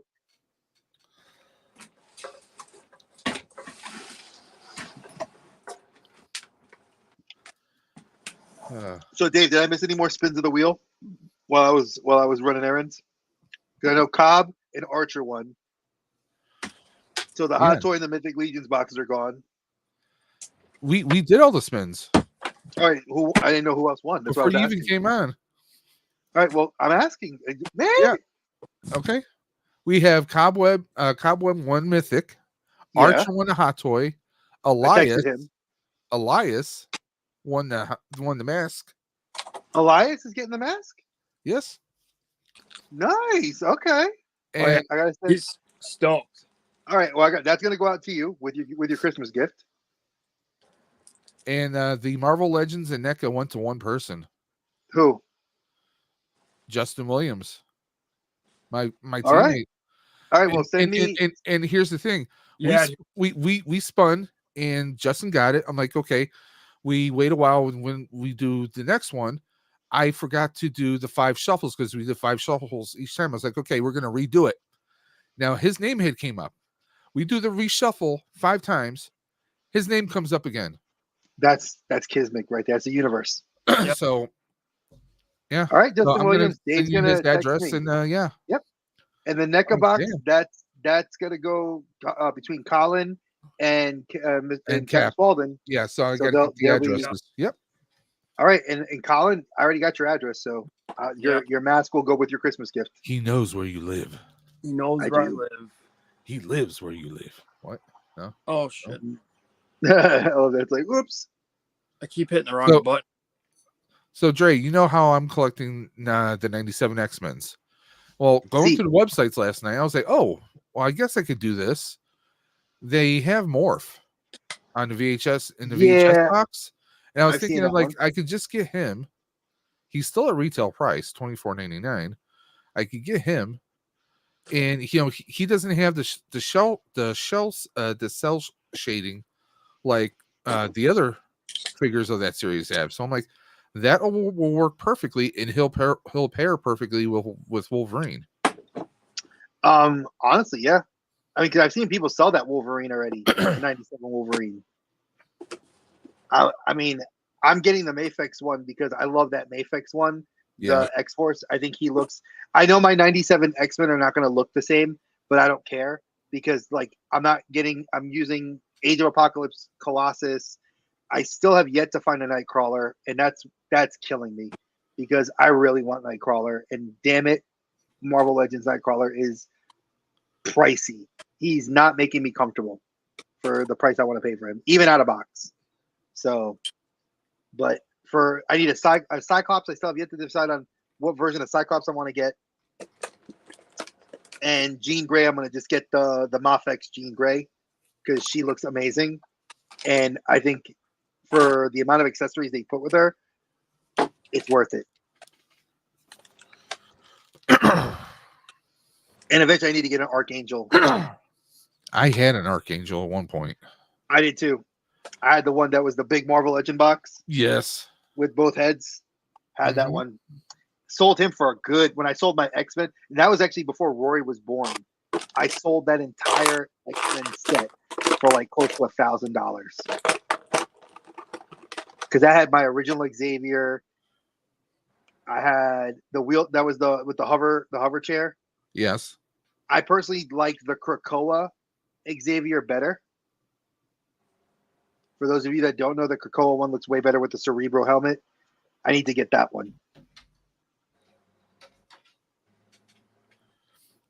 And I think I'm going to get the Mafex Age of Apocalypse Magneto. Because I love that the long ponytails. He just looks fantastic. You said the Age of Apocalypse one? Yeah, the Mafex one. Oh, They the did a Mafex Mafex one. Okay. Yeah. Yeah, I don't want the Marvel Legends one. I want the Mafex one. I'm gonna in my collection I've decided to tier my collection to be, if I buy pieces, when I buy pieces now and again, they're gonna be the pieces that are worth a little bit more with better accessories to fit my style of collecting than just, oh, I need you. Oh, I need you. Because I'm tired of that knee-jerk reaction. You know, and you end up burning through your money so fast. Like my wife said it, she's like, we don't have any room for you to really pose anything. So now I'm getting rid of the stuff I don't have the room for and keeping the stuff I really like. Like I've even had to make a decision if I wanted to get Fortress Maximus, and you know I really want Fortress Maximus. Yeah, we talked about that one, and he's. I mean, if you have him standing up in the corner, like in robot mode, that takes up less space. It does, but if you transform him, he's huge, and I'm giggity. And then I wanted to get the Suica combiners, the Japanese train combiners. Ooh. And I've pre-ordered all 5 of them. They keep coming into Big Bad Toys, and I click cancel, and I'm like, oh man, I want you, but where am I going to put you? Like, I love Transformers, but where would I put it? Unless I can get rid of a huge chunk. Like my comic book collection is, to me, my favorite. Did you get it? I'm thinking I should, because he's Colin, still 40. Push him. He's still $40 on Big Bad. Do it. Oh, I would definitely I would grab that up if you want. Dave, look, I'm gonna tell you like it is, bro. You are, between you and Colin, are like, you guys have inspired me to go with a little bit of an 80s kind of theme. Like that's why I have the Rambo pre-ordered by Haya. I want to get the Mafex Terminator. You know, if they ever make a Commando, you know, which I'm hoping Haya does, because they've got all these older lines. Give me Commando. I'm gonna get do an 80s shelf of all those guys. I think RoboCop, for you need to get that RoboCop, especially with the fact that you have the Ed 209, and it's only, you're paying what, $40, and you get 2 figures that they're probably never ever going to turn, make it in a larger scale. Well, yeah, these 2 are the android and the RoboCop, the Asian android. I gotta see if I can find because this is on Entertainment Earth, which I've never been crazy about, because like what they charge on shipping, unless you buy so much. Or like right now they have a 50% off thing going on, right? 50% off all in-stock action figures, but it's not applying to everything in the carts. Which does not make what I love about any sense. Entertainment Earth is like how they ship it. Everything is like shipped for a collector. Like I'll agree with that. They do ship with the collector mindset. It's very well packaged. It's very and well it doesn't matter what it is. Like it's boxed, double boxed. Here, this is Big Bad Toys. It was bubble wrapped in this lovely layer of bubble wrap, folded, safe. It didn't move in here. I got to give it its due. And T3, the Ollies by me, there's only 2, and neither of those Ollies have any of those figures by me. Not the Professor X with the Cerebra, anyway. So I don't. My Ollies are picked clean. So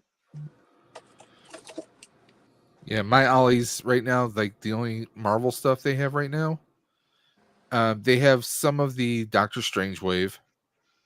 They have the Eternals. And sometimes they have like maybe the Storm or Magneto from the Age of Apocalypse.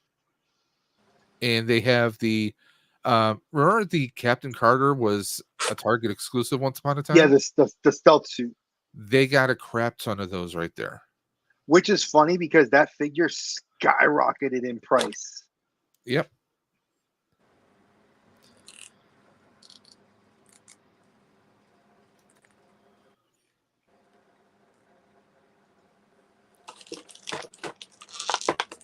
I was really surprised about that.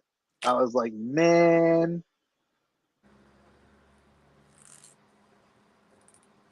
But yeah, it's like I'm looking at Amazon right now because I saw the Professor Xavier.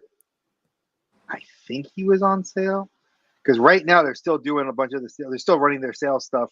Like they're doing that. That was it. The West Coast Avengers set is on sale. Yeah. They're doing Killer Croc. I'm really annoyed with what happened with Rogue yesterday though. Yeah, that was kind of a sad panda moment. But hopefully, fingers crossed, maybe next Friday there's going to be something going on with Black Friday. I mean, dude, honestly, it's not that I don't see them.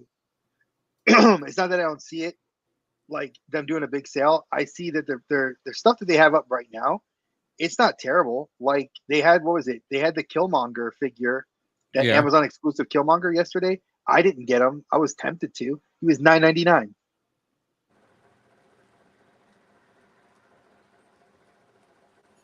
Here, I can't even get this. What are you doing, Colin? I took out Nice. Super 7 Ultimate. Ace Duck. Yeah, Ace Duck. I'm having problems with his belt though. Yeah, I like some of these Super 7 Ultimates. I will not buy them full price. Like that They're not worth it. That Genghis Frog one just came out, the new wave, and I want Genghis so bad, but I'm like, dude, I'm not spending $55 on it. I'm just not. So Yeah. I'm Just play the waiting game. I'm gonna wait until it goes down because they're not worth that. Well, I mean, Like the last one I bought that I really wanted was the Samurai Leo. I can't even use the head on it that I want to use because it doesn't fit on the peg. I almost broke the fucking neck peg trying to put the spare head on, and then I realized that the hole wasn't even big enough for the peg. And I'm like, dude, this is a $60 figure, and I can't even use the masked head sculpt that I wanted. That was the biggest reason I wanted it, because it came with the samurai masked head. So I was so let down, dude. I feel you, Dave. Okay. I'm putting in the chat. I'm gonna put in the private chat for us something that you should see. Okay. By the way, what was your take on Madam Web? Oh, we talked about it briefly while you were gone. I'm gonna be of the mindset, and I'm biased. I'm gonna go see it. I like Spider-Man, and it's. I think it's a good shot at the obscure characters, because if we're getting a combined MCU, and we're eventually leading to where we're going to get a Miles Morales, because Secret Wars, the rumor is we're going to get symbiote suit Tom Holland. We're going to get Toby leading a team. Andrew Garfield might die, and a Miles Morales brought into the MCU. I'm like, if this is the way we get the Across the Spider-Verse style universe, let's go. Make it happen. Again, but I'm biased. I'm completely biased. Like, I'm just like, I had to explain to a few people yesterday, because in this one chat I'm in with a few friends, they're like, well, who are these girls? I'm like, they're all Spider-Woman. They're like, huh? What do you mean? I was like, they are all different. They've all been Spider-Woman in different points But in their time. power, how they got their spider powers were different, which is good. Well, these are all friends of mine who also don't read the comics, so they really don't know. So I kind of had to like slowly educate them. I'm like, they're like, "Are you psyched for this?" I'm like, "Not exactly," because the whole thing with, I mean, Madam Web, I always known her as the older supernatural woman who kind of guided Peter Parker. So the visuals aren't there, but I'm willing to make allowances.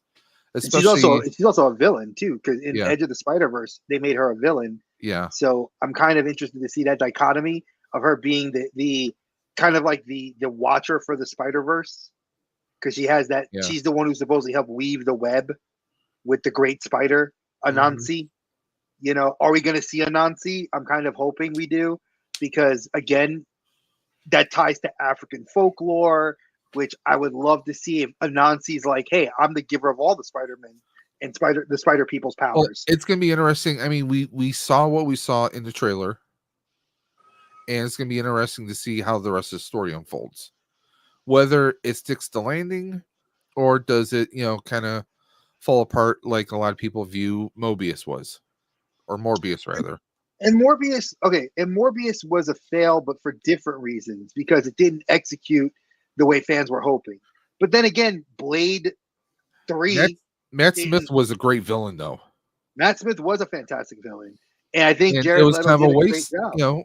In a way, it felt like he was kind of wasted a little bit. It, it was like, again, so I made this comment and I'm gonna stand behind it. And if people don't like it, tough shit. I really don't care.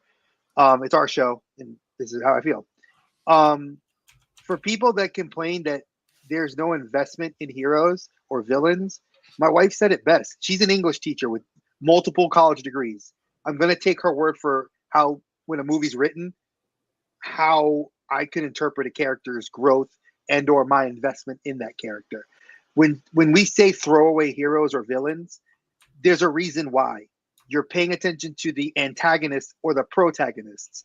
If the antagonist, the villain, is one that we need to give a shit about, there's reasons that the writers will put for us to care about it. Harry Potter. Everybody gave a big shit about Voldemort. Why? Bellatrix and Voldemort were the two biggest villains in that entire series. Yes, Draco Malfoy. Yes, Snape. Yes, everybody else. But you understood there was a reason to hate them because of the different levels of why the investment was there. Versus the Marvels, where we're like, oh yeah, so Darren Bell wasn't a big. Who cares? I was invested more in Monica Rambeau. I was Yeah. invested in in Kamala Khan and Captain Marvel, because that's the story. That was the story. Stop giving a shit about about Darren Bell and give a shit about the three heroines that did carry the movie and did well. I still say that they wrote Fury all kinds of weird, because it was as if it was a Fury that the Nick Fury series never even happened to. Oh, he was hilarious. Black Girl Magic, go! Yeah, I When mean, he said that, I I lost I it. told Colin, I was like, this was more the Nick Fury from Iron Man 2 and the Avengers, Oh yeah, it was definitely you that know, Nick Fury that and was and the the same kind of Nick comedic. Fury we had in Captain Marvel 1. This wasn't the Nick Fury we had in the Invasion series. But you know what though? I think the Nick Fury that we got in this movie was the Nick Fury I needed. It Yes. wasn't the one I didn't want. And here's why. I will state this: Secret Invasion, Nick Fury. He's angry. His wife is a Skrull. He knew his wife was a Skrull. We know his best friend Talos gets killed.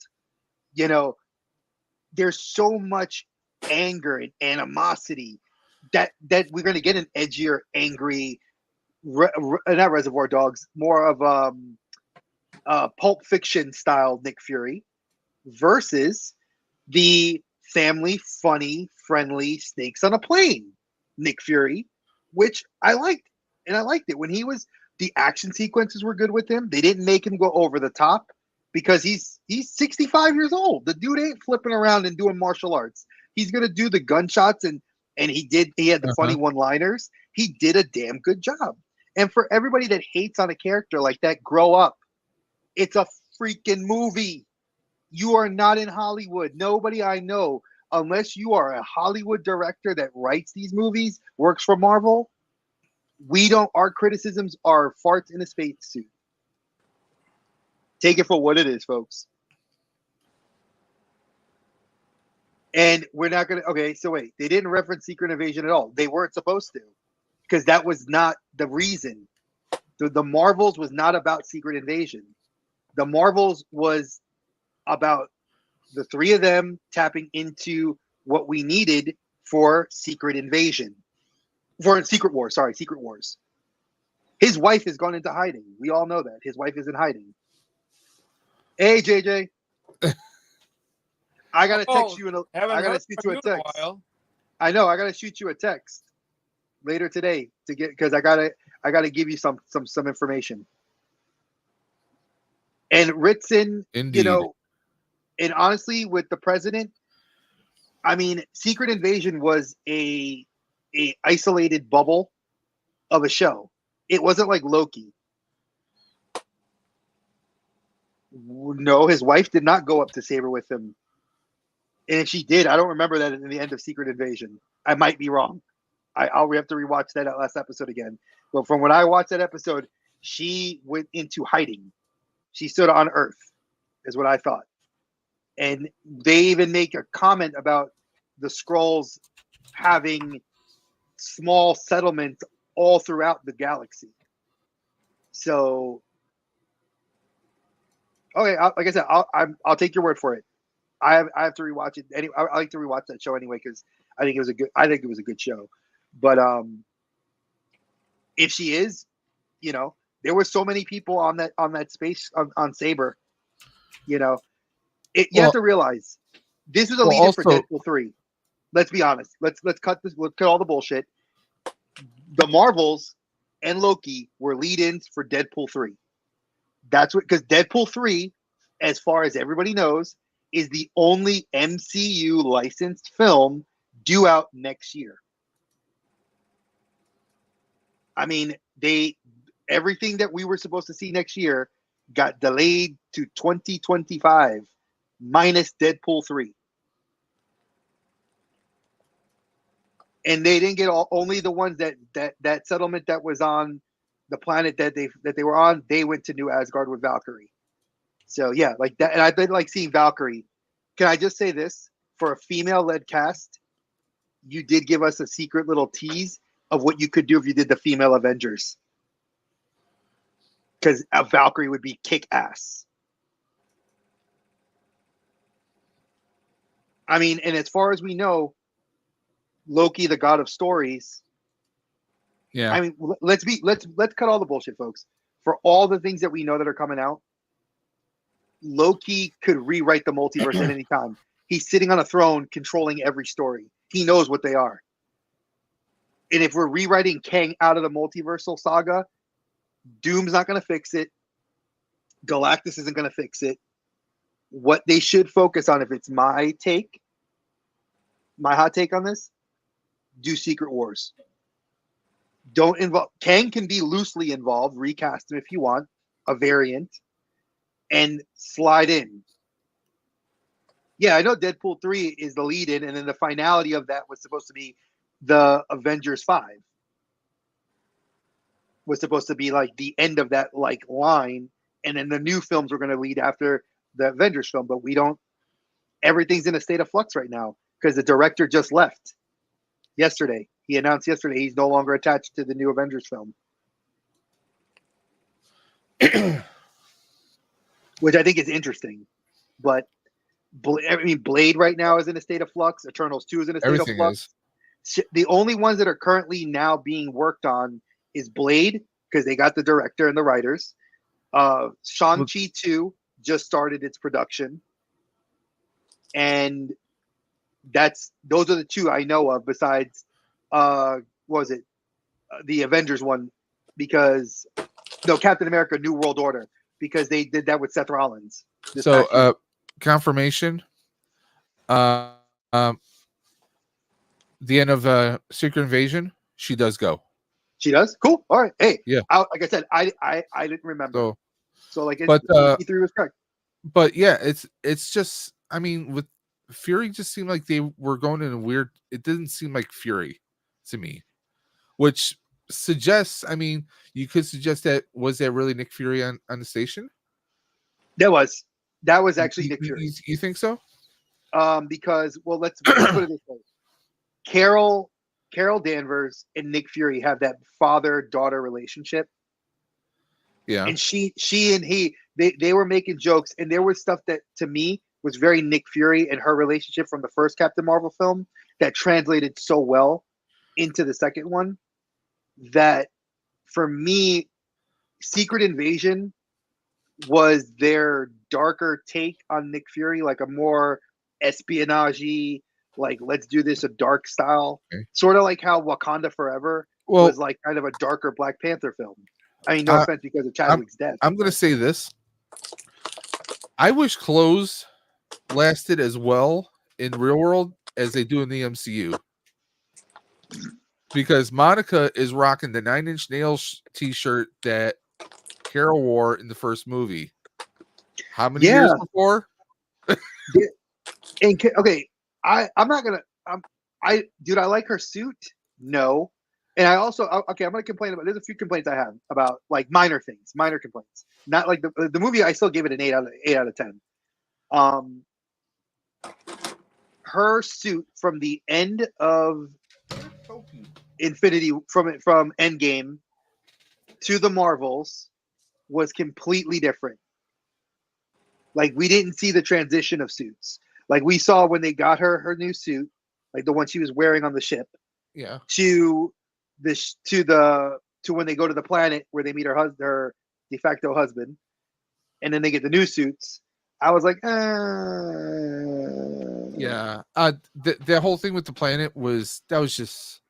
I made a comment about it because let's be real. I mean, for those of you that don't know, Kamala Khan is Middle Eastern.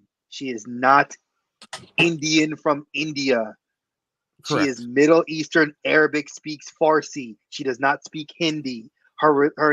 She does not worship. That planet was very Bollywood. I already said that earlier.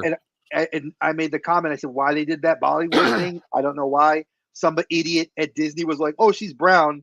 Click. Let's just take that box off because she's brown and she speaks a weird language that we don't know. No, she's Middle Eastern. And like how they wrote Carol for that part of the movie made no sense. The whole singing thing and just that was from Scott Pilgrim. That was a nod to her Scott Pilgrim stuff. Let's be real.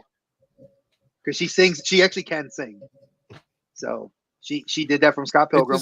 It just felt really weird and just I don't know. It was the one thing that felt out of place for me in the film. Did I like seeing Binary? Did I like seeing Beast? Did I like seeing everything else? Hell yes, I did. I mean, and do I like Xavier? You should have saw me throw my hands up in the air. Why did you throw your hands up? Beast. Oh, Kelsey Grammer did a great job. I'm glad we got him back. Like nothing that did the Beast recently. Wasn't. I mean, I liked it too. I mean, he was full CGI, mind you, but still, I'm like, my wife's like, that sounds like. I was like, it is. Yeah, my wife said the same thing. She's like, is that Kelsey Grammer, Frazier? I'm like, yeah, that's Frazier. I was like, yes, we got him back. So I was like, we needed him. We needed him. We needed him back in the MCU. We did need him back. I'm hoping we keep him. And I'm hoping that they do. When they do, I mean, obviously he's going to be the beast of this universe, or of the Fox universe. So, and we already know like how many other characters we're getting. And it's going to be interesting to see if that's the route they take with the Fantastic Four. Now, are the Fantastic Four going to leave that a version of that Fantastic Four, leave that universe or another universe and wind up being the Fantastic Four of our prime MCU universe?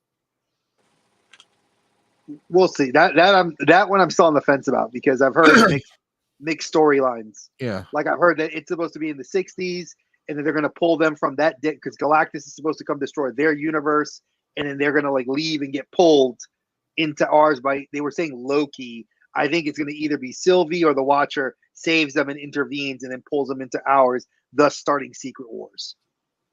Now, if we get a live action watcher, they better still have the same voice. Oh, what's his name? Jeffrey something. I I know who love you're him. referring to. Yeah, he's Westworld. Let me look at Westworld. No, Yes, he is. He's Jeffrey always Wright. he's always going to be Peoples from Shaft. He's always going to be Peoples to me. Jeffrey Wright. That's who it is. Love him. Love him. Love him. Love him. He was Gordon in the new Batman. He was Gordon, but to me, the first thing I saw him in, he was Peoples in Shaft. Sorry. It's always going to be that. And yeah, I know that I knew for the 60s, like Cap did at the end of First Avengers, but they're pulling the Fantastic Four from a different universe. So they're going to be like the multiversal bring in. I didn't know the comic book run. I've read only the only Captain Marvel I've honestly read has been more of the newer run stuff. So if they ever did this as an older nod to the Singing Planet in the comics, that's something outside of the comic book knowledge I have. So you're probably right. It could have been a story that they did. I just don't know when they did that story. Oh, by the way, Dre, you missed this. Oh no, he's broken. Yeah, I'm gonna try and fix it. Dude, I would contact them and be like, "Yo, your figure broke, you assholes." They might send you a new peg for his arm, but you got to fish that one out of there. Yeah, that's the thing. You'd probably have to drill it out. Yeah, you get a Dremel. I'm just gonna do what I had suggested before. I'm just gonna have him in the pose, holding the pizza bag in front of the scooter. Yeah, because I'll probably wind up getting the other Kino with the fighting gi. Yeah, I know. I'm actually more excited for the fighting gi one. That's crazy. I'm sorry, Dave. This is what happens when you don't deliver a pizza on time. I'm sorry. That hurts my heart, man. I mean, I've broken figures on streams before too, so I know sometimes when you get I told Colin, this was my first NECA casualty. Wasn't the RoboCop one, the leg in the back thing? But I mean, at least that's in one piece, and I can kind of like you could hide that. This I'm just gonna kind of like glue it so he's kind of like holding the package in his hand. That's gonna be the best I can do. I do agree with what Colin said. You could either take a Dremel, like with a very light, like a small tip on it, and like drill that peg, pull it out. That's what she said. Or you could use tweezers and try to pluck out the peg and then re-glue the peg back to the elbow joint. That might be able to work too. I mean, if you get that peg out of there, you can even find. I guarantee you, there's people out there that 3D print new pegs. Yeah, but NECA might send you a new peg. I mean, NECA might send you a new figure because I heard their customer service is pretty spot on. Awesome. Get a pizza box in here, Dre. That's freaking. See, again, for the price point that you pay, thank you, companies that give you accessories that work.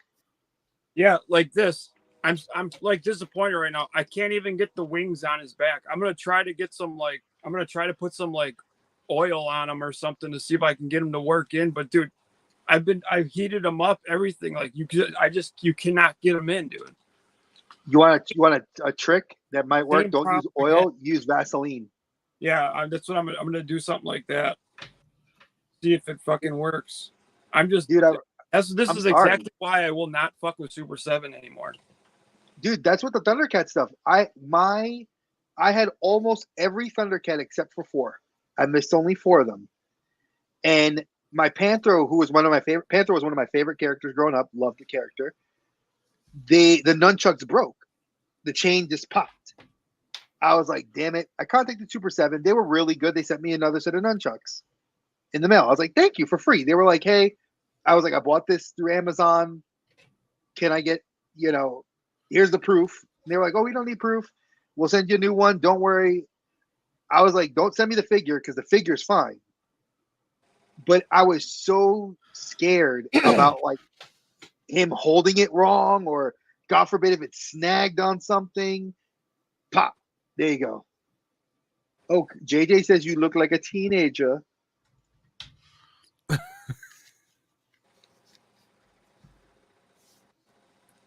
Haven't heard from you in weeks, and you come back and you got shit to say, huh? JJ gets busy, bro. It's like he's always like he's doing his thing, bro. I'm gonna side with somebody's gotta JJ. save the world. It's JJ. Yeah, because I mean, I gotta hit him up today when I get Archer's address. So Yep. I think Archer was shocked. Oh yeah, I think he was. I think he was shocked too, and I'm glad that he's gonna enjoy it. Oh, You know, to all the winners, congratulations! You guys helped us meet our goal. and by the way, thank you. it's his first time. That's Archer's. I heard that it was his first hot toy. Yeah. So I'm excited to see what he says. And Cobb was just blown away by he was shocked he won, and then the Mythics. I'm like, dude, you deserve it, man. Do you know what's interesting though? He just got from Payne's Collectibles, sent him 2 or 4 of the Motu inspired characters from Mythics, and he posted those, and I loved it. And he was like, you know, they're hard to come by because the He-Man, the Skeletor, the Hordak are like the more expensive ones. And the guy that does a lot of the customs, he lives in Sweden. Yeah. And he was at Legion's Con, and I asked him because he had a Batman, a Deadpool, a Doctor Strange. Well, the Batman one, that guy's awesome, dude. Yeah, because Big Dub bought like 7 of them, and other people at Legion's Con bought them all out. And I was like, dude, I have a few of my friends and I that would be interested in these. He's like, you're on my list. I'll contact you when I do the customs. I'll let you know what I'm gonna make, so that way you can kind of ask me, and I'll work on it. So I was like, because I want that Batman, I want the Doctor Strange. Those are the 2 I want. They look dope. His Spider-Man one I wasn't really impressed with, but he did an Aquaman, he did a Superman, he did the Mario, Luigi, Bowser, he did the Princess Peach, he did he did Green Lantern. He did a few of them, and they sold out quick. He wasn't selling them cheap. They gotta be like superhero characters that are like that actually wear like armor and stuff, not like spandex superhero characters, you know. Well, the Superman one looked good. I think the Superman one looked like it looked Kryptonian like style armor, but it was pull it off with Superman because, you know, and there's different types of Supermans too, you know, but like Spider-Man, I mean, how are you gonna make a Mythic Legions into a Spider-Man, you know? DJ said, first off, I was sick for a week. I'm sorry, dude. We are going through that here in my house. So, and he's like, he's like, in the second half, that's a compliment. Hey, well, we love you, JJ. You're freaking awesome. You're a great guy in the community, and that's no bullshit. So, you know, I'm sorry. I'm fighting a little bit hoarseness. My teenager is completely can't talk. My wife is backing up a lung, and the baby is sick. I mean, a teenager not talking, is that a bad thing? Oh God, yeah, not her. My teenager, no, it's not a bad thing. I mean, but you are her father, really low, so you know. Yeah, I know. I am your father. Oh, this is my grown-up hairstyle, dude. No, so wait. See that's Colin running for office. Yeah. I like that. Colin for president. 2024. That's a little soon. I don't know if I'll be able to pull that one. He's running on the Mythic platform. See, JJ, that's exactly what I have. The flu and the stomach bug. Oh my God, thank you. I hate that you have that, but whatever, that's what's going around hitting us, everybody. So if you have kids, I hate stomach stuff, dude. Because I don't do no. Yeah. Oh, dude, no. Colin, I'm gonna tell you now. I'm not gonna make it. I'm not gonna say on the live, but let's just put it this way: it's been god awful. Rory's had it bad. I've had it bad. My wife had it bad. We thought it was something we ate. It wasn't. It's literally just the cold. It's running its course. That's the worst part is you don't know like where it came from. You know, like it's like, damn, did I eat something bad? Did I not? Like, that's what we thought. Yeah. Oh, see, look, JJ says you got his vote. I mean, Colin and Elias for president and vice president. Yeah. I'm with it. I'll make the t-shirt. Colin's going to put a Mythic Legion in every house. A Mythic and a NECA in every household. And for those of you that don't love Mythic Legions, I mean, or want to talk about me, because I have heard friends of mine say that there's people who are saying, "Oh, Dre hated Mythic Legions." I did. I ain't gonna lie, I hated Mythic Legions. I understand when you pick the factions, and once I did a little bit more research, instead of the dumb thing I did, which was knee-jerk armchair reaction, instead of actually researching after owning them, I like it. Oh, now he responds to me. Archer, you late. It's funny. I just saw your text.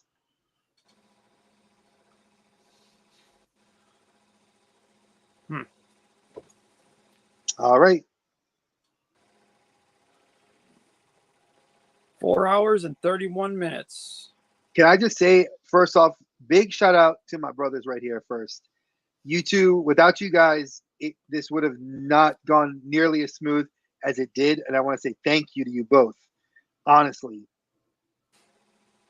Carol, I'm sorry. That's my fault. I totally misconstrued that. I thought it was Payne that gave it to him, not you. So, yes, you will get the credit for giving the Mythic Legions. Those were awesome. To Cobb. Cobb, I'm glad you won that box of Mythic Legions because they're dope. And Dave has a Mythic Legion in his house, courtesy of his brother right here.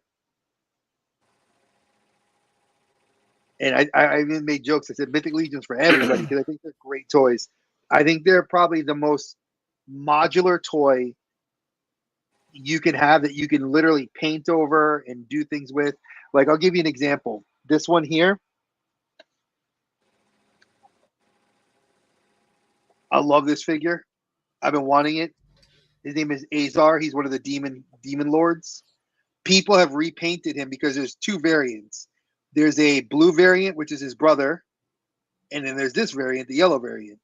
People have done red and have altered this to look like the darkness from Legend, Tim Curry's character. Yeah.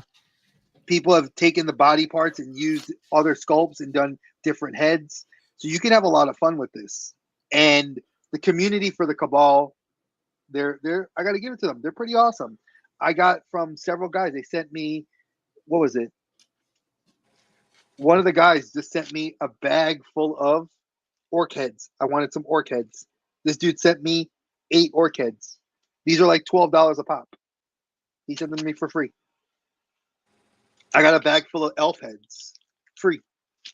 A lot of the people are very nice in the community. So I got to be honest. You know, it's a rarity that you see a community so giving that it makes me kind of wish the Marvel Legends, the McFarlane's community, was not full of the thieves and the assholes that exist in there. Not all of you, but Hey, I resemble that remark. Yeah, but I got burned by. See, I stopped trading Marvel Legends 3 years ago because I sent out a massive trade, and I got burned for almost all of my Iron Man figures. I only have 3 Iron Man figures now. The rest I gave in a trade. I don't trade at all anymore. I don't know you. I don't even like doing any business at all on anything. That's why I buy what I want. That's it. I don't buy extra shit. I don't buy shit because it's on sale. So when I buy, I don't sell it. I don't trade. I don't want to deal with it. Too many people everybody's out to screw somebody over. So I don't partake.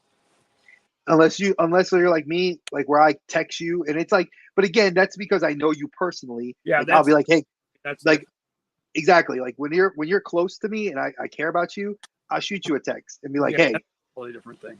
Like Dave will call me and be like, yo, Dre, I'm at the store. Or I'll be at Target. And Dave has gotten calls from me when he's eating dinner. I'm like, yo, I'm here. You want this? Got you. You know, Colin, I texted him. And we've done, that's what you do when you care about the community. And that's what a community is supposed to be about. That's what the community is about, building. You know, like not about the bullshit of like, oh, I want this or I want that. It's how can I help you? You know, because that's what got us all into the toy collecting in the first place. I mean, honestly, beyond the love of toys was the hope that if you found something in your area, well, of course you got mythics from me, my guy. Captain Spaulding got he hit the mother load. I like what he got. He got the Mask of the Red Death. I'm starting to think he lives in a tattoo chair. I think that's attached to his culo, right to his butt. He sent me pictures. Did you see that Jason one he got?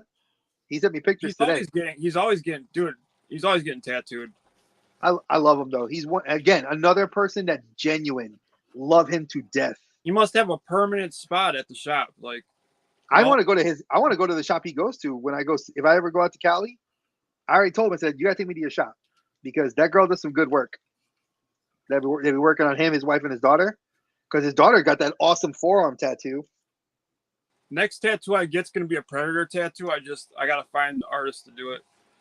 I'm doing something with my kids. I decided my next tattoo, it's gonna be twofold. So for everybody that doesn't know, I have on my right inside forearm Senshi, which is Japanese for warrior. And I want the Arabic Farsi Muhareb, which is warrior in Arabic, to represent my actual heritage. And then I'm going to do something with my kids' names here, something with their names or something with their date of births. I want to do something here because my family's above all for me. I love my kids, and I'm not the perfect dad. I know that, but I'd like to do something to dedicate to them because my mom has already got hers. I got her here, so my kids are going to be here. And that Red Death is a beautiful figure, but I bought it for me and my wife. So there's a story behind this. I pre-ordered the Red Death for me and my wife. Yeah, I got to get that one. My wife didn't like the figure. She felt it was a little too dark for her classroom. And it is. It's a very... Oh, sorry. My wife just corrected me. It's dates of birth, not date of births.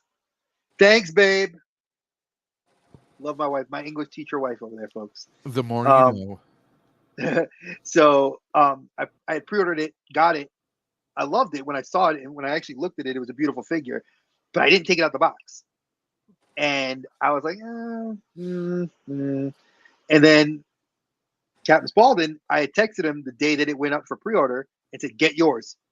He missed out. So I still had mine brand new in the box, never unsealed. I said, "Hey, I'll sell it to you retail. Just get it off my hands," because I didn't want it. It was taking up space. I knew he wanted it. He grabbed it, and he has it. And he loves it. He took it out the box. He wanted a clock tower or the grandfather clock. One of the coolest parts about it is the grandfather clock. Do you know they're selling that on Mercari for $50? The clock itself. I got to get that figure. I'll get it eventually. I'll wait till it settles down a little bit. Yeah, I mean, they just did the two, Walter, who's the guy who donated the Mythic Legions box to us. Walter just got his 2-figure pack, which was the Skeleton Warrior Mythic Legion, and then a space skeleton Cosmic. Yeah, I saw that. Yeah, and he signed it. So I told him, I said, "That's so cool that you got your own figure." He said that if we had enough time, he would have given us one to use for the giveaway. So Walter's a really stand-up dude. I love that guy. Cannot wait to talk to him. But yeah, the Red Death is a good figure. And then he got my ogre size. What was it? I sold him the ogre size. What was it? Captain Spaulding. What was the other one I got? You bought from me? The ogre size warrior with a different head sculpts. I gotta get a Krampus too. I gotta get that one. I want a Krampus, and because people have used this body type with the Krampus head sculpt, and then they get the Orc pauldrons, and they make some really cool figs. Guys, I'm gonna have to remove myself. You guys can keep going. Well, we'll go for, if we're gonna end. Colin, how long you want to go for? Dude, we can end now. We've been on for almost 5 hours. Yeah, I mean, I love Colin. I'll stay on with him, but I know that I'm hungry. I've been picking up my food, but I want to eat my dinner. Yeah, I'm sick of sitting in this chair, anyways. So I will let Walter know you said thank you, because he did want me to reach out to him when I shipped off the box. So I will let Walter know. Oh yeah, that was awesome. I still can't believe he did that. Yeah, I told him send me one figure. That's all I asked him for. He was willing to send T-shirts, stickers, buttons. I mean, he said he'd send me more for the next giveaway we do. Which, just to let you guys know, we are going to do another giveaway after the holidays. We're looking probably around March, springtime. There's I know a lot of schools do like book drives around that time, so I may do something then. And when I talk to Walter and I give him a little bit of a heads up, he'll be able to provide us with some cool new Mythic Legions giveaway stuff. So thank you guys again. I can't say thank you enough, Colin. I love you, brother. Dave, I love you too, man. Mm-hmm. You guys killed it today. Thank you. You know, from the bottom of my heart, it was awesome. We made our goal. Thank you to every single person that's been here with us, supporting us on all 3 of our channels. You know, keep the love, keep the support going. Happy Thanksgiving to you all. Just be safe, enjoy the holidays, and cut the bullshit out and just make sure you're looking out for each other. It's the holidays. It's that time. Check in with your family. There's a lot of people that are stressing that need a phone call. Just look out. That's my 2 cents on that. Okay. Anything coming up you guys want to promote? Colin, you got some stuff coming out, right? Just my normal toy hunts and reviews. I got a toy hunt Monday. I had a review drop today. I've been having a lot. I got another review coming probably out tomorrow. I got stuff coming out every day. Well, I know for me, I've been killing it with the views. My race to 500 has started. I'd like to hit there before January. I'm going to say, to be fair, my anniversary for YouTube is January the 8th. So I'd like to hit before the 8th of January 500 if possible. But you guys have been loving the toy reviews. I do have a couple of news stuff I want to review, but that's going to be probably around the Christmas holiday. So I'll be working on that. I do know that we have some shows that we're going to work on, Dave, myself. I do know that Sal from Nerd Affiliated and I are going to be filming something that's going to be going up on Nerd Affiliated in the coming weeks for Dungeons and Dragons. He's doing a DM spotlight and he wants to interview me first. So I'm looking forward to that. And then just to give you guys a heads up, we are doing a special Christmas episode that'll be dropping around the December 20th. And it's going to be a live where we're going to have some people just kind of talk about the holidays and talk about Christmas movies and, you know, that sort of stuff. If you guys want to, we'll post about that later on. But yeah, that's what I have. Dave? Of course, the Outer Dimension podcast will be getting some episodes coming up very soon. Also, as far as Dave's Dimension goes, don't have anything uploading right away. I recently started a new series called Dimension Tech, where I'll be reviewing basically since I'm in the process of potentially upgrading the computer. We may be doing a computer build in the future.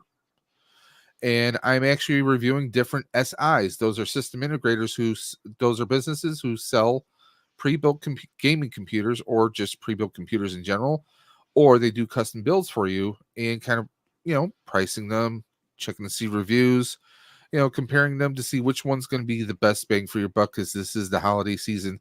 'Tis the season to spend. So I am actually doing that. But like Dre said, I want to thank everyone for, you know, supporting this initiative. Like Dre said, we're going to have many other charities coming up through the pipeline. Of course, every year I do the Ride for Roswell, which I'm wearing a shirt right now. Stream for the Cure, and that's always going to be something we're going to be trying to organize in the first of the year. Usually around January is when I start trying to, you know, get people who want to collab in any shape or form. But just want to thank you guys for coming out, supporting this. Colin brought this to us. I mean, that's why I put his logo on the wheel. It was his baby, and we just helped carry it. And you know what? This is go ahead, something that I'll always have the information for this charity in my descriptions, and you'll be able to find the link on my Instagram page. So if you ever want to donate to it, you'll always be able to come to my page and get the information for it. And I think that this can become a yearly thing for us, that we can, this is proven that we beat our goal. We wanted $500. We got the $500 goal. Congratulations to everyone that did it. I would like to do this as a yearly thing, that the three of us will collab together, and we will do this every year around the same time. So that way people can see, and whoever wants to donate, to it, like as far as items and prizes, let us know. And yeah. So I just want to thank everyone. And we have General Kenobi popping in the chat. We are just wrapping up. We did the stream to help benefit children's school lunches across the entire country. Our goal was 500, and Dre, we did meet, or did we surpass that? Actually, I think we surpassed it by $10. Okay, there we go. And once again, just want to thank everyone for coming through, supporting this. And please, again, you can always follow any of our channels to get this information on every stream that we've hosted. The link to the website is there in the video descriptions below. And you can go ahead and if this is something where you can't donate today, or you want to donate a month from now, like Colin said, this is year round. They're always taking donations. So please consider that. And just want to thank congratulate the winners. It looks like some of my internet's cracking up right now. We just want to congratulate the winners, congratulate everyone who donated, anyone who supported, shared, or even just mentioned this stream. One person we haven't seen today, but was always a major part, Rolando Flores, the multiversal moderator. So if you're watching this on a replay, thank you very much. And guys, just be safe, be good to each other. Look to the person next to you. Maybe they need an ear, someone to talk to, someone to help out. That's what we're all trying to do. So until next time, take care, and we'll catch you on the next event, right? See you guys later.